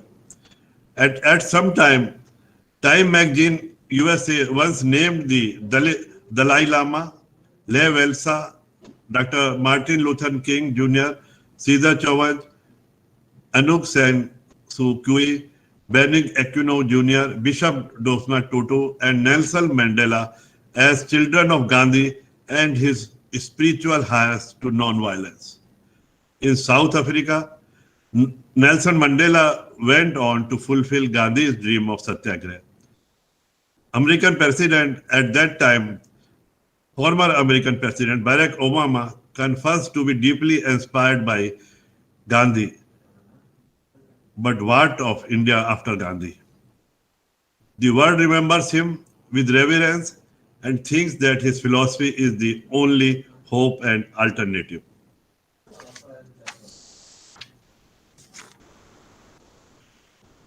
Gandhi's great contribution to humanism consists in conceiving a religion that centers almost wholly around man and his life here in this world. Religion and environment was very close to him. At the time during Gandhi period, when we were not aware of environment, people were not knowing about pollution. Now everybody talks about water pollution, air pollution, soil pollution. At that time, pollution was not a problem at all. But it was his foresight that he discussed about pollution. And Professor Ansari says that he gave great emphasis on not to cut trees. He said that Mother Nature has given us for the need of every person, but not for the greed. At that time, when there was no problem of any environmental problem, no problem of pollution, he was aware of that in coming time, if we continuously exploiting the nature in such a way, then the problem of pollution will arise. Then the country will be overpopulated, country will be polluted, and our waters will all be polluted, and there will be no rivers and ponds. So at that time, he emphasized that we put our emphasis on the development of villages. We take village as a unit, we develop there, we make a village self-sufficient. The villagers should be able to use charkha, to prepare their own clothes, to prepare their own herbal medicines, and also he taught science at that time, he wrote extensively about science. He met Albert Einstein. He was so much impressed by him that he understood the theory of relativity, which even today, the physicist or scientist has difficulty in understanding the theory of relativity.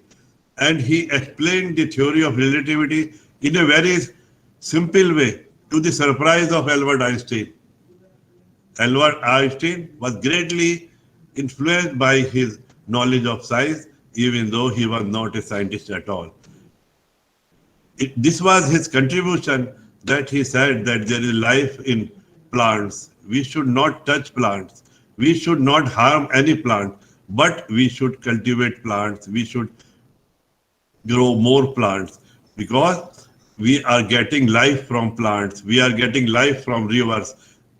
His approach was totally scientific. Even today's scientists, when they study thoughts of Mahatma Gandhi, they find that he was the more scientific in treatment than we. We are limited to our labs. We are limited to our labs and lectures in the classroom. But Mahatma was spreading science throughout the country, throughout the world in a very simple way. He always emphasized that we should not do anything which will harm nature ultimately. It is our duty to conserve the nature, to cultivate the nature. We should not touch, we should not exploit its resources to the extent that we will regret it. Other contribution, other factor which Gandhi emphasized is the humanism. Religion, according to him, should pervade all our activities. It cannot and could not be pursued in seclusion from one's fellow beings and in separation from life, other activities.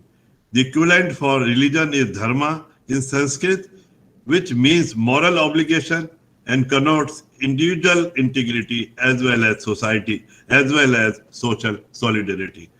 Gandhi understood religion completely. From that point of view, his humanism is integral, discussing all the aspects of human life, and has rationalist attitudes which differ from romantic humanism as well as radical humanism, and yet synthesizes the two. Humanists confirm that man is the maker of his own destiny. Gandhi also gave great importance to freedom. His whole life was spent for individuals and nations' freedom. However, for him, free will did not mean slavery to desires of our mind, but freedom of a rational self. Once you condition yourself with rational self, you are free to move within these restraints. Gandhi's whole philosophy of wants and needs was conditioned by self-control. Gandhi has respect for faith in the individual. To him, the individual alone is real. The society and the state have little meaning apart from the individual. Professor Iyengar regards Gandhi as one of the most revolutionary of individualists and one of the most individualists of revolutionaries in world history. Gandhi wanted people to put into practice morality in the fields of life.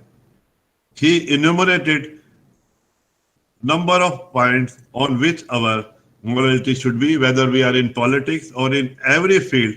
He says that there should be morality. According to him,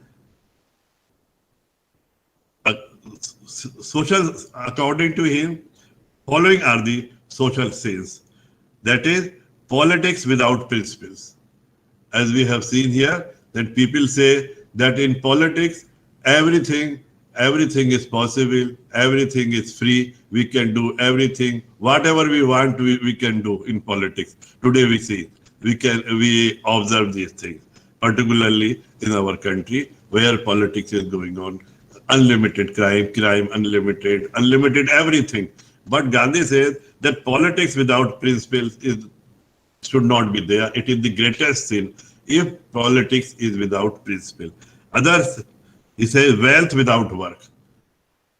Wealth without work, what important thing he has said, that the wealth which we have earned by ill means, by ill-gotten money is of no use. It is the greatest sin. Greatest sin according to Gandhi. Money which comes to you, which comes to us without doing any work, which we take in the form of any type of favor, that wealth is a sin. Wealth without sin. Then commerce without morality. In a sentence, in 2 or 3 words, he has enclosed, he has encompassed, over which we can write hundreds of pages. Then knowledge without character. If we have no character, then knowledge is useless according to Gandhi. It is a sin to have knowledge if we are exploiting it without any means, without ill means if we are exploiting it. Pleasure without conscience. Science without humanity. Again, he is discussing science without humanity. If we are using science, not for the benefit of the society, not for the benefit of the poorest of the poor, then it is no science according to him. Then it is a luxury. It is being used for the personal benefit. Then it is no science according to him.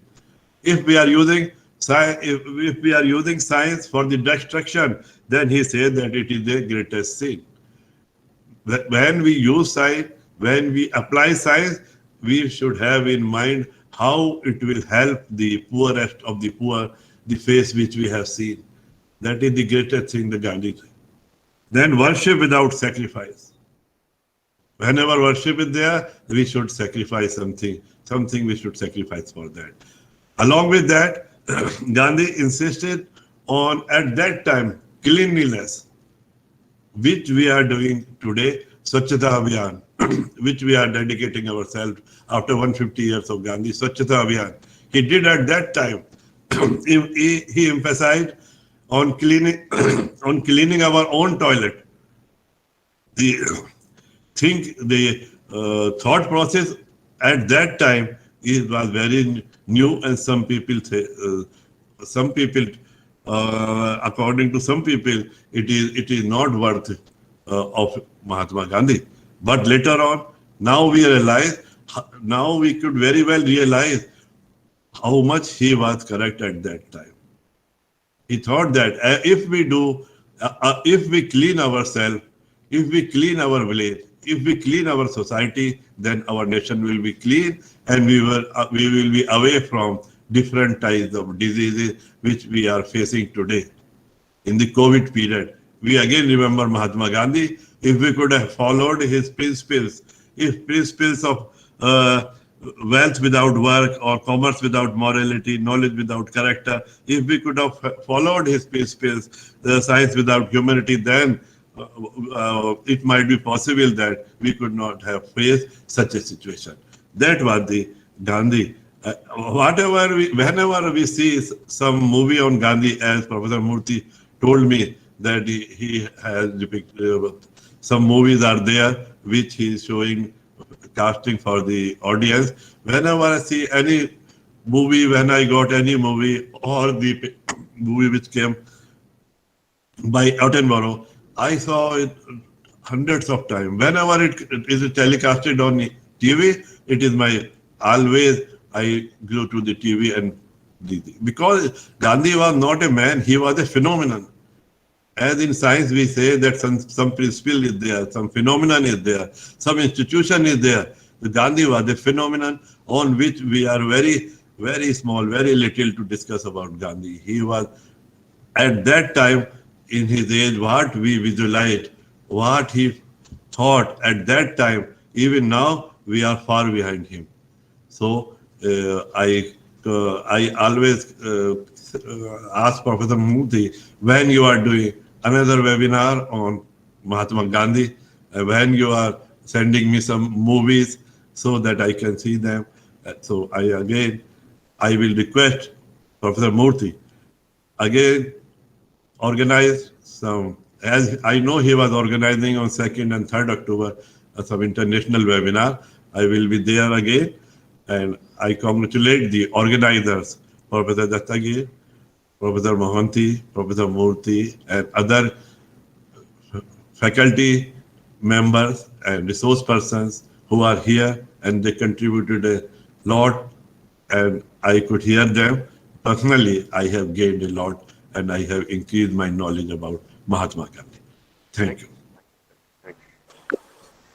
Thank you, Professor Rajiv Jain, for the presidential address. I would now like to invite Professor K. Kulam Dastagir, Professor and Webinar Convener, Department of Sociology, Pondicherry University, for the vote of thanks. Respected Director, Culture and Cultural Studies, respected professors, chief guests, esteemed colleagues, research scholars, and my dear students. It gives me an immense pleasure to be here in expressing gratitude for those who have worked for this webinar. In fact, one of the Gandhian principles is this, that expression of gratitude should be there. I consider that I have got a wonderful opportunity, which is one of the best part of human life, is to be thankful. This is my honor to thank each and every one who have made this international webinar a wonderful event, a historical event, a landmark, and a successful event of these 2 days. First of all, at the outset, I would like to express my wholehearted gratitude to our Honorable Vice Chancellor, Sir, who has just spoken before us. All of us would have understood. His presence makes a great difference for all of us because of the vision that he provides in each and every talk he presents to our students. In fact, he has left a wonderful message for the youngsters to follow. And his ideas always have been development oriented. And I am thankful to our Honorable Vice Chancellor, sir, who has joined us despite his busy schedule. He said, I was in a long meeting yesterday, so therefore I could not join. I can join anytime today. I felt so glad, and I'm once again express my gratitude on behalf of the Department of Sociology. On the behalf of all the participants, I would like to express our wholehearted thanks to our Honorable Vice Chancellor, sir. It is my great pleasure in expressing my sincere thanks to the Director, Culture, Professor Rajiv Jain. This is something surprising that when we were extending invitation to dignitaries through mail, I was communicating our wish to have our Professor Rajiv Jain for our valedictory as to preside over. The moment I could send the mail, within few seconds, not even minutes, there was a reply from him. When I was opening my inbox to look at to send another mail, already there is a message that has come to the inbox where Professor Rajiv Jain says, I am there, I'll be there.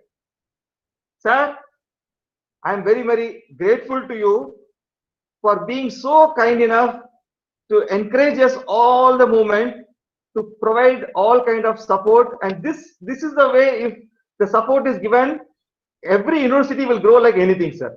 So that is really great.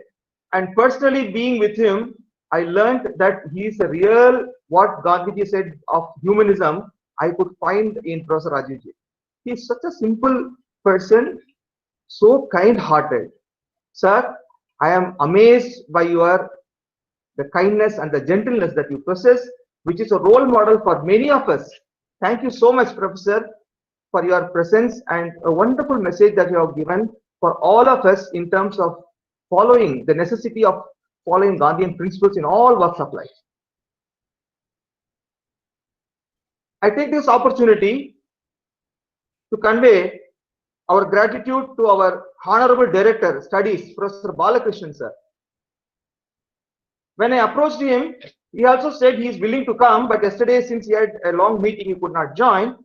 And today, now itself I will join. He said very, very promptly, without hesitation, and he came in and gave though he claimed he doesn't, he's so modest, so humble, we could hear from his speech. He gave a wonderful message for all of us in terms of sustainable development, how without Gandhian perspective, sustainable development will be incomplete. Thank you, Professor Balakrishnan, sir, for your wonderful address. This is my turn to thank all these dignitaries, Professor Prasad, the Gandhi King Foundation, who has been collaborating with us to organize this event, both for his inaugural address as well as bringing in key resource persons from USA, from Germany, and he has made this event to happen with his first he came up with his own interest of collaborating, and he has made all this possible to have a resource person from abroad. So I am thankful to Professor Prasad, on behalf of the Department of Sociology and on behalf of Pondicherry University, I would like to express our sincere thanks to Professor Prasad and his team of delegates who have joined us from abroad. Thank you so much, sir. We'll continue our collaboration like this. I would like to thank all the dignitaries from within university who participated, Professor Chandrika, and I would like to express my sincere thanks to Professor Muhammad Shahid, Dr. Rosina, and now I am thankful to the chief guest. Yes, Professor Silva sir has joined with the. I am thankful to Upul Sanjeeva Vijayapala for making this connectivity and bringing in here. Thank you so much, sir, for giving us a direction that it is that not that Gandhi can be spoken about in the Indian context, how in the Sri Lankan context also how people of Sri Lanka also honor him. We are very happy to know about this message, sir. Professor Arvind Ansari, madam, he has been a great inspiration for all of us in terms of talking about gender, social justice, etc. Madam had agreed upon to deliver the valedictory address. It has been a wonderful valedictory address. Thank you so much, madam, for joining us with a great message about how Gandhiji was very particular about gender and development and connecting gender with sustainable development with the Gandhian perspective. We have been immensely pleased, and your presentation has been very informative and very impressive. Thank you so much, madam, for accepting our invitation and giving such a wonderful valedictory address as well. It is my pleasant duty to express my gratitude to our Honorable Dean, School of Social Sciences, as well as the nodal officer of this 150th birth anniversary of Mahatma Gandhi, Professor P. Murthy. Professor P. Murthy, sir, I would have not been possible to conduct it. Would have been not possible for me to make this event without your support, sir. I am so much thankful to you for each and every step, right from the point of organizing this international event. I was little hesitant, I agree. I was hesitant, but Professor Murthy came forward, said, I am here, I will extend support. I really appreciate, sir. You not only said that, you did it. This is the great synchronization between your words and deeds that really gave me a great motivation and inspiration, as well as the consistent support that you have put in to bring our Honorable Vice Chancellor, sir, to bring our Honorable Directors. All this really, I don't have words to express, sir, but I am very, very thankful to you on behalf of the Department of Sociology. On my personal behalf, I would like to express our wholehearted thanks to you, sir, for making this event happen today. I am very much thankful to my well-wisher and my respected colleague and my head of the Department of Sociology, a great scholar, an eminent person, such a nice human being, Professor Mohanty. Professor B.B. Mohanty, a person who is very friendly, a person who is very social, and he is always behind me in seeing to it that I do things in the best possible way. Thank you so much for your meticulous and consistent support, sir. Thank you so much for your participation in all my endeavors.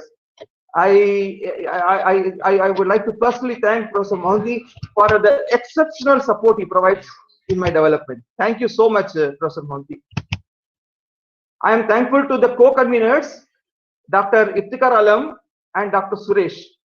Dr. Iftikhar Alam has been a great support in this endeavor, taking up all the responsibilities on himself because of this social distancing and the difficulties of mobility, etc. He was coordinating with me constantly, all through interaction through mobile and through social media. He was connecting himself every moment, anytime, whether it's day or night, whichever time. So I cannot just put in words, but I am extremely thankful for that sincere support and cooperation extended to me by Dr. Iftikhar Alam, the Assistant Professor of Social Work and the co-convener of this international webinar. I would like to congratulate him for making this event successful. Dr. Suresh joined as a co-convener of this program, and it is the creation by him, the brochure that we see, the attractive brochure which he has made as a record of the documentation of this event. I thank Dr. Suresh for your support and consistent participation in organizing this event. I am thankful to all my colleagues of Department of Sociology. I am thankful to all the research scholars and students, and my thanks are specifically to the technical support given by Mr. Ganapati of the Computer Science and other staff of the Computer Center who have provided us this kind of a support. With this, all this has been possible. I once again thank each and everyone, all my dear students who have been extending their support. I express once again thanks to one and all who have been instrumental in making this event successful. Thank you very much. Thank you, one and all. Thank you, Professor Dastagir, for the vote of thanks. I should also express my sincere thanks to Ms. Shilpita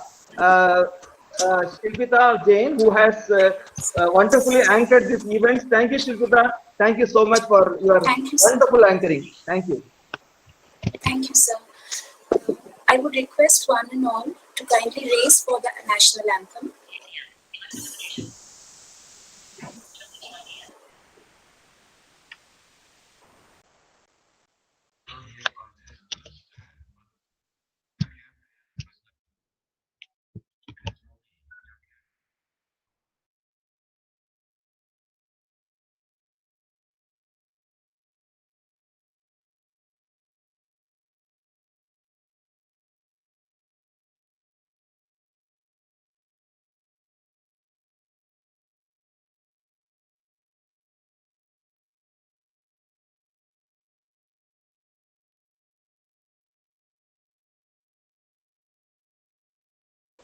So, can you please play the national anthem?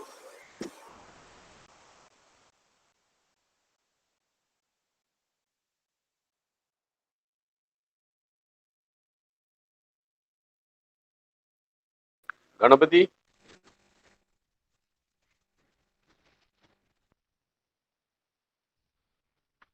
Hello, Ganapati.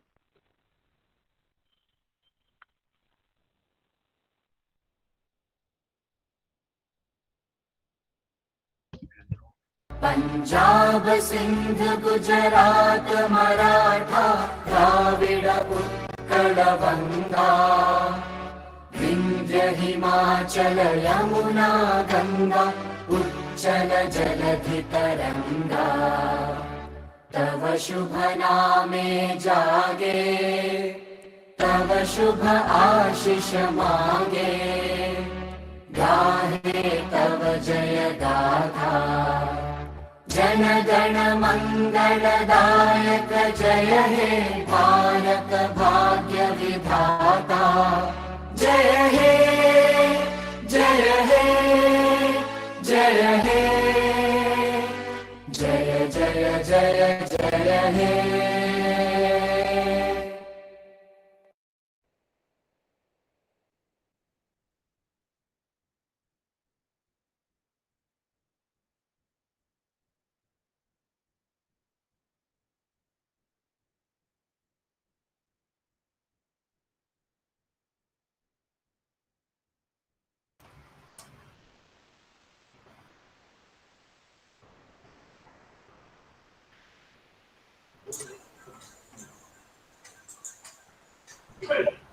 Sir.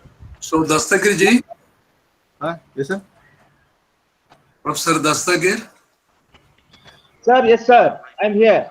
Congratulations for a wonderful event, so well conducted. Sir, thank you so much. Congratulations to you for both of us. And you were particularly to Professor Murthy and Professor Mohanty. Professor Murthy is there? Yes. So thank you so much. Your speech had been wonderful. Very, very informative. Thank you so much, sir. Thank you so much. Thanks for your blessings, sir. And also Shajid ji. Shajid ji also made a wonderful speech. Okay, sir. Thank you so much. So we have a wonderful team, like even Rajiv Jain ji. Yes, sir. Yes, sir. You're right. It's a very good point you brought. Yes, so if we can put all these people together, we can spread the message of Mahatma Gandhi very widely. Sir, Shahid from Manu. Maulana Azad University. Yeah, మీరు దగ్గరే ఉన్నారు. మాట్లాడండి.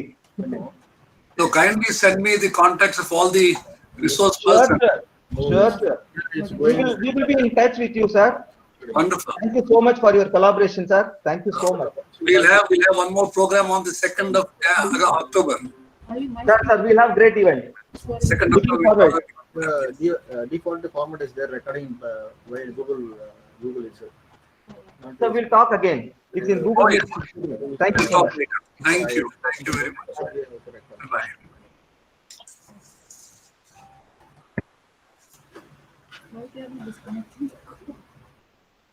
Sir, Gulam sir. சொல்லுங்க Mr. Ganapati. Okay, sir. Thank you so much. Okay, sir. Yeah, thank you so much. Suresh வந்தாராங்க? இல்ல sir, இங்க வரல sir யாரும். He will come and meet you. Thank you so much. Thank you so much. Thank you, sir. Very Thank kind. All nice arrangements. Okay, sir.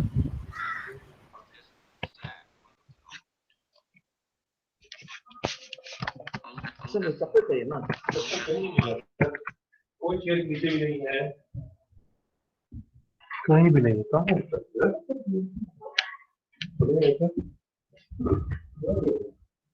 White not even any corner. Not all the corners. Everywhere.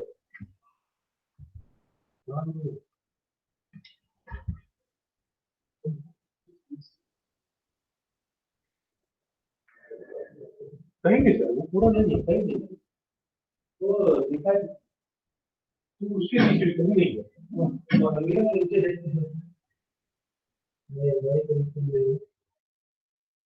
Room ही नहीं है sir.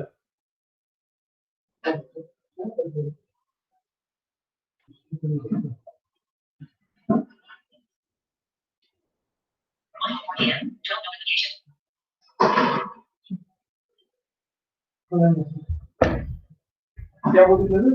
क्या? So he wants to collaborate with Shahid, sir. He wants to collaborate. So wonderful speech, sir. Yeah? Wonderful speech. Shahid, sir, message, sir. Right, sir. Go. So क्या करें sir? मैं वही करके आ जाता हूँ.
16 notification.